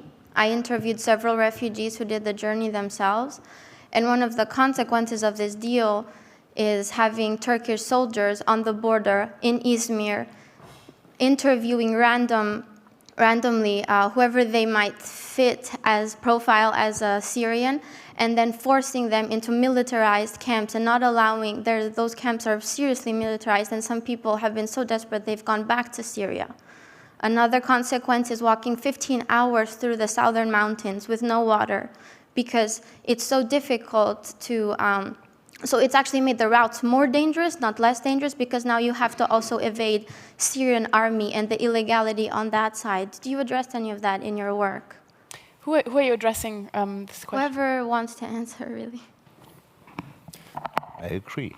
Well, the notion that without this agreement in the Aegean, Turkey would have left the border with Syria open, when in fact it started closing it already in late 2015, is not realistic. Jordan has started stopping people coming into Jordan at around the same time. Turkey has had fights at the border. I mean, there is a lot of reasons and a lot of pressure from the Turkish military and security forces to control the border with Syria, which was open for many years. Now, in this situation, for the Europeans to go to Turkey and say, listen, we think you should let people into your country, and I agree with that. You at the same time need to offer opportunities of resettlement. This is what we also pushed for. And in fact, in the European Parliament, the leader of the CSU, of the European People's Party, Manfred Weber, recommended this, taking in a few 10,000 people from Aleppo. Now, I think that in Europe, and this is very important, there are some countries where there is compassion for refugees. We are losing this compassion when people have the sense that the situation is just out of control, everybody can enter Europe, and nobody is ever returned. I think what we need to do and what we need to push for is that those countries in Scandinavia, in the Benelux, in Germany, where there is support, to make arguments and say, we need to invest in resettling. We need to take people from Turkey. We need to take family reunification cases. Then we are in a position to give Turkey advice to let more people come in. The notion that the European Union, in February 2016, will solve the refugee crisis by building a fence north of its member state, Greece. Building a fence and then locking them into Greece. And that would be better for refugees in Turkey or human rights in Turkey. I can't see how that is, at all plausible. And as for the Turkish military, well, the Turkish military is also at the border with Bulgaria. That has nothing to do with the agreement. If there's no agreement in the Aegean, the Turkish military would guard its borders. So if you think that this deal would now be called off, none of the problems you rightly point to would be better. Do we have other questions? Maybe there. Thank you. I think if you've never been a refugee, it's very easy to go in an office and have a deal. But have you ever thought that these are actual people and they are being pushed from their homes, from their hopes? Yeah. You know, what I can assure you is that you may broke them to come from Europe, but if they are actually running away for their lives, they will go somewhere else. And what is happening in that kind of a deal is just shifting a problem.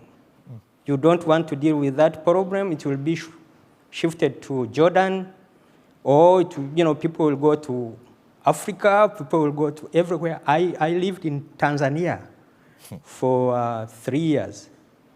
It's amazing to see how many people who are coming from Syria, who are in East Africa, who are going to other places. So it's not really that refugees will remain where people want them to stay. It's whether what they are running away from has been dealt with or not.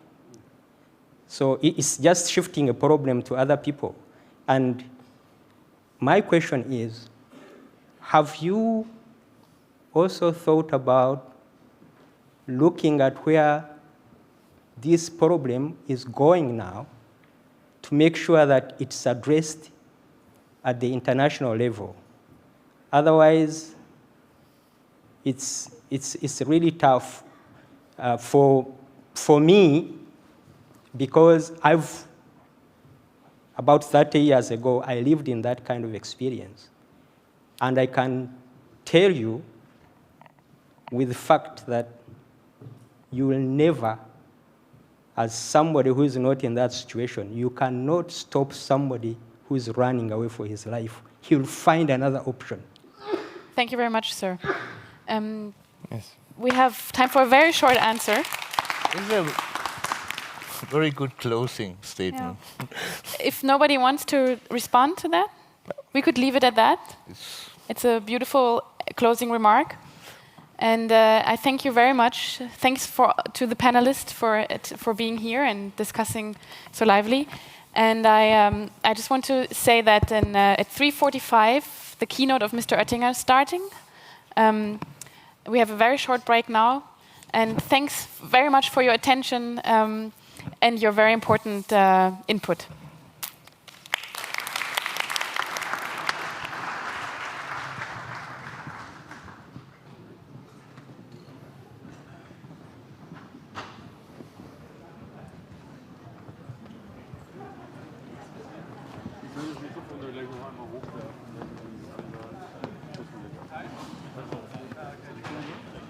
Da waren so viele, die gerade fragen wollten. Jetzt haben wir ein bisschen mehr Zeit eingeplant. Das ist echt schön. Das ist ein Trailer runtergekommen. Nein, das war echt nice. Die Schwarzen da, die rechts neben mir sitzen. Ja. Die auch so. Ja. Und, ja.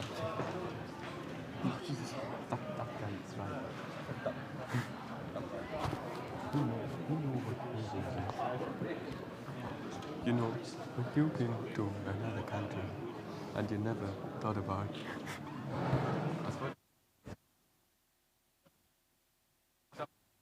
Laurent? Demonstration des Würfelns. Ach so, wohin denn? Ja, einfach oben wieder fangen.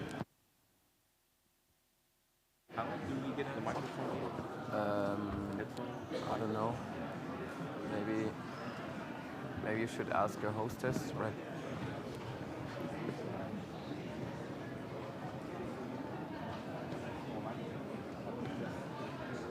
Are we here? Are we just doing it? Yes. Dann wir hoch.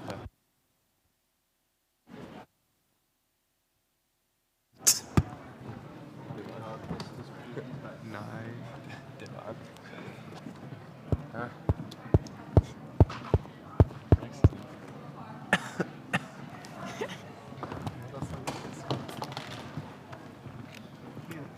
Mach lieber aus, sonst hören die, was wir reden.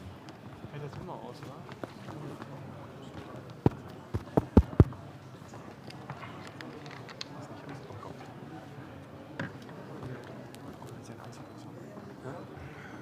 Okay, sieht fresh aus, ja? But you know. Ich soll den ab und zu machen. Ja, das so. Und dann wieder so. Und dann hin und her so.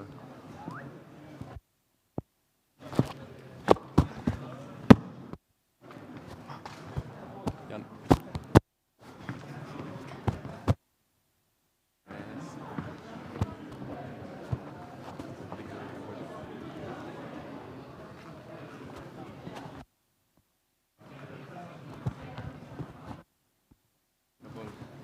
Whip.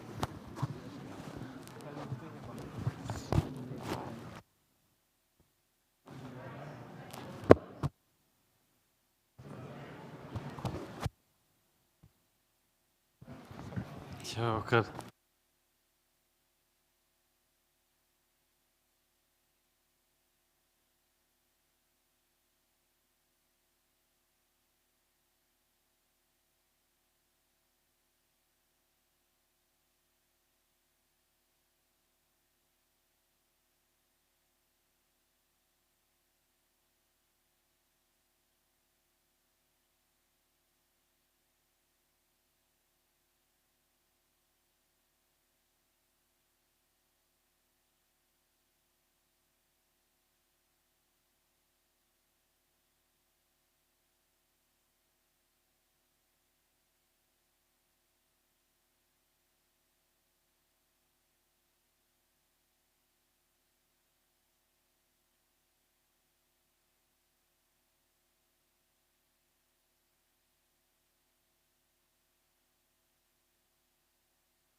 This is Global Solutions, recoupling the world.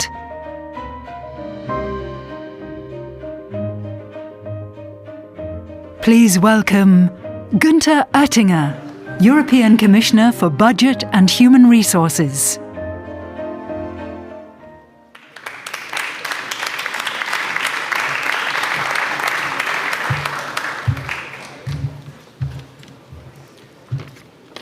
Dear President Dennis Snauer, dear Sebastian Turner, dear Member of European Parliament, Viviane Reding, Excellencies, ladies and gentlemen, thank you for inviting me. I may say, I think it's an impressive program in these days here in Berlin, with a clear outlook to G20 July in Hamburg this year, and with a clear vision what should happening in the European Union and beyond, and how to come to a coherent picture from industry and economy to social affairs and to our whole society.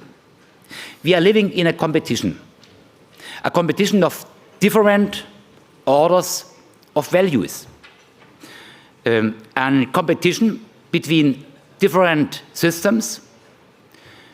Me and all of you born after World War II, we have been educated by American and British and French partners, by our parents and our schools and high schools, and our values are democracy, rule of law, social market economy, freedom of speech, of religion, or of media and press, checks and balances.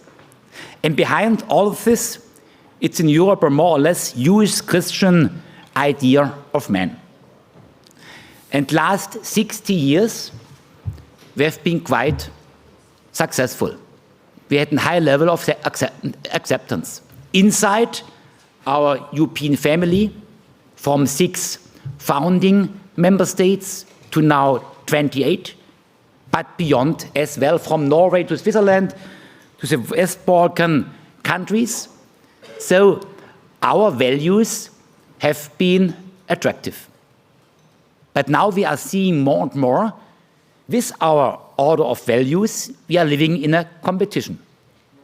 There are other systems, other forms of governance, other values. May it be one party and a clear industrial policy coming from Beijing and Shanghai. May it be autocrats in Ankara, in Moscow, and maybe in one wing of the White House in Washington, D.C. Nobody knows. G7 and our NATO event have been special. And so I think more and more we have to see how to stabilize our European family, our European project, with Brexit, our EU 27 family, and what is our responsibility together with other partners in a global dimension. We are checking in these days, where do we see added value? Working together or coming to a European competence? Just a few examples. Looking back to Copenhagen 2009, there times we had no European mandate. Copenhagen, the Danish government was the organizer, was the host. 28 countries of Europe have been present. But at the end, when important heads of state and government decided to do nothing, to have no agreement, no European was inside this informal meeting there times. Paris, 2015. There was a European mandate. The Commission, the Barroso Commission, prepared a 2030 outlook and a 2050 outlook with clear, obligatory plannings for how to reduce CO2 and greenhouse gas emissions.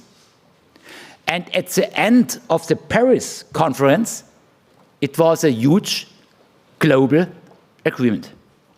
Maybe now the US are checking to go back, but anyway, Paris and Marrakech, there was a clear added value why Europe was united. There was a European Union position, and we have been negotiating together with our French partners on a common European basis. Take the digital sector, for which I was co-responsible last 2 years. For the moment, we have no digital single market. And we are lagging behind. In a digital revolution, our US friends and South Korea, Israel, and maybe China are leading the global technological development. We are sure to have one data protection regulation, to have one cyber security strategy, to develop 5G cross-border all over Europe, or take research programs as micro and nanoelectronics are, or quantum technologies, or photonic, robotic, sensoric, or high-performance computing. No member state stand alone.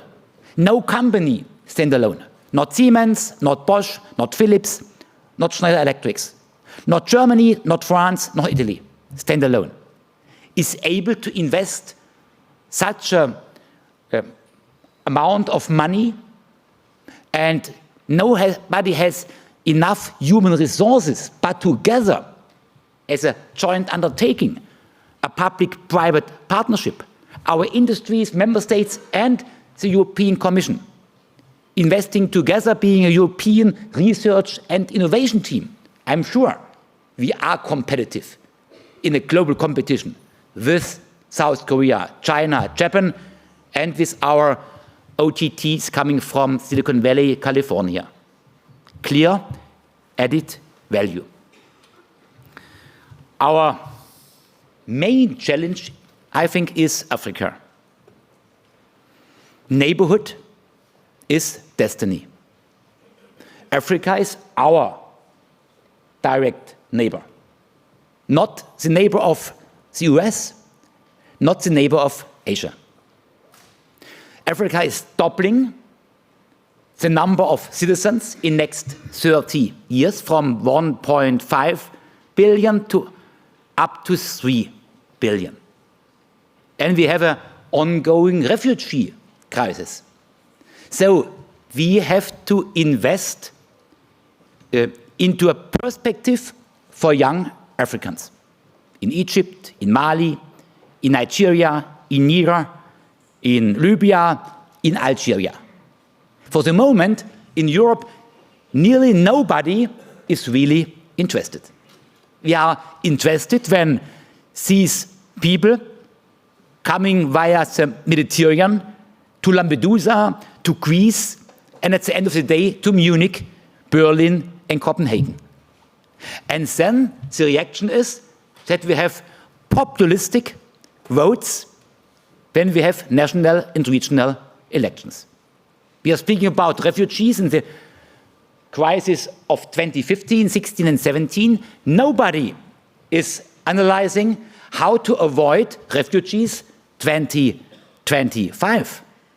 They all are born, being 3, 5, 10, 12 years old, living in unstable regions, being violated from ISIS to dictatorship, being hungry, having no education, and it's not really in our focus. I think we have to come to a culture to learn to share.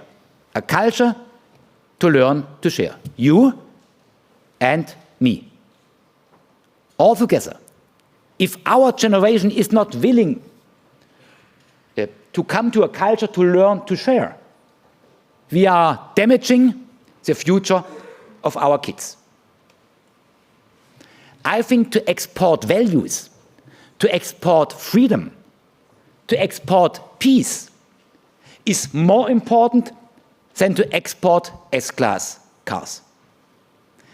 No doubt, to export machines and cars and trucks is important in a market-based economy. Looking to the success story of the German industry in these days. But I'm sure from Serbia to Egypt, from Iraq to Algeria, to export freedom, values and peace is the most important export, and we all have to do more and to do better to avoid refugees 2025. Our European Union is in a kind of a crisis, no doubt. But if we compare Europe with other continents, do you know any other continent which is so united, coordinated, working together, cross-border? Europe was the continent of bitter enmity and war and sorrow in the 17th, 19th and 20th century. Now we have 70 years of peace. We have common values, beyond 25 languages, beyond several religions, beyond our difficult history. We are working together. More than Mexicans and the US are working together in these days. More than South America is working together. More than the tigers of Asia are working together. More than Africa is united. So beyond all problems, 25 languages, histories, several religions, and a European Union. With more and more common sense, common understanding, common approach, and common competencies. And we need more Europe, I'm sure. Take G20. For the moment, G20 is about 5,000 million citizens. 19 countries plus EU. 5,000 million. Europe with UK, 500, without 440. So less than 10%. On a midterm, we need one member in G20, because there are coming new countries, countries with increasing population, with an increasing GDP. At the end of the day, we need one member. It's the European Union itself.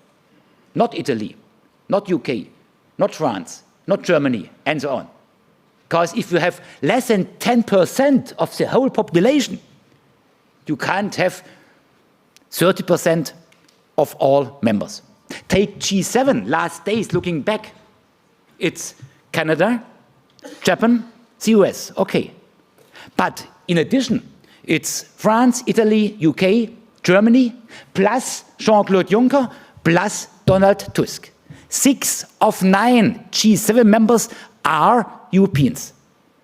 Do you think that in 2050 it can be ongoing 6 of 9? Never. Forget it.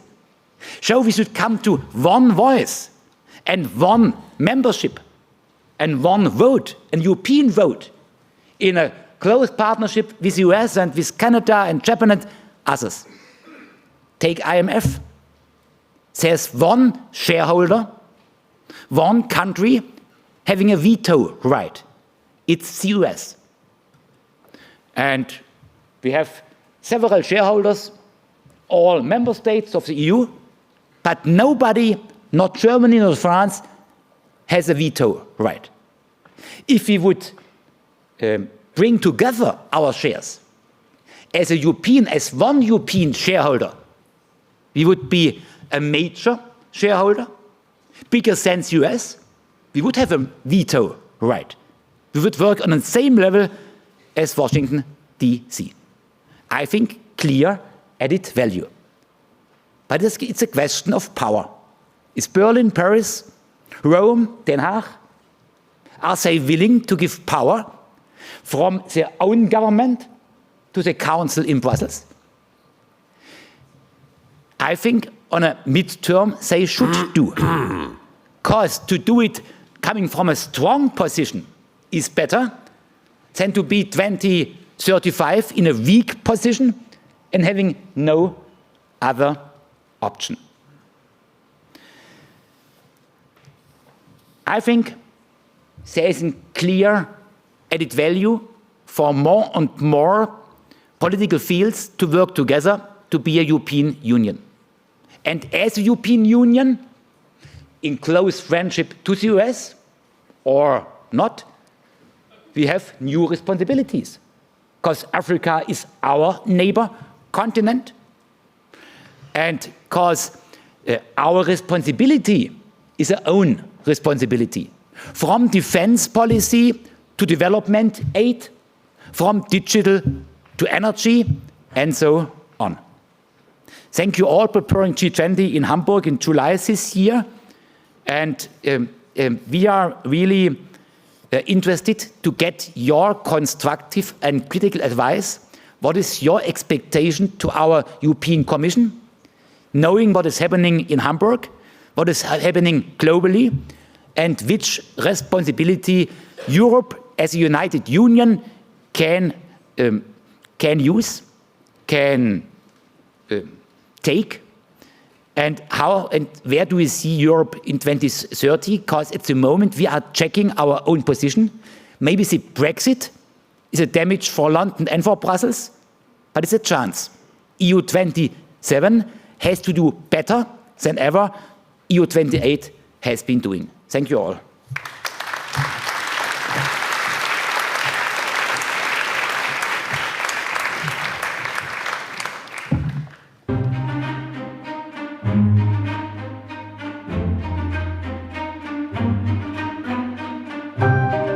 This is Global Solutions, Recoupling the World. This session is Digitalization, Enabler of Inclusive Growth and Development. Please welcome Michael Chertoff, Chertoff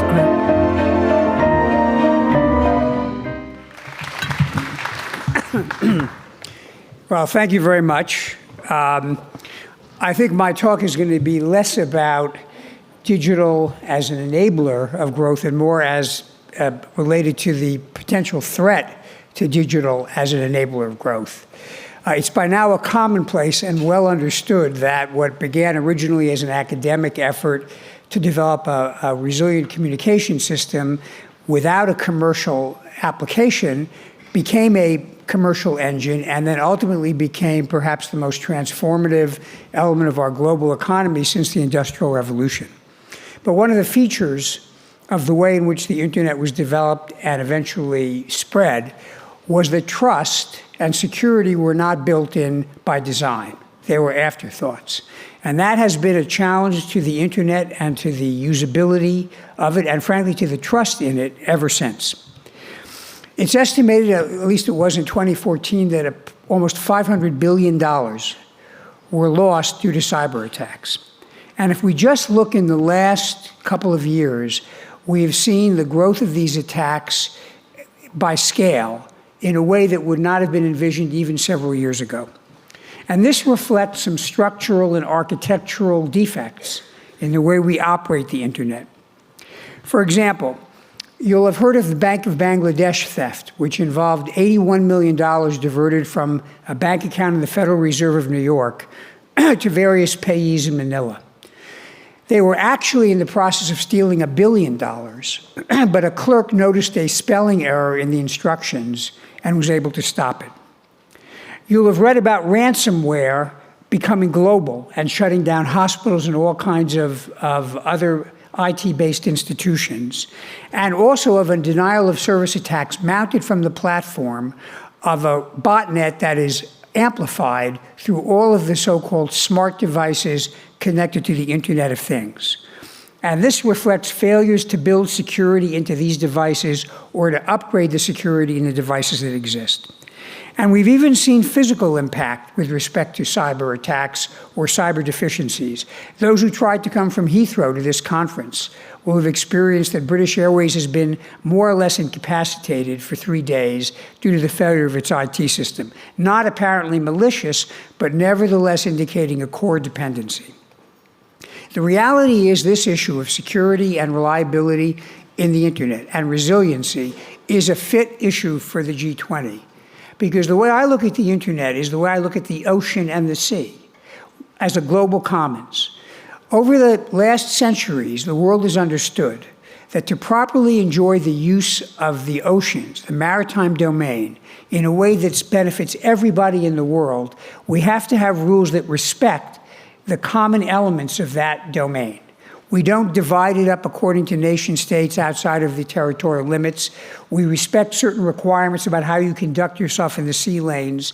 And we act in concert when we encounter pirates because we recognize we have a common interest in preserving the safety of maritime lanes. I submit that we ought to do the same thing on an international level with respect to the security of the internet. And when I say security, I want to be clear. I'm not talking about a Maginot line that keeps everything bad off the network, because that does not exist. Rather, I'm talking about resiliency by design. The fact that if you properly design the internet, you build a security model similar to the human body. The human body does not keep all viruses and bacteria out. It is built to have the capability to keep some of those bad things out, but when things do enter the system, your body characterizes it. If it determines that it is a threat, your white blood cells eliminate it. And in fact, we even have a form of information sharing in the physical body, which is immunization. And I submit that that kind of resiliency is the model we need to build globally with respect to preserving and protecting modern internet commerce and behavior. Let me focus in particular on 3 areas I think that the G20 ought to focus on. First is the issue of fragmentation and localization. Often the response to untoward things, or things, frankly, that the powers that be disagree with, is to put requirements on communications or the network within a particular sovereignty that are inconsistent with other sovereigns. And in fact, we could easily splinter the internet and have multiple internets if everybody insists that when the data, which is global in nature, passes within our physical boundaries, it has to obey physical laws, whether or not it's consistent with those laws of other nations. As we speak, there are challenges and tension with respect to the question of how a government pursuing a legitimate investigation is entitled to acquire data about its citizens or about the citizens of other countries if it's housed in yet a third country on servers that are located there because of engineering or climate issues. We need to be able to develop rules of the road that allow us to respect differences in law and culture, but manage the flow of information and the regulation of information in a way that does not break the internet. Second, I mentioned the Internet of Things. And I guess that's the colloquial expression for all of these devices like your thermostat, your refrigerator, your coffee pot, pretty soon your automobile, and even if you have an insulin pump or a pacemaker, those embedded medical devices, those are all wired together or wirelessly connected together, to be more precise, and become part of the internet. But what we've seen, particularly recently, is that the capability of having a secure device, upgrading it, patching it, modifying it, that is often not built into these elements of the internet. It is a fact, as you'll hear more in the discussion, that there is a failure of market incentives, that many companies who manufacture these devices simply want to get them out quickly to consumers. And what they're thinking about is what makes it attractive and fun and useful and efficient. They're not thinking about, can you change the password? What happens if there's a zero-day defect that's discovered? How do you patch or upgrade those things? How do you make sure that they're connected in a way that authenticates the identity of the other elements of the network? But without taking these steps, we're going to have problems not only with respect to the devices we bring into our own homes, but we are going to create problems for everybody else. Because as you saw in the denial of service attack with the Mirai exploit recently, if you have unprotected devices, they will become part of a huge botnet that can be used then to attack third parties and knock them offline. And finally, there is the question of whether there are some norms or some behaviors that the global community needs to place off limits, just as we have placed off limits the use of chemical weapons or violations of the Geneva Convention. And I'm not being naive in thinking that this kind of norm creation is a cure-all. I recognize, as we brutally saw in Syria not too long ago, the Convention Against the Use of Chemical Weapons is sometimes violated. But nevertheless, the fact that there is a rule in a convention does allow us to exert pressure and to respond appropriately when there are violations. I'd submit to you one area where I think you could get a large degree of consensus among countries in the G20 is the need to put the integrity of the global financial system off limits to combat or subversion or interference. The fact is, the financial system is another global commons. It's something which we all benefit from if it's reliable, efficient, and accurate. And if that is subverted by a single actor, the consequences of that, as we saw in 2008, can ripple across the global economy and can be very difficult to remedy and contain. You'll note in the package of materials that the Carnegie Endowment has put together a proposal which echoes a statement of the G20 finance ministers about the importance of protecting trust and reliability in the financial system. And I think we need to take it a step further and actually develop explicit norms and methods of enforcement for making sure that nation states not only don't undermine the integrity of the financial system, but work together when there is an attack on that system to make sure we can remediate it and restore its functionality. Only if we come together with this will we all get the benefit of that system. And I dare say that this is an area where even countries which often disagree with other countries, for example, the US and Russia, I think would agree on the need to protect the financial system. I recognize that there are some areas like North Korea which may not agree, and that's precisely the reason why I think it is very timely on a global basis to move this norm forward. And eventually it may turn out there'll be other norms that we develop over time.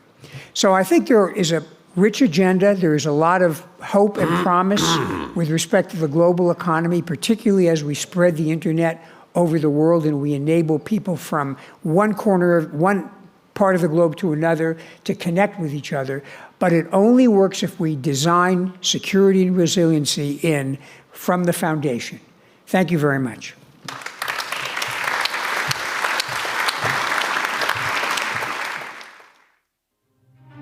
Please welcome Fen Hampson, Centre for International Governance Innovation.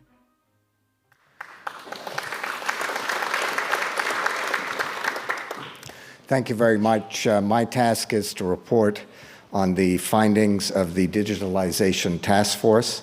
I'd like to thank my three co-chairs, Dennis Gorlich, Hei Fan, Samir Saran, and the 35 members who contributed to its work. As we've just heard, the digital economy faces a significant, perhaps existential challenge that could compromise G20 plans for inclusive growth. There have been many costly instances, as we just heard from Michael Chertoff, of distributed denial of service, ransomware, and other kinds of attacks on financial institutions, some of them in recent days. That risk is going to grow exponentially as 1 billion users and 50 billion devices come online within the next 5 years.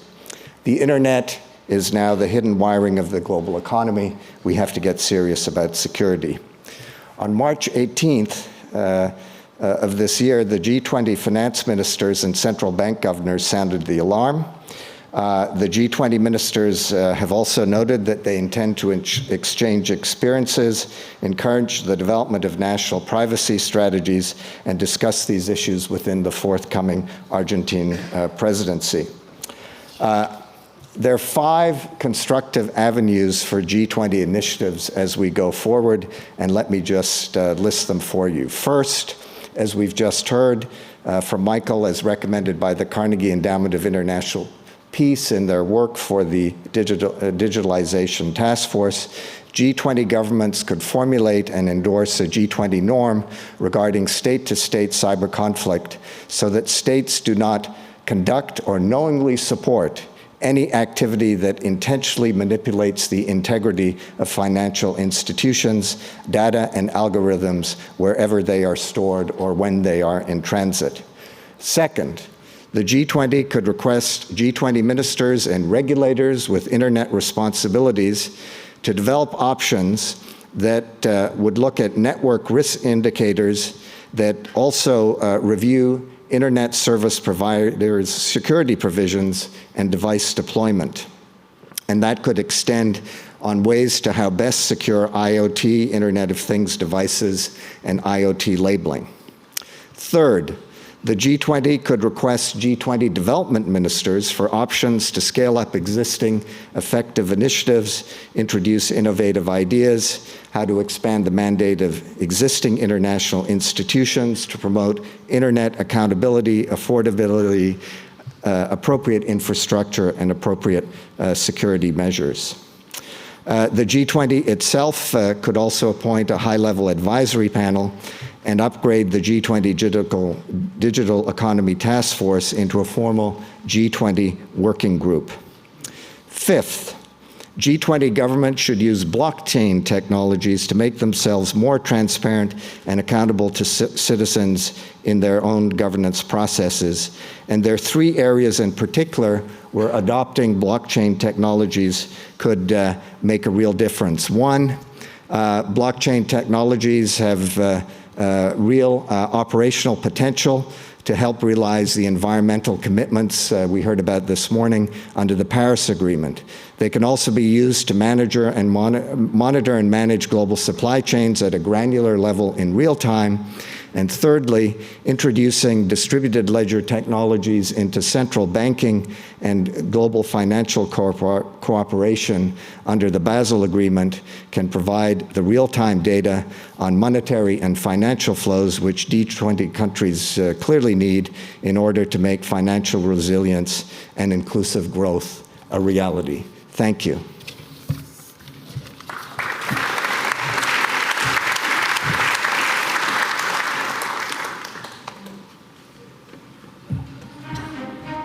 The members of the panel are Hans-Paul Bürkner, B20 Co-Chair, Digitalization; He Fan, Maritime Silk Road, China; Paul Toomey, Co-Founder of Stash.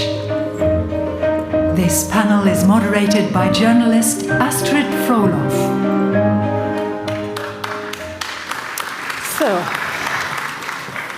Well, Van Hamson and Michael Chertoff concisely summarized what challenges lie ahead. And here we have some more participants on stage. You were not announced, but of course I'd like to introduce you. Obviously, the Minister Rahman Khan from Pakistan is not able to join us today, unfortunately, but we're very glad that instead Pinda Wang is joining us. We're very happy to have him here today. He's chairman of Verifine Internet Financial Infrastructure Consultancy Hong Kong and an internet pioneer, one can say. And we're also welcoming Mr. Chertoff, whom you just met. So we have heard a number of proposals to tackle problems and to catalyze coordination to fully exploit the potential of digital economy. But it seems the major question is, how can we implement these goals? So this is what we would like to discuss, and we would like to invite you as well to join us in the discussion later on. You might ask questions or put some short comments if you want to. We appreciate it very much. Mr. Bürkner, being co-chair of the B20 Task Force on Digitalization and previously president and CEO of the Boston Consulting Group, what are, in your eyes, the most important next steps to do for the G20 governments?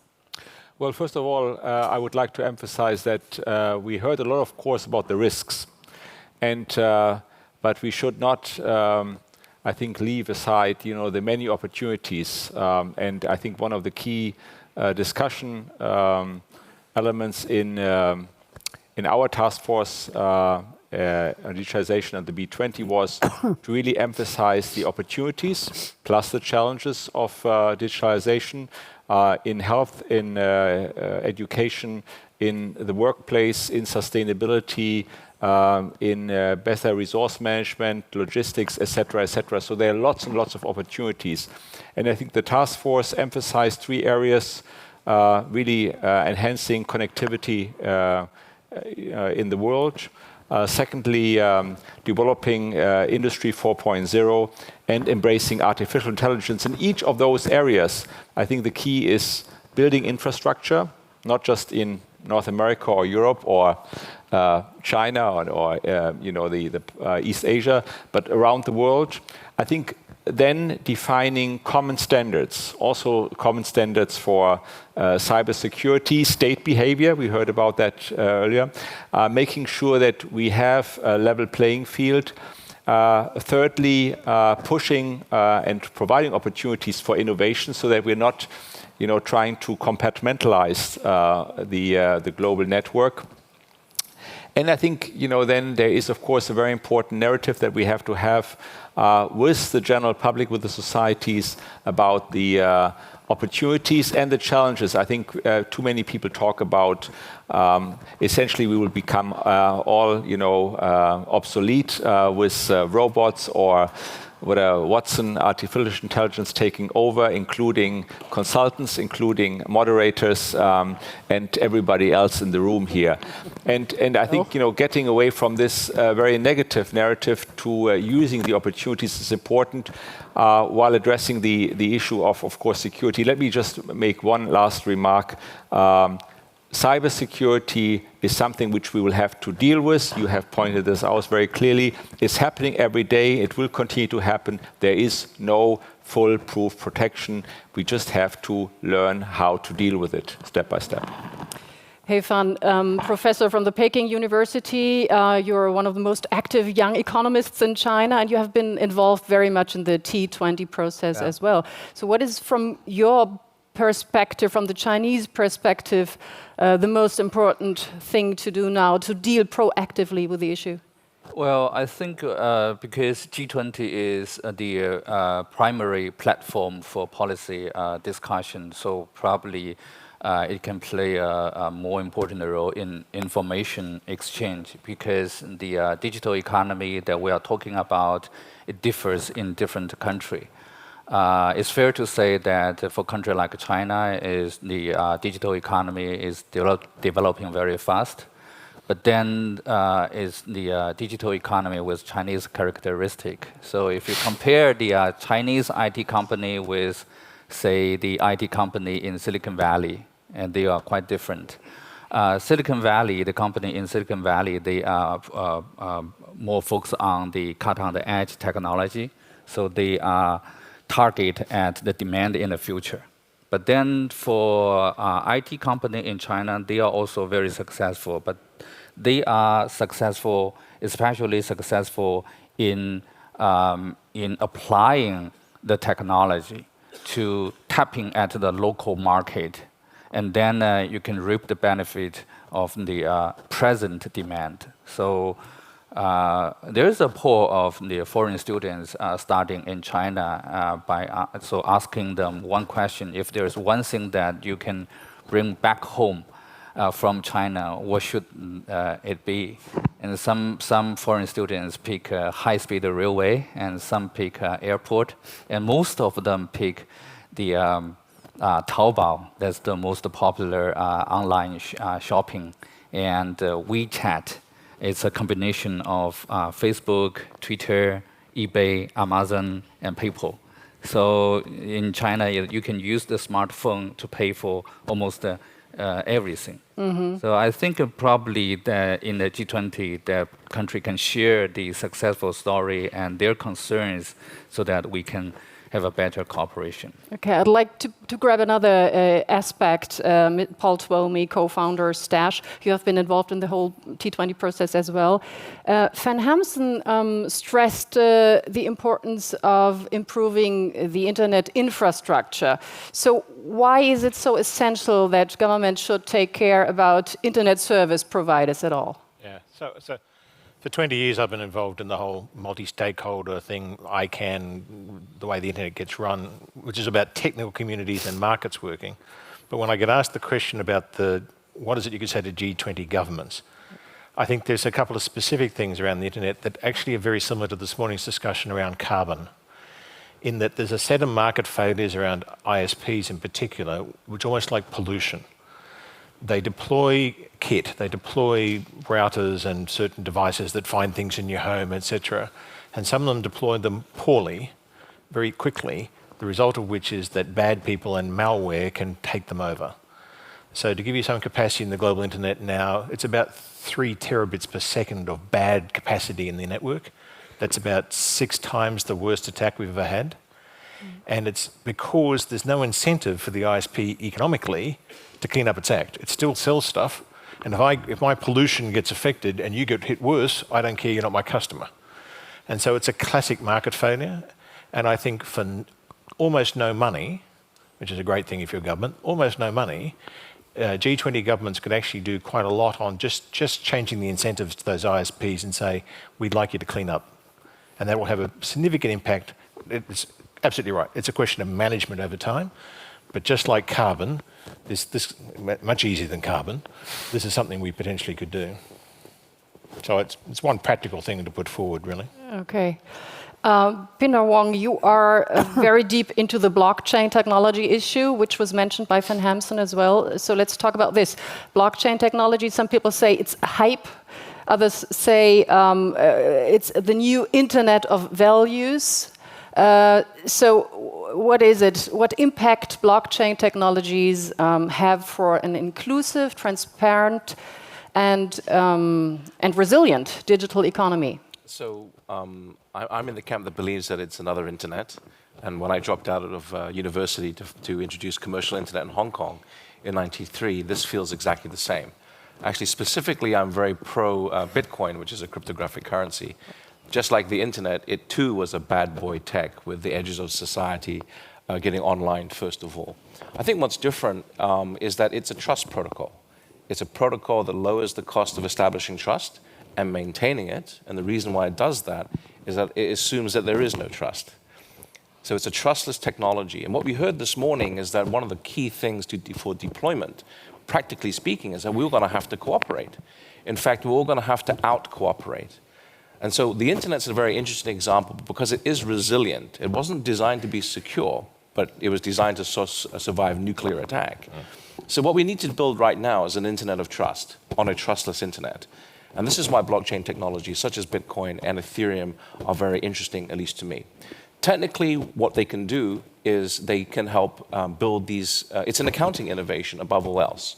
And so most specifically, the number I heard today, which was really interesting, was 1,000 gigatons of carbon. And so talking very practically, it could be relatively straightforward to create a blockchain for green finance, which is capped at 1,000 gigatons of carbon. But the unit of account for this blockchain is 1,000 gigatons of carbon. You can then monetize it. Why? Because Bitcoin today, which had no value at the beginning, is now over 2,000 euros per Bitcoin. That's the first example where data equals money. Mm-hmm. So if we can do that, and we have this experiment, why can't we press software, instead of software being the solution and software eating the world? In this case, for blockchain technologies, I'm in the camp that software can save the world. Mm-hmm. Well, we have another expert about blockchains in the audience here in the first row, Julie Maupin. She's with the Max Planck Institute for Comparative Public Law and International Law. Julie, what is your estimation about this new technology, and what should G20 governments do to improve, to enforce this new technology? Here comes the microphone. Thank you. I think the best thing that the G20 governments can do is to start using it themselves, to figure out how they can get their hands dirty with the technologies and learn to use them to actually make their own governance processes more transparent, more accountable to citizens. I think if you look at the backlash against the global economy, against the world trading system, against institutions like the G20, a lot of it has to do with people not having confidence that these institutions are actually serving their interests. And one thing that blockchains can do is render transparent what is actually happening with the money. How is my government spending its money? What happens when we do a financial bailout after some kind of crisis? Where does that money go? Who gets bailed out? Who benefits from it? These are things that can be rendered transparent on blockchains, and you can then build data visualization tools that interface with the internet so that the average everyday citizen can go and look what happened in this situation. How can I change my vote in the future based on how my government responded to these kinds of situations? And here I just want to recognize the organizers of this conference for bringing in the young, the global changers, because I think they're an extremely important part of this conversation for moving forward. You cannot figure out how to build new technologies without including the younger generation. And I hope that in Argentina next year, they will be even more fully integrated into the main process of the T20. Okay, very good point, Julie. So, of course, especially you, the young generation, you're invited to put questions as well. If you want to have a comment or something, just raise your finger. Maybe I ask you, Mr. Birkner, what we've just heard. Do you think blockchain technology is something which is on the agenda of governments already? Not yet. I think we are just starting more with the fundamentals to agree on. Fundamental standards on fundamentals of behavior. But clearly, I fully agree with you. I think blockchain is going to be a key driver of more transparency, of more security. But it will take a while. I mean, I think we see around the table. Not quite like here, but I mean, at least like me, old men, talking about things, and they need to really come to grips with this. That's why I think the younger generation will play an important role, because I guess the average guys who are developing this are probably around 20 and a half or so. Mr. Twilme, just to ask another aspect of this issue. Policy briefs say that many key central banks have recently disclosed their intensive internal research engagement with blockchain. That was, for instance, the German Bundesbank, Bank of China, Bank of England, US Federal Reserve, etc. So the proposal in the policy briefs is that the G20 should constitute and fund a consortium of banks in order to study the implications of blockchain. So it seems to be a good idea, but how can we implement this? Well, to be controversial, we should be careful about letting consortiums of banks get control of blockchain. There is a consortium of 30 or 40 commercial banks personally working on blockchain. But let me share a little personal story. I recently had some money transferred from New York to an account in Sydney. Money went missing for 2 weeks, and when it arrived, it had been exchanged at the wrong time. If I'd had a blockchain mechanism for exchanging that money, it could happen within seconds and would be transparent to me. So the other part of blockchain in the financial services sector is not just making everything safer, it is about reform for consumers. Exactly. And governments need to keep an eye on that, not just get snowed by the bankers. It's a governance technology, right? That's the thing that I think we're beginning to understand, is that this technology solves several of the key governance problems. For example, who watches the watcher? Would you want to be a regulator in this day and age? Well, with blockchain technology, it's anyone who wants to, right? Number two, how can it drive massive efficiencies that the current financial system can't do? Well, with blockchain technologies, the payment is its own evidence of receipt. So it drastically simplifies the complexity. It takes the complexity out of the system. And what we heard this morning was complexity, complexity, complexity. There's a cost associated with that. So right now, there's a G20 opportunity for leadership to grab this technology, press it into service, just do it locally. Just operationalize it, experiment, play with it, understand it, learn through doing. And if you do that, then it can be applicable to voting, to online commerce, to what have you. Exactly. If you look at Julie's report on blockchain and the G20 insights, it notes two large camps. Hofan mentioned the Chinese internet companies. So we call that gaffer and bought. Google, Amazon, Facebook, and Apple on the one hand, and Baidu, Alibaba, Weibo, and Tencent on the other. I would actually put those two in the same camp, because is the future of commerce going to be on either of these platforms? That's not really a choice. The third choice is decentralized architectures such as blockchain, where everyone has the opportunity to compete, and most importantly, they have the opportunity to receive funds directly. So the wallet is the new browser, and the problem that that solves is that routing value now over the internet now comes for free, just like email. That's a big deal. Okay, we've got a question there in the first row. Could you pass the microphone? Or where is it? Can't see. Where's the microphone? Over there.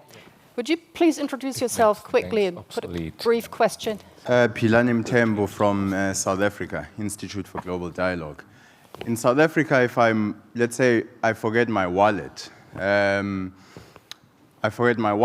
passport, ID documents, I have nothing, no form of identification, no money in my pocket. If I have my phone, then all that I do is I send myself an e-wallet, and then I go to the nearest ATM and I withdraw money. If there's somebody who also is not in the system, but if they have a cell phone number and they don't have any bank account, I can send them money, not just in South Africa, but in many African countries. But what I notice here, particularly in Germany, there's a skepticism towards those types of payment systems. I mean, also later in the year, for instance, you know, they're experimenting with biometric payment systems and so forth. Okay, so got your I'd like you message. to maybe go into some of these technologies that are coming, that are being experimented in some of these emerging markets, pros and cons, and what consumers, for instance, should be watching out in terms of the rollout of some of those technologies. Okay, thanks a lot. What to do with the skepticism? I would say there are three big trends. The first trend is the directionality that you gave in your example. Who's the one doing the authorization? What we're beginning to understand now is that whenever you concentrate personal data in any one place, that's like nuclear materials, right? It's now, they get hacked, right, for obvious reasons. So the big shift here is changing to technologies which are pushing payment, pushing value from where you have control, and that the other party, which previously could pull that value from your account, they don't have that authorization. Secondly is the digital asset that we are now exchanging are all different forms. It could be talk time on the mobile network. It could be a representation of a picture or a design plan for Industry 4.0. So digital assets right now are becoming increasingly valuable. The third thing is that technologies like Bitcoin have introduced traditional economics. It's introduced scarcity, because previously you could copy and you wouldn't know which one's the original one. So now we've introduced that, and we've also introduced the concept of property. So now we can bring to bear our traditional economic models in the digital realm. When you combine these three, in other words, our traditional economic analysis, together with the fact that we can have digital assets which are guaranteed to be unique, and the third one, which is we can have user empowerment, that's a great opportunity for the developing world to leapfrog in this case, because it doesn't require access to the traditional system. That means we move from the era of the internet's permissionless innovation to a new era of permissionless monetization. And I think just an additional aspect, given the scarcity and the limitations that we have in Africa, I think also new innovative solutions are much more rapidly applied. And I think that's why while we talk a lot about digital divide, I think there is also an opportunity for digital leapfrogging, especially because of the scarcity and the limitation that we have in Africa and other emerging markets. That's right. There's the question, please. My name is Tobias. I'm from CSIS Indonesia, Jakarta. I have two quick questions. One is, from my understanding with blockchain technology like Bitcoin, one of it is its anonymity. And how do you respond to problems on especially like corruption, underground economy, and the instantaneity of its transactions? It can also speed up the problems as well. And the second question probably is for another a broader question on the digital economy. What would the panelists think regarding emerging markets like Indonesia with a young demography where internet penetration is not high yet? Of course, we're going to catch up soon, but how do we catch up in an equal manner, I think? So that's two broad questions. Thank you. Thank you. Would you start? Okay, let me deal with the first one, which is, can technologies like Bitcoin be used by all sorts of nefarious actors? In fact, that's kind of the starting point. That's the whole point, which is the quality of the system. In fact, that sector of the society, that edge of the society saw those values, the privacy angle, the difficulty, the ease of transfer, what have you. My hope and expectation is as more people become, just like the internet, as the rest of mainstream society moves online, that optic on this technology will be less important. What we're beginning to find, though, is that because how popular the technology is, that it's incredibly hard to scale. So conferences like Scaling Bitcoin were created to deal with the technical issues of how do you actually scale a technology which in itself is trustless. Mm. The question with respect to Indonesia, I was in Indonesia in Jakarta, but I think I'll defer to maybe you can also answer this question as well. How can emerging countries catch up? Yeah, three quick response. What will be the implication for emerging market from the experience in China? I think one, manufacturing helps. So even we are talking about the digital economy, but if you have a very competitive manufacturing sector, it will help to develop the digital economy. Chinese companies is very good at producing smart phone, so we can produce a lot of high quality and very cheap smartphone. And with more and more people using smartphone, and then you can see more commercial models emerged from the new generation of consumers. And second, I think infrastructure is very important. So China has massive investment on not only communication, but also like transportation. So that all helps to develop the digital economy. And third, I think the successful story in China is mainly a market-driven. So China's IT industry first developed in late 1990 and early 21st century. And at that time, the government has little information what this new industry is. So it's benevolent neglect. So that helps the development of the IT industry at the very early stage. And later, it helped by the government policy. But first, you have to have the entrepreneurship. Okay, a quick addition, and then we have more questions in the audience. So as an Australian, perhaps a comment about Indonesia, I suspect a little bit like the Chinese, very few people speak Bahasa outside Indonesia and Malaysia, and I think there'll be a series of businesses that are sort of copycat businesses in Bahasa there'll be real opportunities. And the other one, a little bit like parts of Africa, I think the eastern part of the archipelago will have the sort of infrastructure capacity which will allow this sort of adoption of, not so much Java, but elsewhere in the archipelago, jumping across into new technologies that we've seen in East Asia, East Africa, for instance. Yeah. Pinar, I think we should gather some more questions because there are so many fingers raised up there. So who's next, please? Okay. Where? Oh, okay. I have a question because from Global Infrastructure Basel Foundation, we are working on sustainable infrastructure. Katharina Schneider-Roos, and we've been looking into using blockchain and for sustainable infrastructure, which makes a lot of sense. There's a lot of use cases already out there. They have to scale yet. But there's one question I would also ask, is that one Bitcoin or Ethereum or whatever transaction would need the electricity of 1.6 American households a day. So that is a lot of electricity to be used. And this is something I would like to have an explanation of how we could deal with that problem. Okay, thank you. Could you pass the mic to the next one who wants to put the question? Please.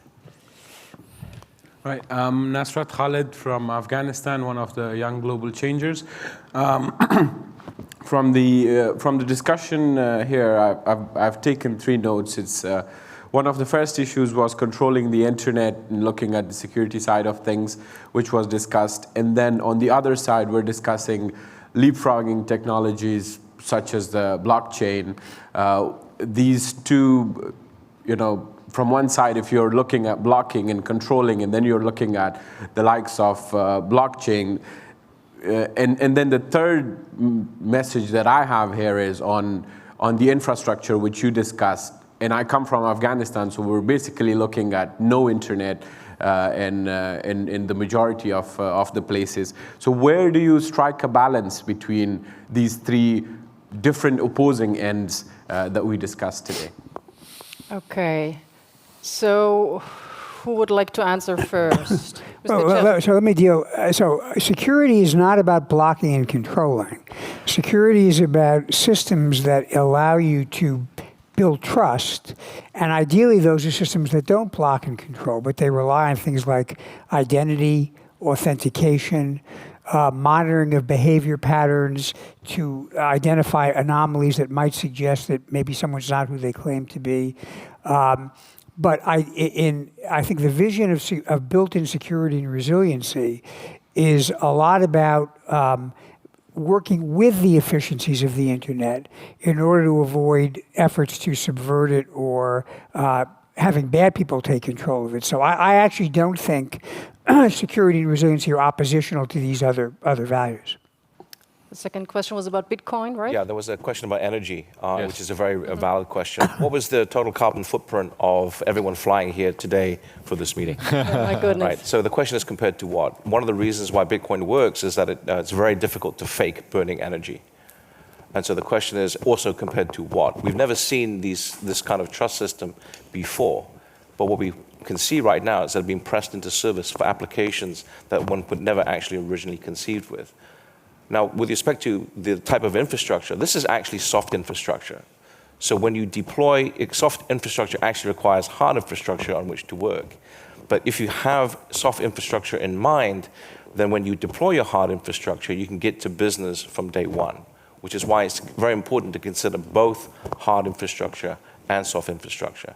To deal with the question of Indonesia, the reason why this is a provenance and trustless technology, it's very difficult to bribe a computer. In fact, you can't. You can bribe the programmer. So that's why the technology here for applications like Indonesia, I talked about the halal blockchain for provenance of beef along the Belt and Road. The Belt and Road blockchain itself is a new soft infrastructure for the new Belt and Road trade along that route, of which 20 countries follow the Islamic faith. So each to their own context. The question is, what's the cost of establishing trust? What's the cost of maintaining trust? This is the first time that what we are trusting is that 1 + 1 = 2. We're trusting mathematics. If we can agree on that, we have the nucleus for building a different world. But still, we need the basic infrastructure in Afghanistan, in Africa, wherever. So I think we need the towers. Otherwise, you can't send the signals. Important to mention, right? So we have time for, I think, 2 more questions. If you put them very shortly, please. Sure. Just very fast, when we talk about blockchain, do we talk about permission and permissionless? That's just a technical question. And the second one is, so now for the G20, just to think about as a question is that have the governments that would implement blockchain consider the fact that they would actually lose governance above something because they put the trust into the technology that's based on cryptography and math instead of people? And do they actually aware of the fact that this would happen or could happen with using this technology? Thank you. Okay, we gather a second question. Over there, please. You can, where is it? It's on the other side already. Oh my God. Well, these guys are so good in throwing. Thank you. Okay. I'm Ted from Myanmar. So one comment, and we're walking on the blockchains and trying to walk on the education, but there is no blockchain expert, only one so far in our country, not much.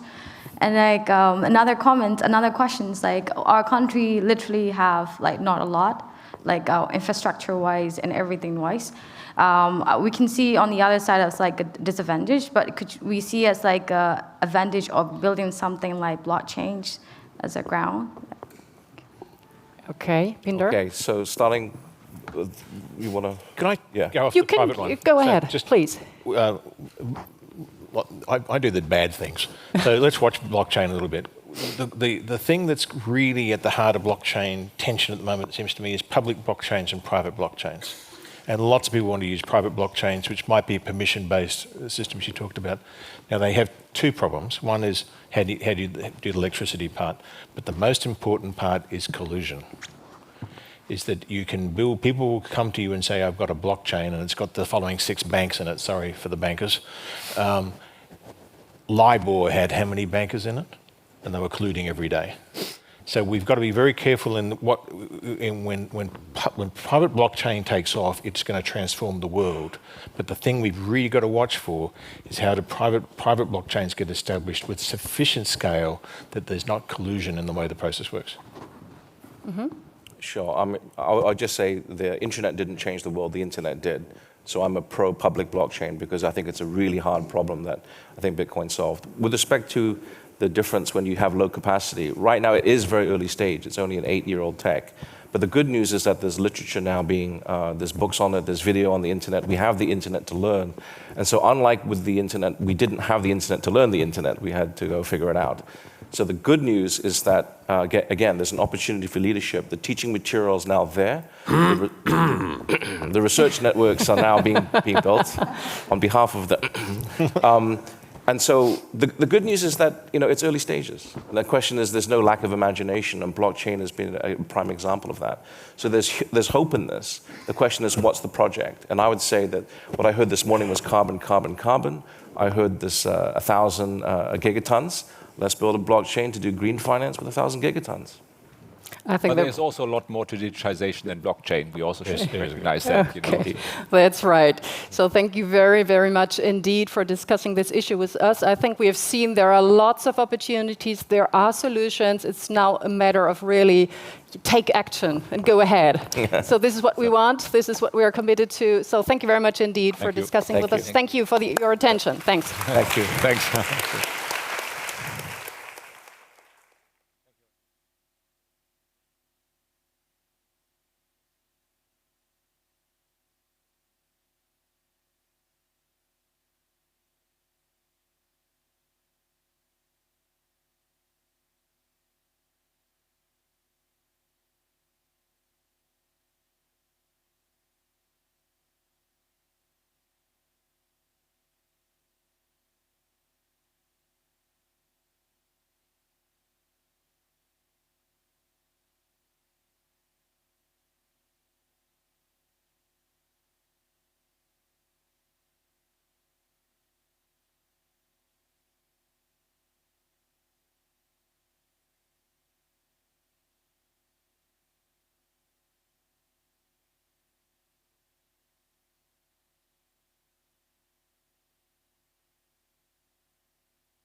Ladies and gentlemen, please take a seat. The next session is about to begin.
This is Global Solutions, recoupling the world.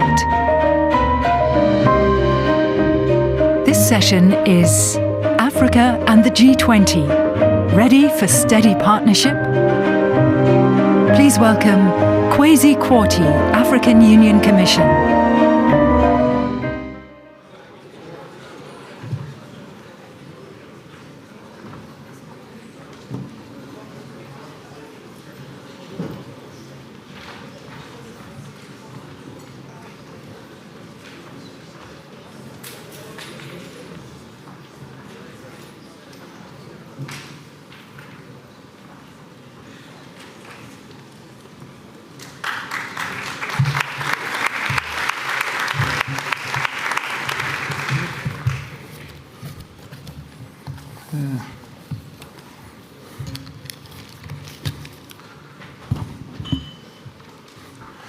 Good afternoon, distinguished ladies and gentlemen.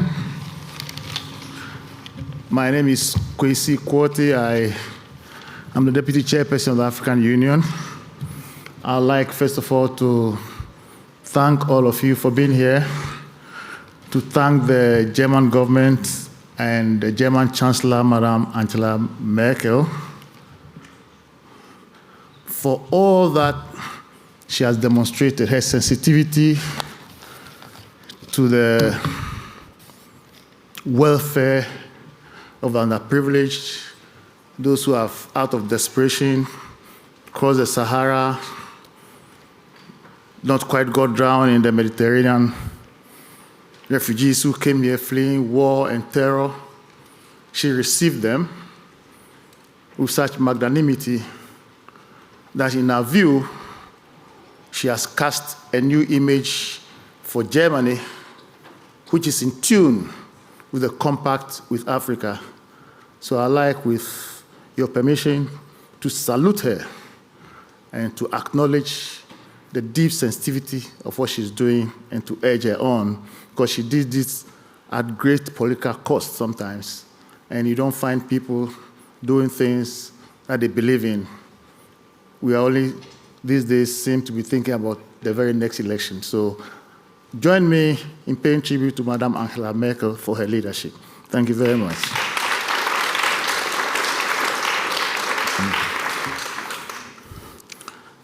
Now,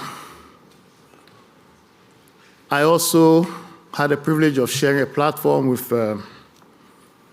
Dr. Gerd Müller in Addis Ababa.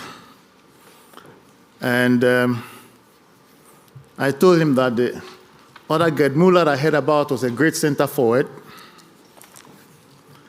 the very epitome of the clinical efficiency, style, and panache that we have come to associate with German football. And no greater image comes to mind than the last World Cup in Brazil. I don't think my Brazilian friends will forgive me for saying this, but that was clinical and efficient, and it was made in Germany.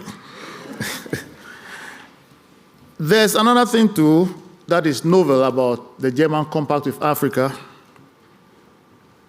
For its sincerity, its determination to put an end to the paradox, which is Africa, that is poverty amidst wealth. A former president of ours once said that the shape of Africa itself is a question mark with Madagascar as the dot. It's a conundrum. Nobody seems to understand why Africa continues to be poor. But I'm being deputy chair of the African Union and seeing that our aim is to try and integrate and develop Africa. Even the notion that we need to integrate lies within it an assumption that we are not quite whole, we are not quite integral. And I want to suggest to you, distinguished ladies and gentlemen, that the source of the disintegration of Africa commenced here in Berlin, 1884-85.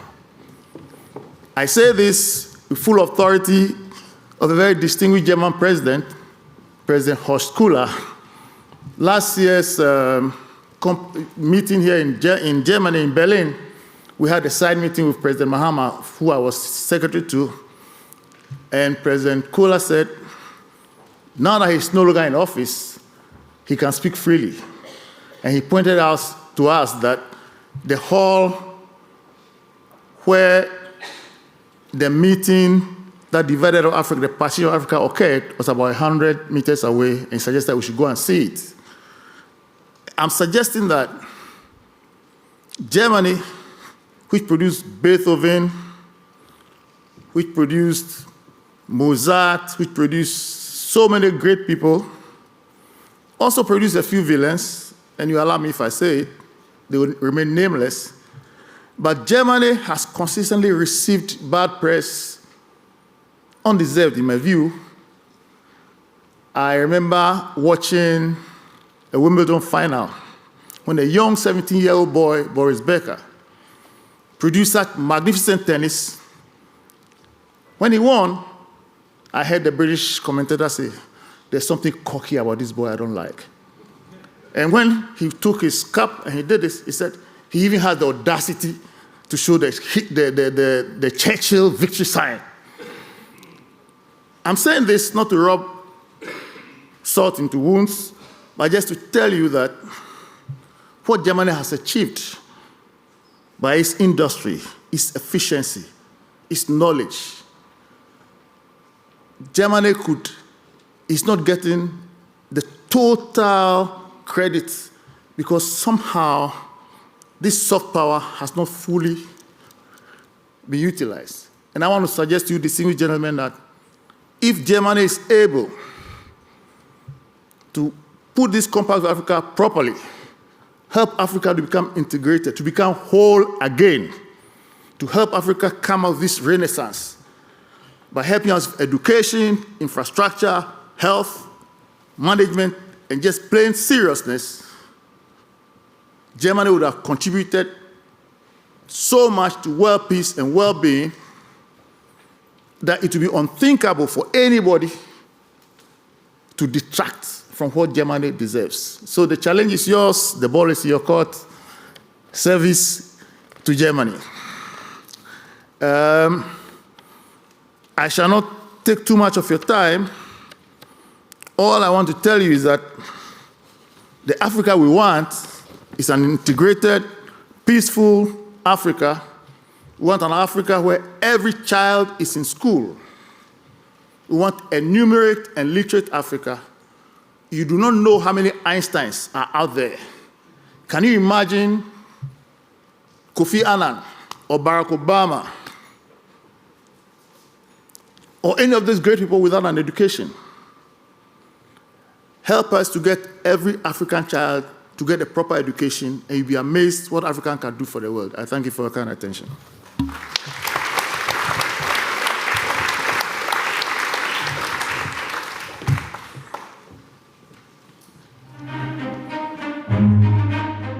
Please welcome Julia Leininger, German Development Institute.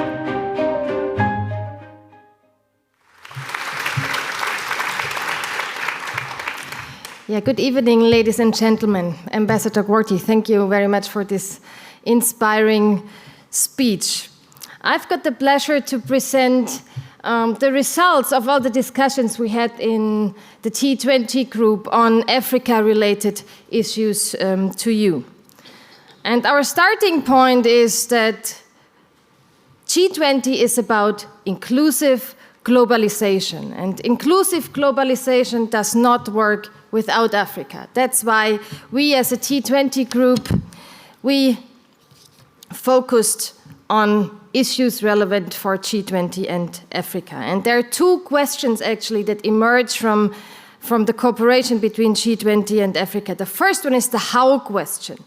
How can a consistent and stable relationship be ensured in the future?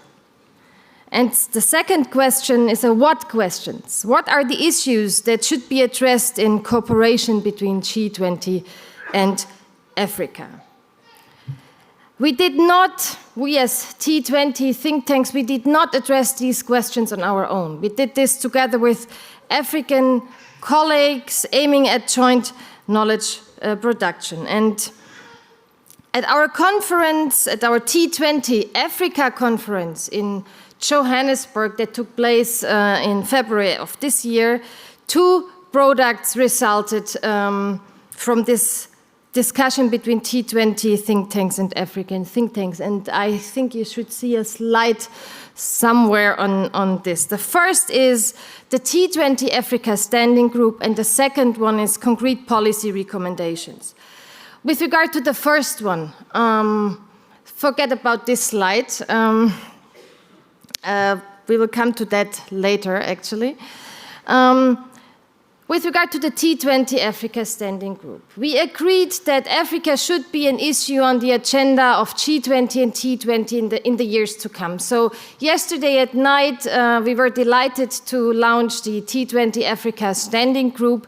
We had a meeting with T20 and African think tanks. We agreed to meet for an annual conference and an annual working meeting throughout the next 2.5 years. And our aim is to create joint knowledge to enrich the G20 process and produce policy recommendations. If you want to know more about this, please leave your business card in this, actually I don't know what it's called, in this thingy outside at the speaker's desk. There's my name, Julia Leining, and you can leave your business card if you want to know more about the T20 Africa Standing Group. With regard to the policy recommendations, as I said, there's the question of how and the question of what. With regard to the how can cooperation between G20 and Africa be organized in the future? First, on the G20 side, a first step towards a more inclusive G20 process would be that Africa should be heard and considered in all working groups, not only the development working group as it is the practice today. In addition, the G20 should consider a permanent seat for the African Union in the G20 and not only an observer status. Second, on the African side, and this is something that was very strong in the discussions in Joburg, coming from our South African and African colleagues, is that the AU Commission should take a leading role in bringing together African intellectual leadership to set up a secretariat to engage with G20 and together with the African Development Bank and the UN Economic Commission for Africa, create or establish a G20 knowledge center that draws on the expertise of African think tanks. With regard to the what is the content of this relationship? And now we are coming to that slide. The first point here is that any G20 policy should be based on the African Union's Agenda 2063 and the 2030 Agenda. And the good news is that all agendas that are on the table prioritize investment. So in one of the policy briefs, based on Afrobarometer's data, meaning that people are asked what they want, so the needs of the people are included here as well, shows that investments in infrastructure is important. And it's not only important for economic growth, because our question is not only whether there is better infrastructure. Our question is whether better infrastructure leads to better and sustainable development. And here the evidence is that lived poverty in Africa is correlated to a lack of infrastructure, meaning where countries invest in infrastructure, have better infrastructure, lived poverty is lower. This is a correlation we cannot see with regard to GDP growth. So here the message is infrastructure is crucial. And the very last short point, it's not only about physical infrastructure and technical process, it's also about trust in political institutions. So if you want to know more about this, I invite you to read the policy briefs. You can find them on the T20 Insights. And I think many of the topics I touched upon will be raised in the discussion again. Thank you.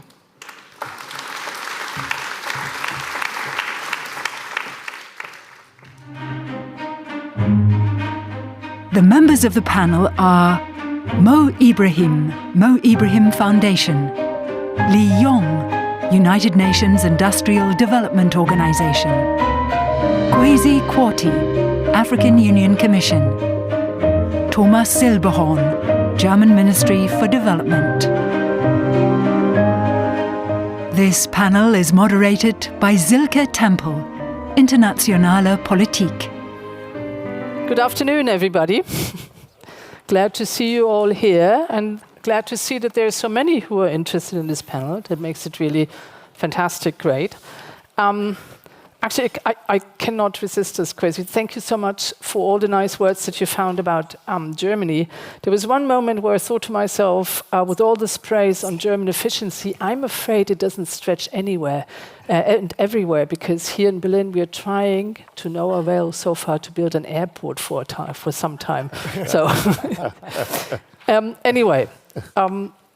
I think a few very important points have been raised already. Integration, infrastructure, not only physical infrastructure, but non-physical infrastructure as well.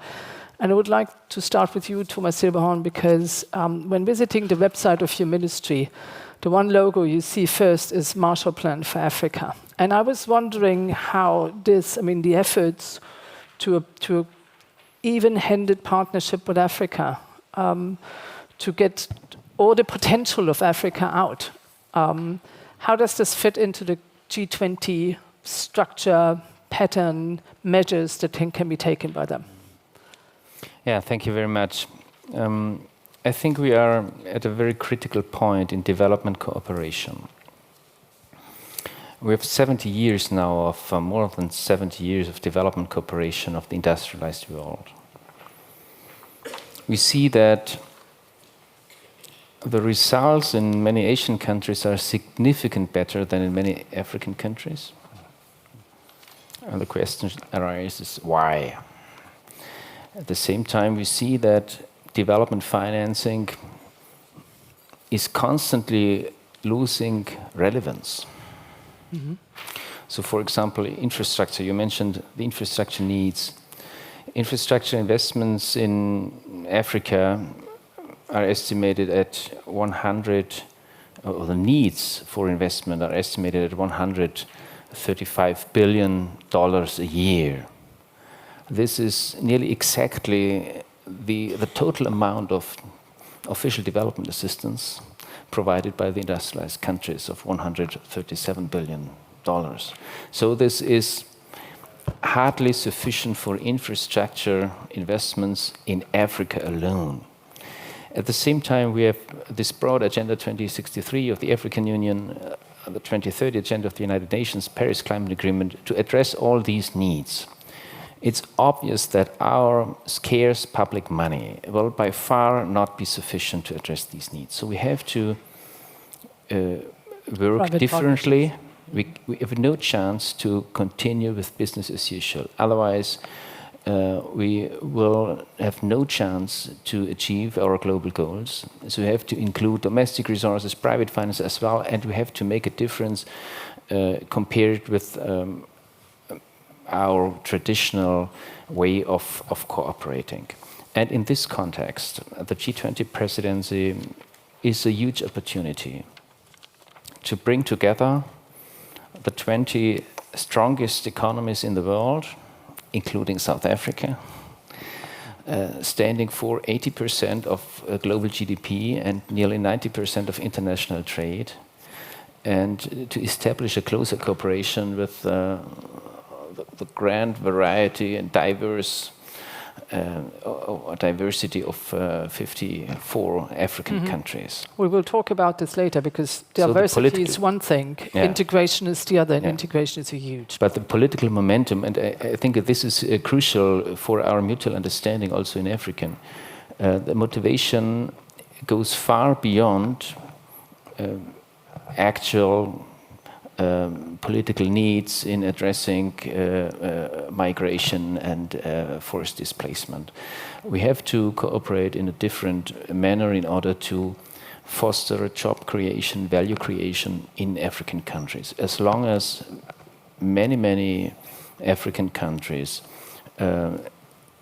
are concentrated on a subsistence economy, on primary production, on the export of commodities and raw materials, this will not be enough to create jobs for fast-growing young societies. So job creation is key, and in this context, compacts with Africa of our G20 presidency offer a tool to address this, to incentivize potential investors from industrialized countries, but also to improve framework conditions in our African partner countries with the mutual aim to create more jobs, to create more value, and thus to create what we call human security in African societies. That's exactly where we want to go to, and perhaps it would be also helpful. We had a quick conversation before this panel here,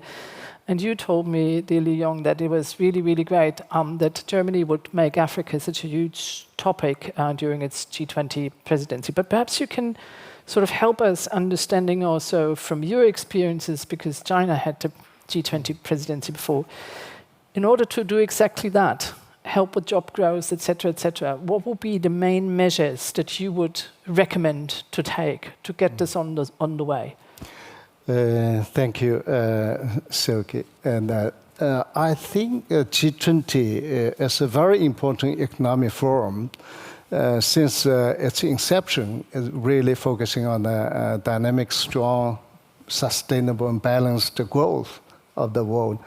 And now last year, we were very happy, and UNIDO was instructed by the G20 tripartite group to prepare a report on the least developed country, African industrialization, and together with all international communities. This report is being supported fully by all the leaders. And now German presidency continue this process, put it as an important agenda.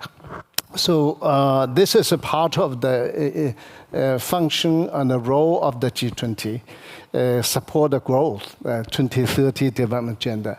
On the other side is African country, internally they have a 2063 transformation plan based on industrial development, agricultural development. So that is an inside-driven process.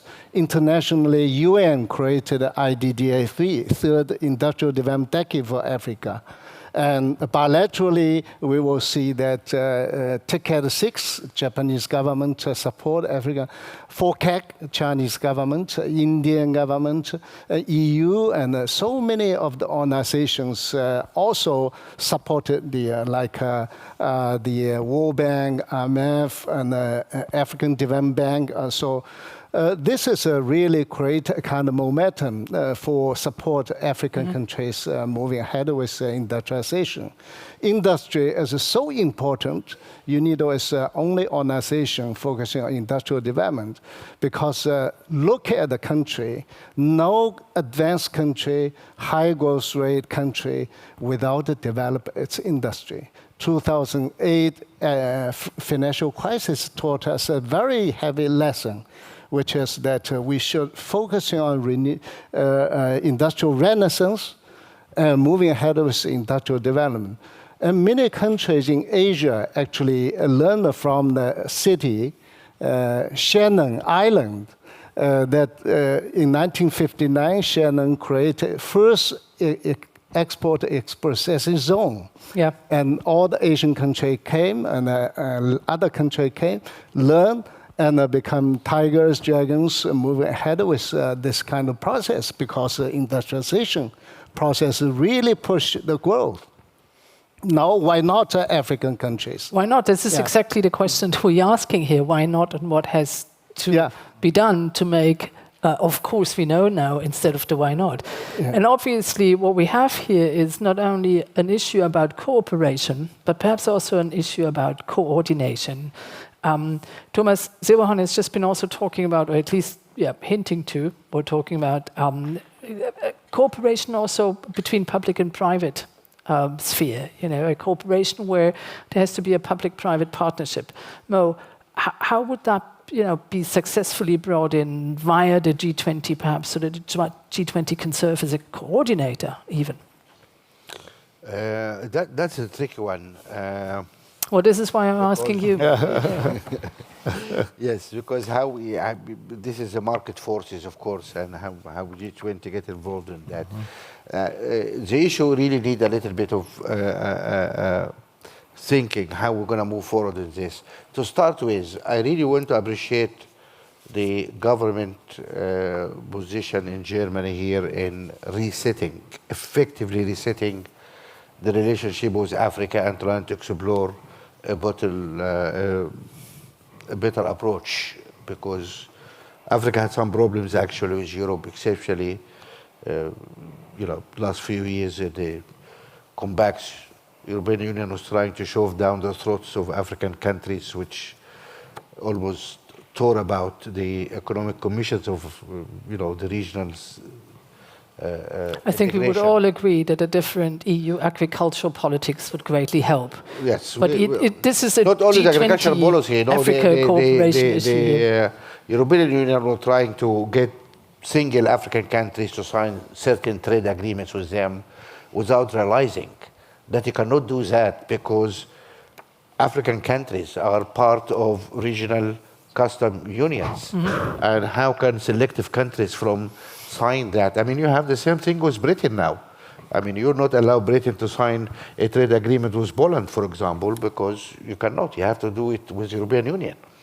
But that's what the European Union do. I don't want to go into that, but there are some silly mistakes committed in Brussels, and I'm glad that people are we do hear this forward. quite often, that some silly mistakes are being made in Brussels, but very often it's the national governments. It's actually, we need people to have a dialogue, understanding what is it. It's not a bunch of bureaucrats sitting somewhere and dictating policies on a continent which they don't understand or they don't know much about it, which is a little bit of cause a little bit of distress, actually. Anyway, so we're glad that at least we're having this. The approach taken of having civil society, different people meeting in Johannesburg, meeting here, I mean, that's commendable. So that moved the discussion forward, there's no doubt about that. Yes, the bill for the infrastructure needs are quite hefty. And can I ask you at this point, because this seems to be so very important, very imaginative answers also allowed. How can the G20 help in making Africa and private engagement in building infrastructure really, really attractive? Because obviously it cannot be mustered just from the public coffers alone. There needs to be, coordination with private investors. How can G20, and that's a question to you all actually, how can G20 help to make investment into infrastructure, badly needed infrastructure? In my view, it is just by smart policy. For example, if you try to de-risk certain projects, the private sector will come. I'll just give you an example. I mean, I was member of the board of Agra, which is trying to work on the Green Revolution for Africa, whatever. And we try and support smallholders, farmers. And one major problem for the farmers is loans, because banks would not deal with farmers, would not give them money, because they don't have land title, which is another issue. I mean, our governments don't like to give titles to farmers. There's a problem there, okay? But that's the situation. So what we have done, we go to a bank and say, okay, if I put $10 million to de-risk your loans, how much you are willing to give? Say, okay, I'm happy to give $100 million in Nigeria. We got $500 million. It costs us $10 million to help de-risk the loans in case of default but that raised $500 million. It is by leveraging, by boxing cleverly, you can multiply the effect, you can make your money go much further. Many of the infrastructure projects can be built by the private sector. What it needs is some support from the public money, from the, from policies, incentive, de-risking. Few things can happen which really help people, private sector come infrastructure. So we need to be smart in how to develop this. But this 100 billion or 100 and whatever the number is can end up being only $10 billion of de-risking money. You can generate all this amount of money. So there is ways. Let's ask Julia about it, because you're an observer in the field, and I could read from. Sometimes as a moderator, you also have to read face expressions, actually. So, what would be your advice when you were talking? And that's one of the moments where you can give advice here. When you were talking about the compact and the policy recommendations, what would be your advice to get a major issue done like the infrastructure problems? And a second question also, what would you think are the main hindrances and barriers that we see right now that makes it difficult? Is it the coordination thing? What is it? Maybe first, I think my faces are due to the light up there. But with regard to trade integration and hindering, etc., and private investment, I think.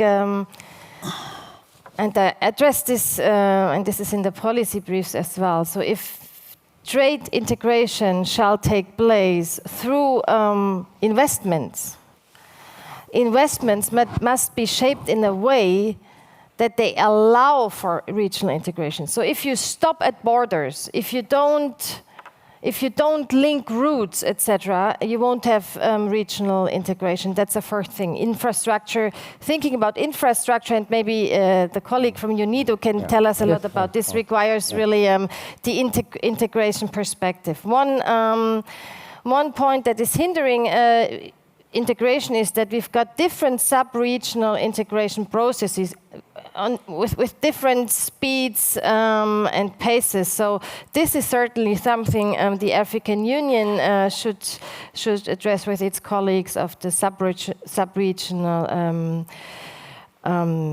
organizations. And a third point, today in the morning we talked about trust in global institutions and how the global order is suffering because trust is missing. And I think one crucial thing is we shouldn't trust now the private sector only. It's about trust in governments, about cooperation, and states, of course. Institutions, and these institutions are the ones that shall make sure that private investments in infrastructure, etc., are translated into sustainable development. And that's why I think the second and third pillar of the Marshall Plan, for instance, should be much more emphasized, because everything is in there. It's just the question how to bring the question of business, governance and peace together, and that is again the industrialization structural change perspective, if not change. I would like to bring all three panelists on my right side in on this. So Jon goes first, because you can share some experiences, and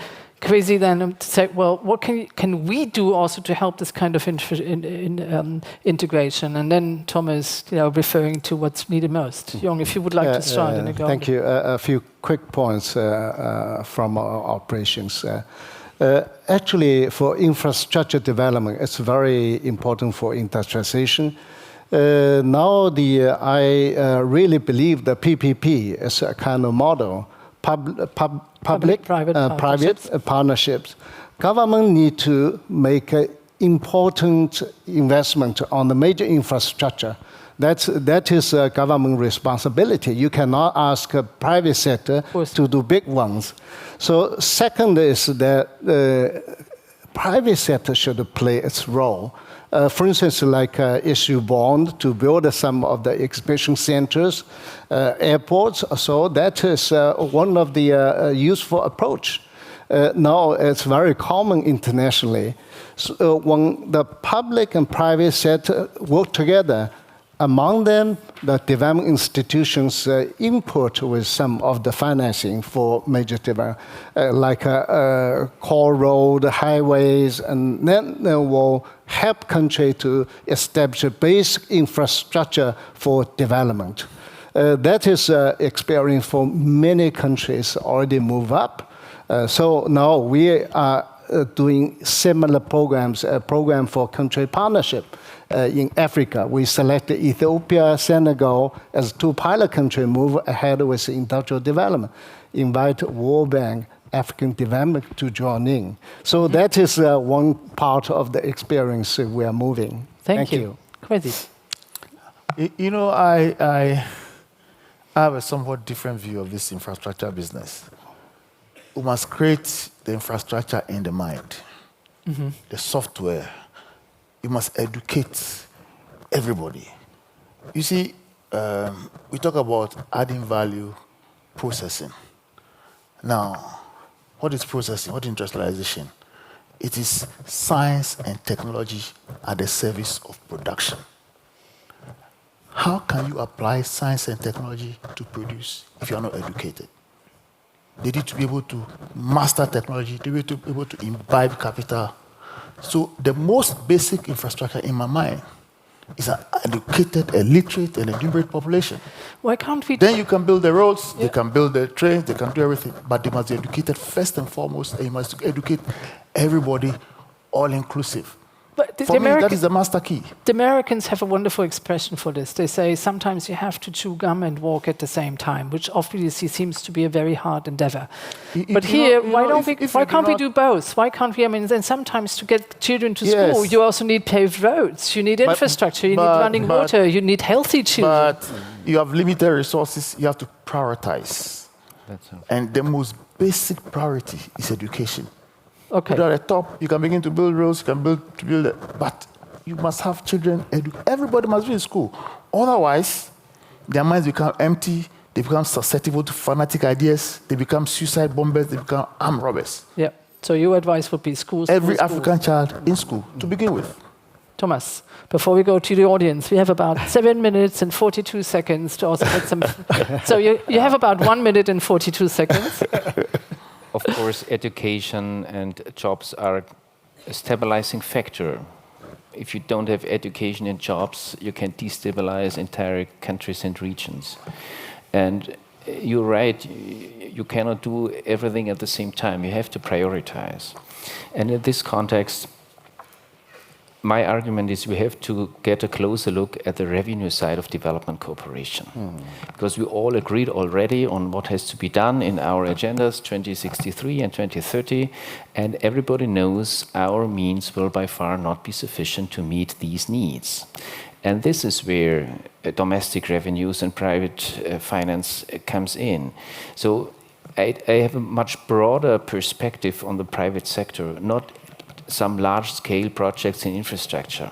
What we need is framework conditions in a way that the endogenous potential in African countries can be unlocked, that the money that has already been generated and is already generated in African countries is not exported outside to safe havens in Europe, but invested within African countries. And of course, this requires to make a more catalytic use of our official development means, not to substitute it by private finance, but to complement it. And there is another argument for private finance, because there is much, much more private money in the world than public funds. Private finance that is contradictory to our global goals could completely undermine our development efforts. So we have to have a public interest in public financing being invested in line with our sustainable development goals. And that's why we have to overcome in public development institutions, in international financial institutions, our traditional way of investing our money in projects by projects, which is quite visible. So we need an overall view. a Which is again specific about amount of coordination. money in certain countries, in a given time frame, and at the end you can present visible results. But we have to, if we want to make a difference and to meet the huge financing needs, we would have to make a more catalytic use and to initialize some structural changes. For example, to overcome the lack of trust you mentioned, the lack of trust in weak national institutions. Some intelligent financial instruments could help, guarantee instruments, for example. Or we could make use of our multilateral development banks in a way that African countries are supported in issuing own bonds. Mhm. And when I can come back to infrastructure investment, this way of financing infrastructure by foreign currency loans, while the costs of maintenance and operation are not met by consumers, will certainly lead to surredebted national budgets in our partner countries. Which means so that if infrastructure finance could be done through domestic sources, whether private or not, but the domestic sources in a way that the money that is generated in developing countries, including savings, including tax revenues, including consumer contributions, consumer fees, this could make a difference in financing not only infrastructure needs, but development needs in our partner countries. So if I would put it into a slogan, it would be thinking big and more imaginatively in order to unlock the existing potential. Yeah. And that private seems to be the key. Private finance is much more than some large-scale investors. It's much more than international trade. We should have in mind thinking of big the entire amount of private money that is in the world, and try how could we attract this money to be channeled in the direction of sustainable development. Money within African countries, $800 billion from African pension funds, for example, but also outside African countries. This could make a difference. Fantastic. We have 3 minutes left, but I have 2 challenges here. I have Alan Hirsch, who is director of the Graduate School of Development Policy and Practice. And Alan, I would like to ask you to contribute and very shortly say something about practice. You know, with the questions that have been raised here, what is your experience? What would you recommend? We'll have 2 more questions, then because we'll be forgiven because we started 2 minutes late, so we'll add 2 minutes to this panel. So you go, and then we'll go to Bertrand de Roubaix. Thanks for the opportunity. So I want to. I think a lot of good things have been put on the table. Talk about. I think the continuity between China and Germany and thinking in the G20 is admirable. I think the focus on infrastructure. De-risking, leverage, private sector investment, governance quality, domestic resource mobilization, all very good. But I was involved in the G20 process, in fact, in the development working group when it was established in Seoul in November 2010, and all of these things were there. And we had outstanding reports that were produced by the multilateral development banks, similar to the one that was produced for this summit, about de-risking. We had a high-level panel of top financiers who produced a report on how to leverage private finance through public sector de-risking, an excellent report. But not very much happened. Why? And what should we make different? Well, it was never really mainstreamed into the work of the G20 process. It became a discussion which took place on the side, that there were communiques and reports and monitoring and evaluation done completely separately from the core G20 issues, which were different issues. So the recommendation would be wired into the core issues. Some of the points that Julia made earlier about building a stronger relationship between the G20 institutions and African institutions, the AU, building a T20 Africa standing group that is able to engage for 2.5 years or for longer. I think you need to build institutions around these initiatives that will make sure that they happen and that they become a part of the central. Did you hear that? Of the central G20 agenda, not a side issue in the G20. It's interesting that, here you have can you pass on the microphone to Bertrand, who's the Director of Political Affairs of Total? So can you, or Totalis, I'd say, in this case, can you just very quickly add very concrete recommendations from the private sector, from your experience? Yes, very briefly, because as Total, we are active in 44 countries in Africa for decades, so we have a strong experience. So I will speak about the positive experience and suggest that we take it into account. First is about education, of course. What about something like an Erasmus program for Africa, which was very successful in Europe? Second concern, second priority is compliance. To be more clear, struggle against corruption. What can you suggest? Because we see some countries which have stopped to make progress due to this problem.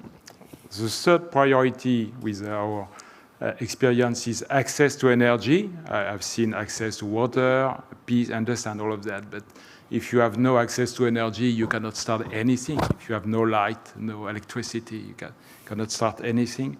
And last point that we have experienced also is innovation, to promote start-uppers in Africa, to change the image of Africa and to change not only the image, but also the reality.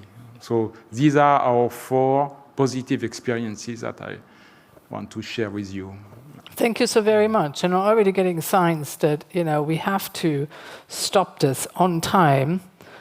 See the 3 zeros up there? This is a very, very tough regime, very efficient regime, I have to say. But what's the point of bringing all us here? I flew all the way to speak 1 minute. Because I tell you, the secret about really successful conferences is that we take what we've heard here, Mo. Superficial that we take what we've heard here with all the suggestions that we have, which leaves us with quite a few problems to solve as to coordination, as to investment. And take this to the break, because there are quite a few people here who are really knowledgeable and who would like to talk with you about this. And the secret of good conferences is the breaks. It's not even the panels. But I thank you very, very much for your input here and for coming here. And please take the opportunity to talk to our panelists during the break. Thank you. Thank you. Thomas? What is your concept for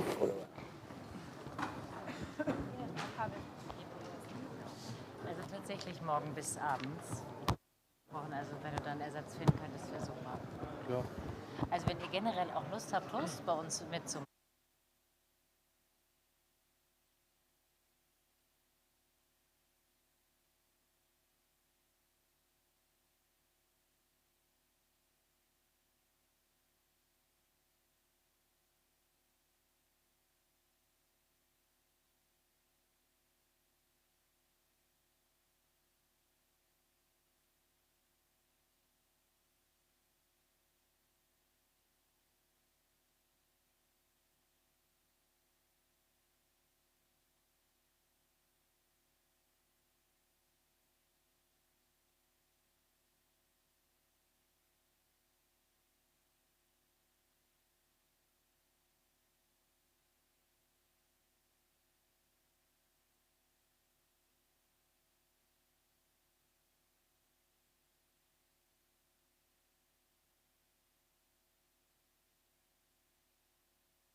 Ladies and gentlemen, the next session is about to begin, so please take a seat. Thank you.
Ladies and gentlemen, we are about to start with the next session.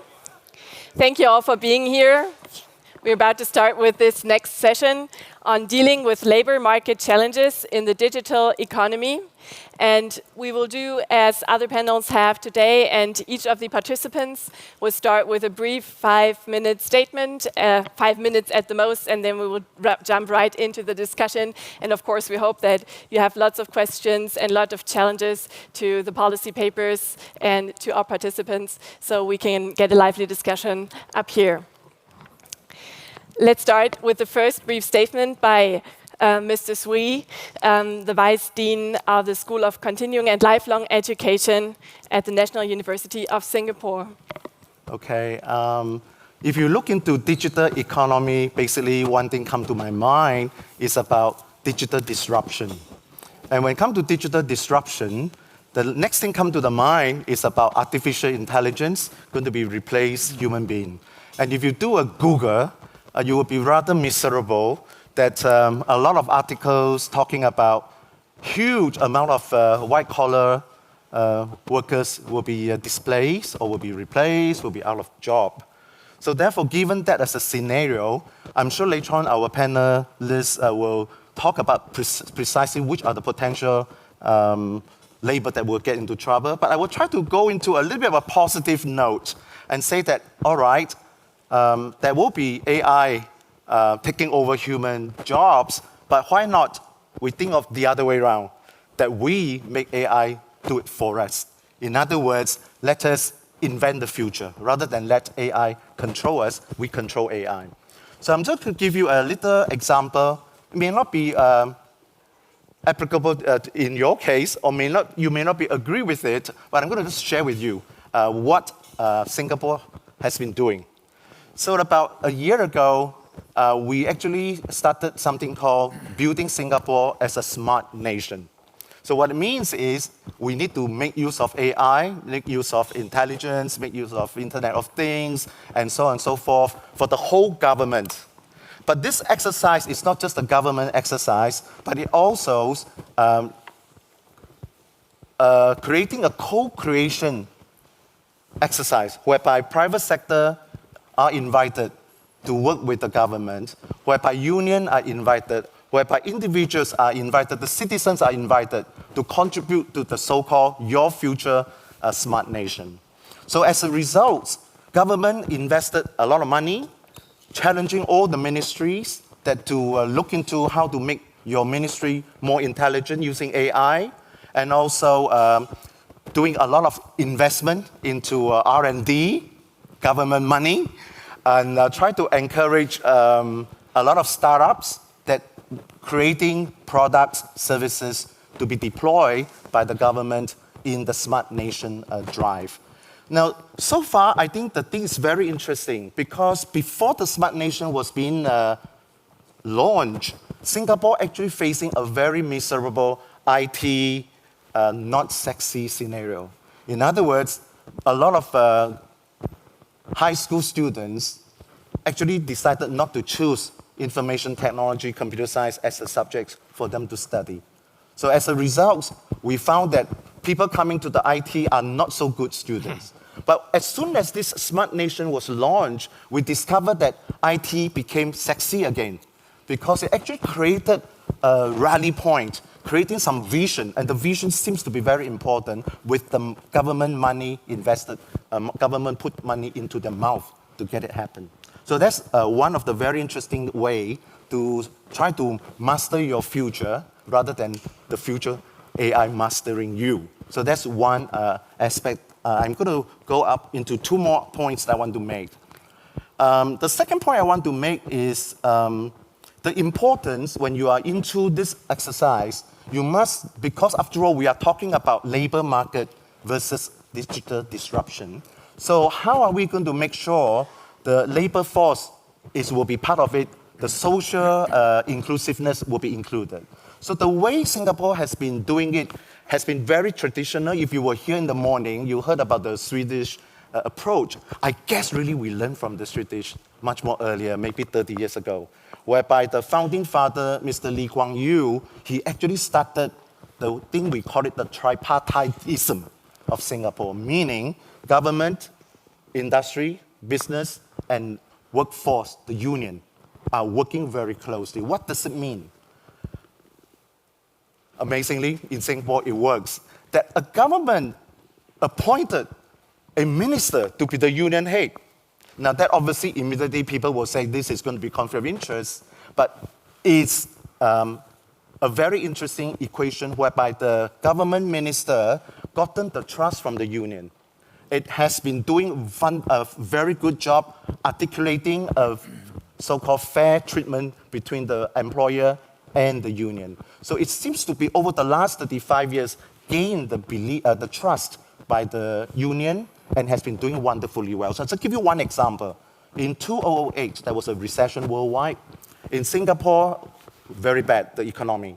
So what happened was the union volunteered to reduce the employer's contribution to the pension fund, cut 10%, volunteer. So therefore, in the general scenario, it won't happen. But because government articulated, make them work together. So 2 years later, when the economy recovered, the government basically said, time for you guys to put back the money. Okay, so that's basically one example of how government could make it happen. All right. Thank you. Thank you very much for this first statement. I believe I forgot to introduce myself. My name is Anna Sauerbray, and I'm an editor with the Tagesspiegel. But let's go right ahead with Victor Kuan, who is the chairman of Citibank of Taiwan, with your statement, please. Thank you. Let me start with telling you a story first. AI and robot expert is just about finishing a seminar which is held for the factory owner in China. More similar to us, we're about to end today's sessions. In the Q&A sessions that one of the audience raised his hand and asked, can you describe us what will be the future factory look like? And he said, there will be only one man and one dog remain. Wow. The audience said, I can understand there is a dog, probably for security reason, but why there is a man still? And the answer is, the man is to feed the dog. This perhaps is a joke, but could do that. But I think it's actually describing the significant impact of robot or AI technology to the labor market. If I quickly scan through the recent research or papers, it pretty much give us the same predictions. An Oxford economist say about 47% of US jobs could be automated in the next 1 to 2 decades. One of the McKinsey report indicated 45% of jobs can be automated by current technologies. Even there is a similar study in EU, there are in average about 54% of jobs is at risk. So if we look at on the global basis, this scale, the adoption of automation technically could affecting 50% of the world economy, 1.2 billion of the employees, and 14.6 trillion of the wage. So that's the scale we are gonna encountering. So one of the most challenges is when we're facing such a dramatic job change, displacement, shift, but some creation.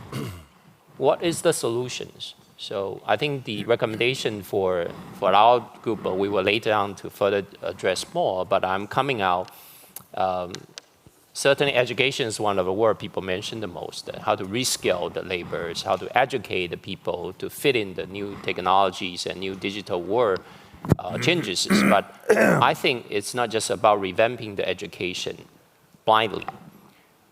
First, I think there are 3 pillars in terms of my recommendation. The first pillar has to become out a country digital assessment and game plan. Because what I'm highlighting here is each of the country facing different challenges in terms of the digital economy impact. As I mentioned, the EU economy was, EU assessment is in average 54, but peripheral Europe, country like Romania, Croatia, and Poland, the job at risk is more than 60%. Compared to German, France is about 50, and UK is 47. I think it's because the global production pattern has started to reverse. If you look at the recent Adidas, this German company profit release in 2016, the profit increasing more than 50% compared with previous year. And they started to build the 3D printing manufacturing factory back to German. And they started to increasing the workers in Germans. Not necessarily increasing the worker in China or in Vietnam, which is a traditional way the shoes being designed and produced and put into the distribution channel. It's totally changing because right now it's more flexible in terms of customer made and marketing driven kind of a production model rather than the low cost global production patterns. So I think each of the countries need to assess what industries got impacted the most and what level of the impact and in each of the countries. So the game plan need to come out. Second step, it's a bottom-up exercise. We need to understand each of the country labor digital capabilities. So what I'm proposing here is the online labor career digital passport and the intelligence systems. First, it has to be online, so the labor can go online. Second, they can, as using that scorecard to assess their digital strengths and weakness. And thirdly, they can using that system to actually program or planning their development going forward. And the fourth, it has to be a lifelong, and it will be able to carry over the entire career with him, despite of the job change. Because if the records of the digital capability only restore in one of the company, when you change the job, it doesn't go with you. It doesn't help in terms of your lifelong planning. The last one is the centralized system. We're accumulating millions of labors in digital career intelligence. We'll be able to help the institution, education system, or even government try to plan forward. The third pillar is the education pieces coming in. So we have a top-down country game plan, understand the impact. We have bottom-up exercise. It's an online scorecard or passport to understand the labor force, strengths, weaknesses, and the gaps. And then that we can start to using that to start to plan more systematic way on our lifelong learnings. And the whole education transformation can be based on that intelligence to do. Perhaps more massive open online courses can be designed and they can link it to their online system directly, or the industry could coming in to create a better ecosystem with all these inputs. So what I'm coming out is try to not just come directly changing the education system, is really to assessing each of the country. Taiwan is an ICT-driven country. Perhaps different country is a service-driven countries. And the technology feasibility, the cost of the automation, cost of the worker, and even regulatory and social acceptances are different. Okay. So this is probably one of the challenges and recommendation I bring to the table. Another one I probably don't have time to talk about. We can later I'll come back. It's the platform economy, which this digital economy created. I think in the digitalization session, people are talking about Taobao. I think we will come back to talk about what kind of new job being created. Okay. Thank you very much. Next is Harald Kaiser. He's the Chief Operating Officer of PricewaterhouseCoopers in Europe. Yeah, first of all, I think we have all to agree that digitalization is driving massive labor market transformation across the globe. There was one former session at 4 where this was denied, but based on the knowledge here, I think that's common knowledge, there will be massive changes. And the question is, for making digitalization work for many as possible, what are the main focus areas to concentrate? And I say always 3 things. First, tackle the complexity. So understand that this is a common journey where there's a necessity for realignment of business, society, and economies. And all 3 pillars have to work together in a very good and deepful collaboration. And we also need a global collaboration, and the G20 platform we are right now sitting here might be the right one to drive that. The second one is we get now the silver collar worker. After everybody knows about the differences, white and blue collar worker, now there's a new colleague, the silver collar worker. And that means we have to concentrate much more on the analysis of human-machine interaction. So what implies, or we need a clear understanding of the unique skills of human beings in comparison to machines. And I think we have to create a kind of framework for man-machine interaction. And that's also based on ethical standards. Not all decisions which can be done in the future by machines have to be done by machines if they don't get the right algorithm. So, and this ethical debate, I think it's currently missing in the collaboration. And the third one is, from my perspective, accelerate the transition instead of to stop it or to try to protect, because technology will be there, and if it's available, then it will be used, and everything which tries to protect labor markets from technology will at the end fail. And that means that there has to be acceleration by on the one hand, by research, as you described that, but at the same time, we need some kind of decision-making support, not only for states, but for the granular communities. So we all live in cities, in villages, in local communities. And all these kind of communities have different needs and different status, how they are affected by technology. And there's the need really to understand what's driving them and how to deal best with this technology. So these are the main three pillars, and it sounds counterintuitive first. No, we all shy away from complexity. We shy away from machines. We shy away from acceleration, as everything feels already so complicated, sometimes out of control, and much too fast. However, from my perspective, there's no other opinion. Thank you very much. And we will continue and hear the last statement by Mr. Edmund Phelps, the 2006 Nobel Laureate in Economics. We are very honored to have you here, Mr. Phelps. Thank you. Thank you very much. Well, I was a little startled to find myself on this panel because it's only been in very recent months that I've begun to think seriously about AI and robots and the economic implications.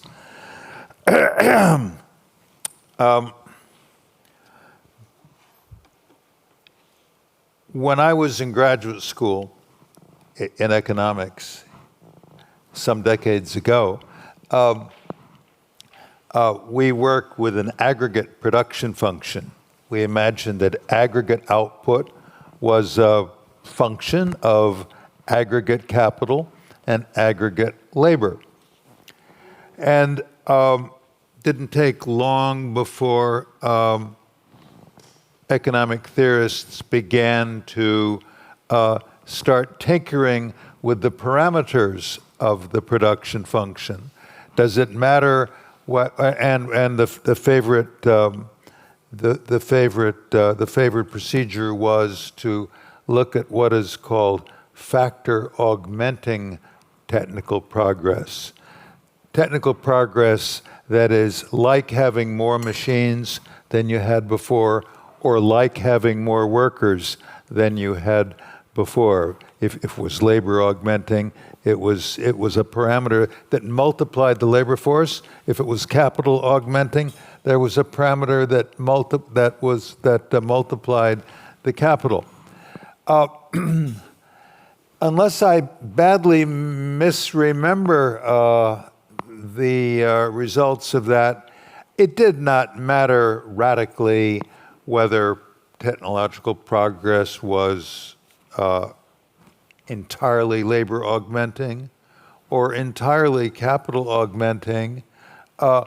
Both wages and the returns per unit on capital were helped by this factor augmentation, be it whether it was labor augmentation or capital augmentation. So as the decades passed, I was not able to make very much sense of the growing alarm over AI and robots and so forth. But in my recent research, I've become quite aware of the technological developments that have already occurred in the United States, for example.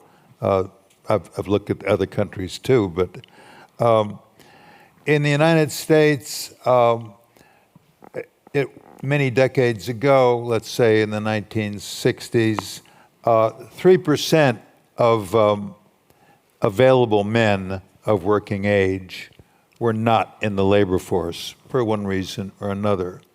Now that number has grown to about 8%, and I don't doubt that it's going to continue to rise. At least I'm prepared for the possibility that it will continue to rise. How can economists understand this process in terms of the tools that economists usually work with. Well, there's another model of the economy that's one step up from the aggregate model, in which we look at aggregate output as a function of aggregate labor and aggregate capital. And that's where we go from one sector to, whoopee, two sectors. And one sector produces the consumer good, and the other sector produces the capital good. There must be some Austrians here, so they may know that is the Austrian model of production. And in the Austrian view, labor produces capital. Why does it do that? Because capital produces the consumer good. And so when I was able to get to this subject a month or two ago, frequently working with Hyun-Taek Hoon in Singapore, whom you may know, we started asking ourselves the question, what if robots come to the sector that produces capital goods, the sector where labor has its work, has its jobs, and gets paid? And at first, there seemed to be nothing to write home about, nothing remarkable there. If the labor augmenting parameter that multiplies labor in the production of capital should go up, if that parameter should go up, then there's more output well, first, no, let me do it the other end. There are two effects. The first is that every worker is now more productive than he was before, because he has a robot working for him. But on the other hand, with more input, robotic and human, producing capital, the increase in that input will drive down the relative prices of capital goods. I might say, at the risk of offending technologists and others in the audience, one of the things that is terribly missing in the public discussion is prices. And that's the one thing that maybe economics is good at, or at least relatively good at. So the fact that robots could drive down the prices of things is something to watch. So, however, I went on to think about what happens if the technology parameter in the production of capital goods does not multiply labor, it simply adds to labor input. So now the labor input is human labor plus robotic labor, so to speak. What then? Well, the first thing I found was that there's going to be that increase in output, which drives down the prices, and at the same time, I'm sorry, your an individual worker is not more productive than before. Excuse me, can we get some help with the microphone? Not multiplied as ever. Okay, thank you. Okay. With the technology parameter or the robot parameter entering in an additive way in the production function, that you get the price effect driving down prices, but no worker is more productive than before, because the worker's labor is not augmented by robots, it's just added to by robots. So at this stage in my research, I was really quite worried. But then I finally managed to work a little more, and I found the following. I realized there was more to be added, namely that as the capital stock, as the higher rate of output of machines in the sector of human beings and robots, as that higher rate of output continues, there's a rip-roaring rise in the capital stock in the economy. And as a consequence of that rise in the capital stock in the economy, the prices of capital goods fall relative to the price of machines. The price of consumer goods, which is what machines make, falls relative to the price of machines. So at first we thought we had lower prices of machines relative to the prices of consumer goods, but now we see we have another long-run effect entering that lowers the price of consumer goods relative to the price of machines. So we've got to work this out. We've got to work a million examples out to see what happens in many, many different cases. But I think that the technologists have been premature in just thinking that, oh, workers are going to lose their jobs, end of story. Thank you very much. This is a very positive and optimistic view towards the future. Do you have any recommendations anyway, even if you consider the workforce to maybe stay about the same because productivity is rising, prices are falling? Is there any recommendation that you would like to put forward to the G20, how they should adapt to the scenario you've been describing?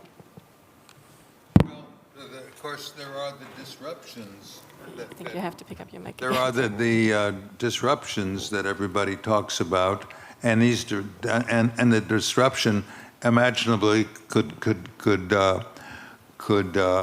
affect a family for a couple of decades, a big chunk of its working life. So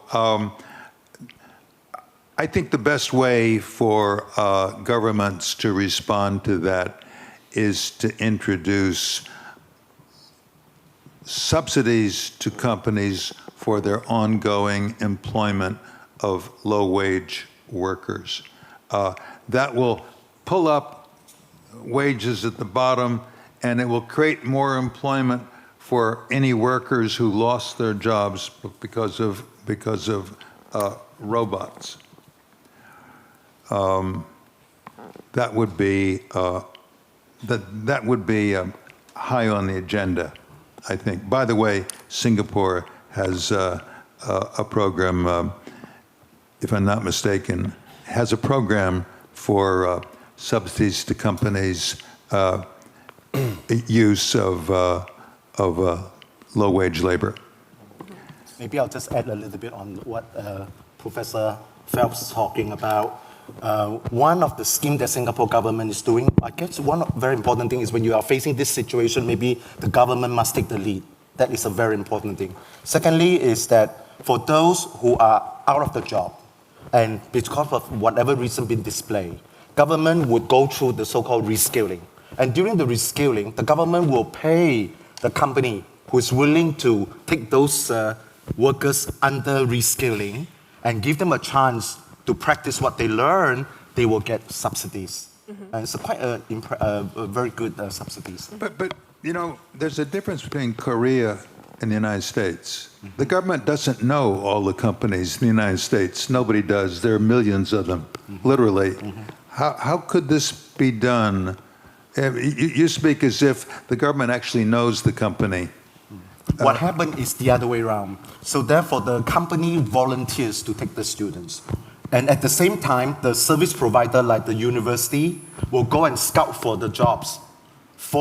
Meaning talk to the companies and say, would you like to take 10 students, 5 unemployed? We reskill them, and you will take them on for 1 year.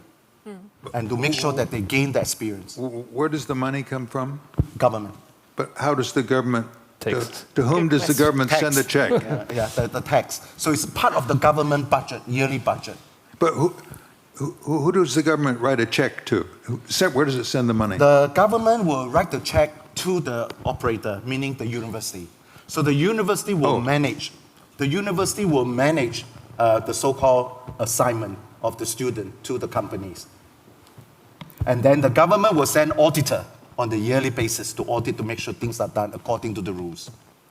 Yeah, and then maybe your idea comes in about sort of assessing each worker's capability. Well, I think I want to add another observation, which is just happening in the United States, in Auckland.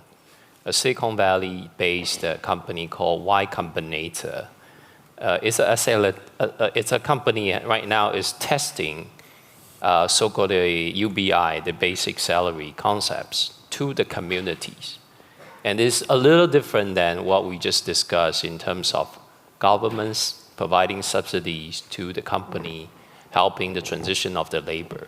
And in fact, this is self-motivated because the company is located in Auckland, which we think is one of the most prosperous cities in the United States. But they also seeing the impact to different level of the income of the people there.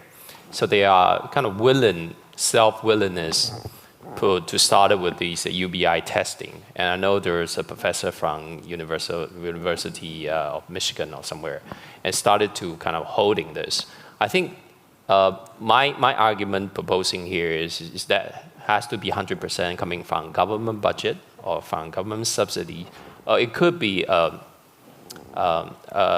enterprise-driven and community-based, and that has a better kind of a local way to drive the change. Regarding Kaiser, what's a better way?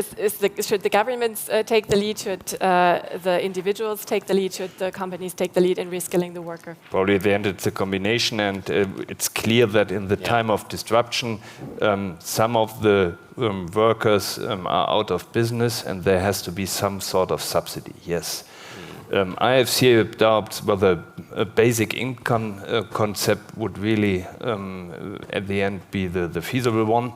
On the one hand, it will be unbelievably expensive, which means raising taxes and have less capacity for investment in the digital world. On the other hand, we heard this in the morning session from Frank Appelt, you need a purpose in life. And only to have the security to get a basic income, but without having a purpose in the working life concept does not help. So therefore, I'm arguing that it's much better to invest in education and to accelerate this education. Therefore, there is the need from a state-owned perspective to spend more taxes, yes. But on the other hand, it's also a question of communities and also of corporations. So with this basic income concept, corporation can fire people without taking any responsibility on that.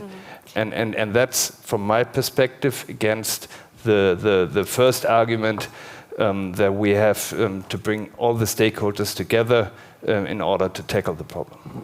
So should subsidies be always just be paid if there's some sort of educational effort, and if yes, what do we do with the laborers who maybe just simply won't re-educate and won't be able to re-educate and will be out of job? No, subsidies could be in two ways. On the one hand, if we have to increase the research budget, that's also already some kind of subsidy.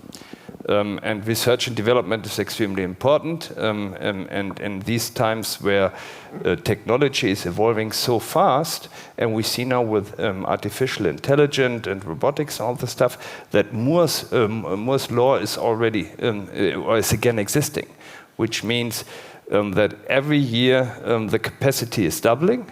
At the same time, the major progress in the decade is in the last 2 years, it's 75%.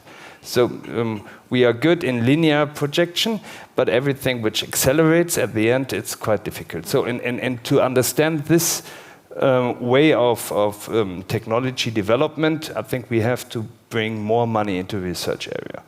That's the first one. And the other one is for those who are not any longer capable enough, there we need personal subsidies, yes. I would like to hear you on the universal basic income idea too, because I know you've written a lot on inclusion, that is the access to jobs offering work and pay, but also meaningful work. So how do we provide meaningful work? Is it just reskilling, or what other ideas would you maybe have that you could recommend? Well, I think that's at least two questions. One is about UBI. I've been horrified by the idea of UBI because it doesn't, it throws in the towel. It's a declaration of defeat. It says that we can't get people into the labor force, but they have to eat and have a roof over their head. So we will give every adult person a universal basic income, an income level below which their income can't fall.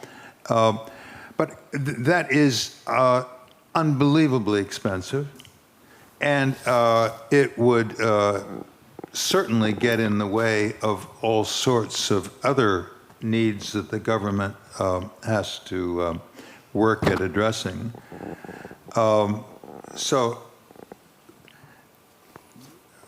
Now, so what would be a good idea? Well, as I said before, I think that subsidies for employers' use of low-wage workers is a good way to go. It's also expensive, but it's a lot more cost-effective than just throwing UBI money at people. Now, I may misunderstand the sophistication of this Y company that you mentioned, and I noticed that you once used the word subsidy. Let's be clear: the UBI is not a subsidy. It's not a subsidy to do something. It's a grant with no strings attached. That's not a subsidy. Subsidy is entirely different. What else might the government do? Well, I think, of course, education and re-education,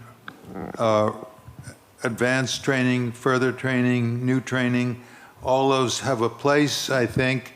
I think Sweden has been marvelously effective in making such programs work. I do think that in the United States, it would be very tough sledding to get some of those programs to work. You've mentioned the model of that you have a cooperation between the state, the unions, and the corporations. Is reskilling part of this, or is it rather about finding agreements on cutting wages, and the example you mentioned? Reskilling is definitely the key. So government has a very big budget for reskilling. Only one thing I'd like to add into it is that they are very much into the so-called outcome-based subsidies, meaning you definitely won't give money to anyone if the training doesn't lead to a job, or at least a one-year job. So that's a little thing, it's debatable, but it's now taking place, that it has to be outcome-driven, the subsidies. Mm-hmm. Yeah, I think the agile model of really observing the measures you implement has been part in all of your papers in some way or another. It's not just feeding money into the system, but really watching what the money does and then adapting to it. Let's maybe pass on to another idea, and that is the cooperation between man and machines. And you've had that in your paper. I thought it was very interesting. So once man and machine work together, what should be the rules? How can we make sure we're not the worker that feeds the dog, but we are rather the one that creates the machine, that works with the machine, that maybe feeds the machine with new ideas, with new algorithms. What are your ideas on that? Because you've put it out. Yeah, exactly. So I don't have all the answers on that, but we have to raise the questions. Until now, this debate is missing. And that's something which we need interdisciplinary between technology, economics, and ethical standards. I make one example why it's so important. If you take the automotive industry, so everything is now moving from combustion engines into electric vehicles, including connected cars and autonomous driving. So totally different supply chain, totally different setup. And therefore now cars has to be trained. And the training and self-learning, yes, but however, the rules has to be made by men. And one of the questions which are currently raised is if there's an accident which can't be avoided, and you have only two possibilities to hit the older woman or the young mother with her child. So what should the car do? And are we as human beings even in the position to make this kind of decision for the machines? Or is that something where we need ethical standards that these kind of decisions can't be made by machines? Mm-hmm. So, and this kind of debate, and that's only one small example, it's much broader, but I think we need some kind of framework for research in this area, as we are doing that in many other health areas in the same way, in order to be prepared for the silver-collar worker. And in order to be prepared for the silver-collar worker, we maybe also need new skills and different skills. We've already discussed that, and you said that in many countries it's difficult to get young people to study the STEM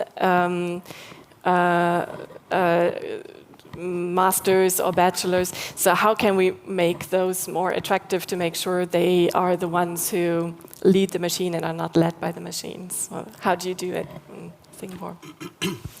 Currently, the scheme has to be very broad. So it's not just to be leading to certification or qualification. It can be very short. We call it the bite-sized learning. So it's, in other words, you learn and when you apply to the machine. So now we also encourage online learning. So it's basically learning on demand learning. Only when you need it, you learn. So it's a very broad-based training that provided government mobilize the whole country, university and higher learning institution that you must provide continuing education. Mm-hmm. So currently that is the so-called movement in Singapore. I think we probably not necessarily just looking into a training or education focus on STEMs or traditional reskill the labor and back their traditional workplace. I think I highlighted the platform economy is probably another solution to creating more jobs. Because based on the recent survey, about 20 to 30% of the working age population in United States and EU is already engaged in so-called independent works, or we call self-employees. The trend of the Ubers that without any vehicles and Airbnb doesn't have any rooms, they are able to getting millions of the people to use their sleeping capital, become a producer of the services. Alibaba, the research indicated maybe after 20 years, there will be 50% of the people are so-called independent worker or self-employee. So the traditional education on programming or upgrading their skill sets on STEM, it's one of the solutions, but not all. Perhaps they require more social and collaboration skills. Mm-hmm. If I will become one of the platform services provider, my skill set will be totally different than a traditional workers. Mm. Victor actually remind me about a small little thing that Singaporean is happening now, is that when there's any displaced workers, they couldn't find job, so we reskill them. And after reskilling, they don't work in Singapore because there's no such demand. Yeah. They work in Vietnam, they work in Indonesia, and so on, the neighboring country. It seems to be working very well. And the internet also providing the work, the platform which is no boundaries, or no country boundaries. some company like Upwork, they are getting tens of the thousands of the peoples already registered with the platform. And there's maybe one demand of the work coming out from Indonesia, and Singaporean can sign up and do the work right away. So there's no boundaries. It's a high flexibility. So I think going forward, the government may need to think about the rules, how to protect these type of independent worker, because the population of these will be significantly increased. Yes. Maybe we can do a last round on that, because I think that's an important point you've raised. How do we have to change labor market law? You've mentioned more protection for self-employed people, but is maybe re-education something, a right to re-educate, something we should implement into labor market laws too? Or do you have any other ideas in that field that you would like to put forward in the finishing round? Yeah, I don't believe that we need the right. I think it has to be consent between those who employ and those who are employed, and that's unions. So there has to be some kind of compromise tackling the issue that there will be some generations with major difficulties to get job opportunities due to age, due to skills, and we have to limit it to the absolute minimum. But to think about that the government can regulate everything is against the successes we see in many economies. In Singapore, as I mentioned earlier about tripartitism, so every law, every legislation or guidelines will be three-party working together. So they are continuously introducing, for example, the retirement age from 62 to 65 to 67 now, it has been tripartite discussion. For example, if someone needs to retrench someone, and that is actually discussed, how to retrench, how much to compensate, and it's in a very collaborative way. And maybe last question to all of you, because you've mentioned the different projections on how labor markets are going to evolve, and then Mr. Phelps, in a way, has challenged that by saying we've ignored an important dimension, we've ignored price development. So do we know enough today about how the markets are going to evolve to really make a plan, to really put forward recommendations that hold a decade or so? Well, I would be skeptical about that.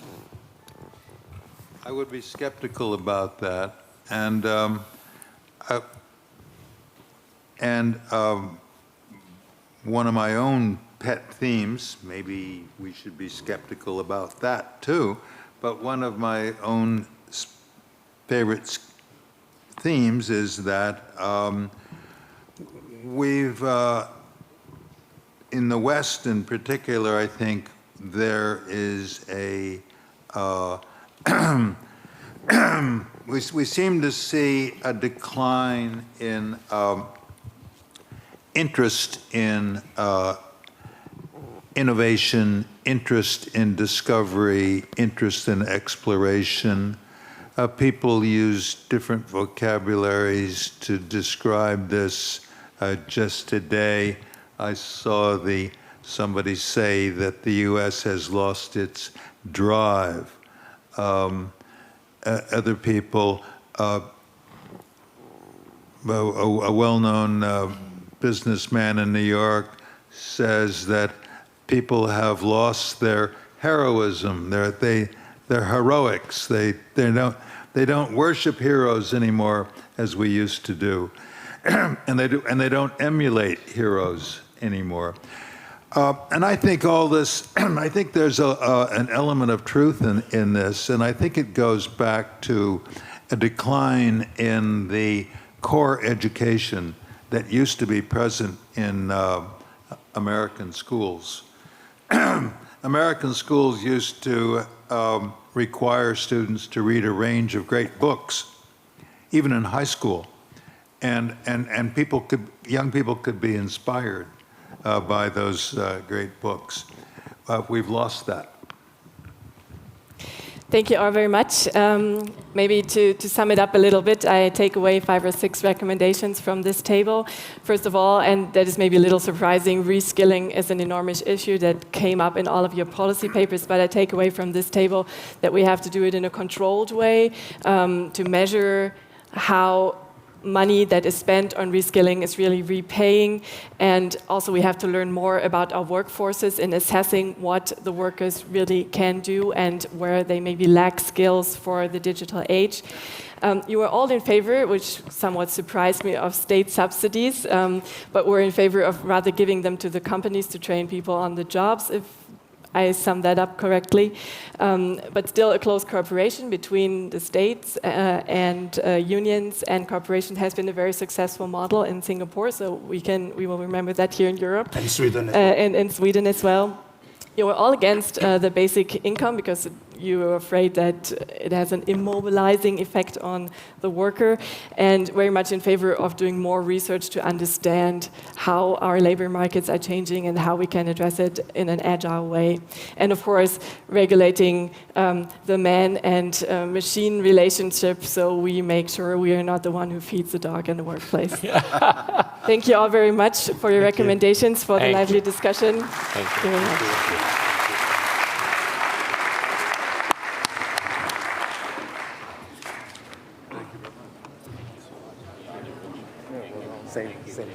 Same here, really. Yeah, enjoy. Yeah. Are you?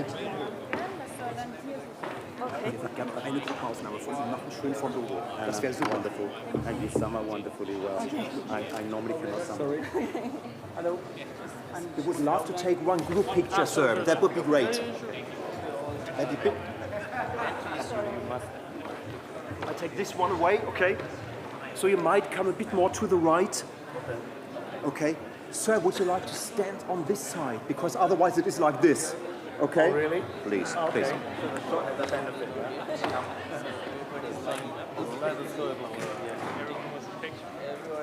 Okay, I just take 4 or 5 pictures, so a friendly one would be fantastic. Thank you very much. Thank you, enjoy your evening. Thanks.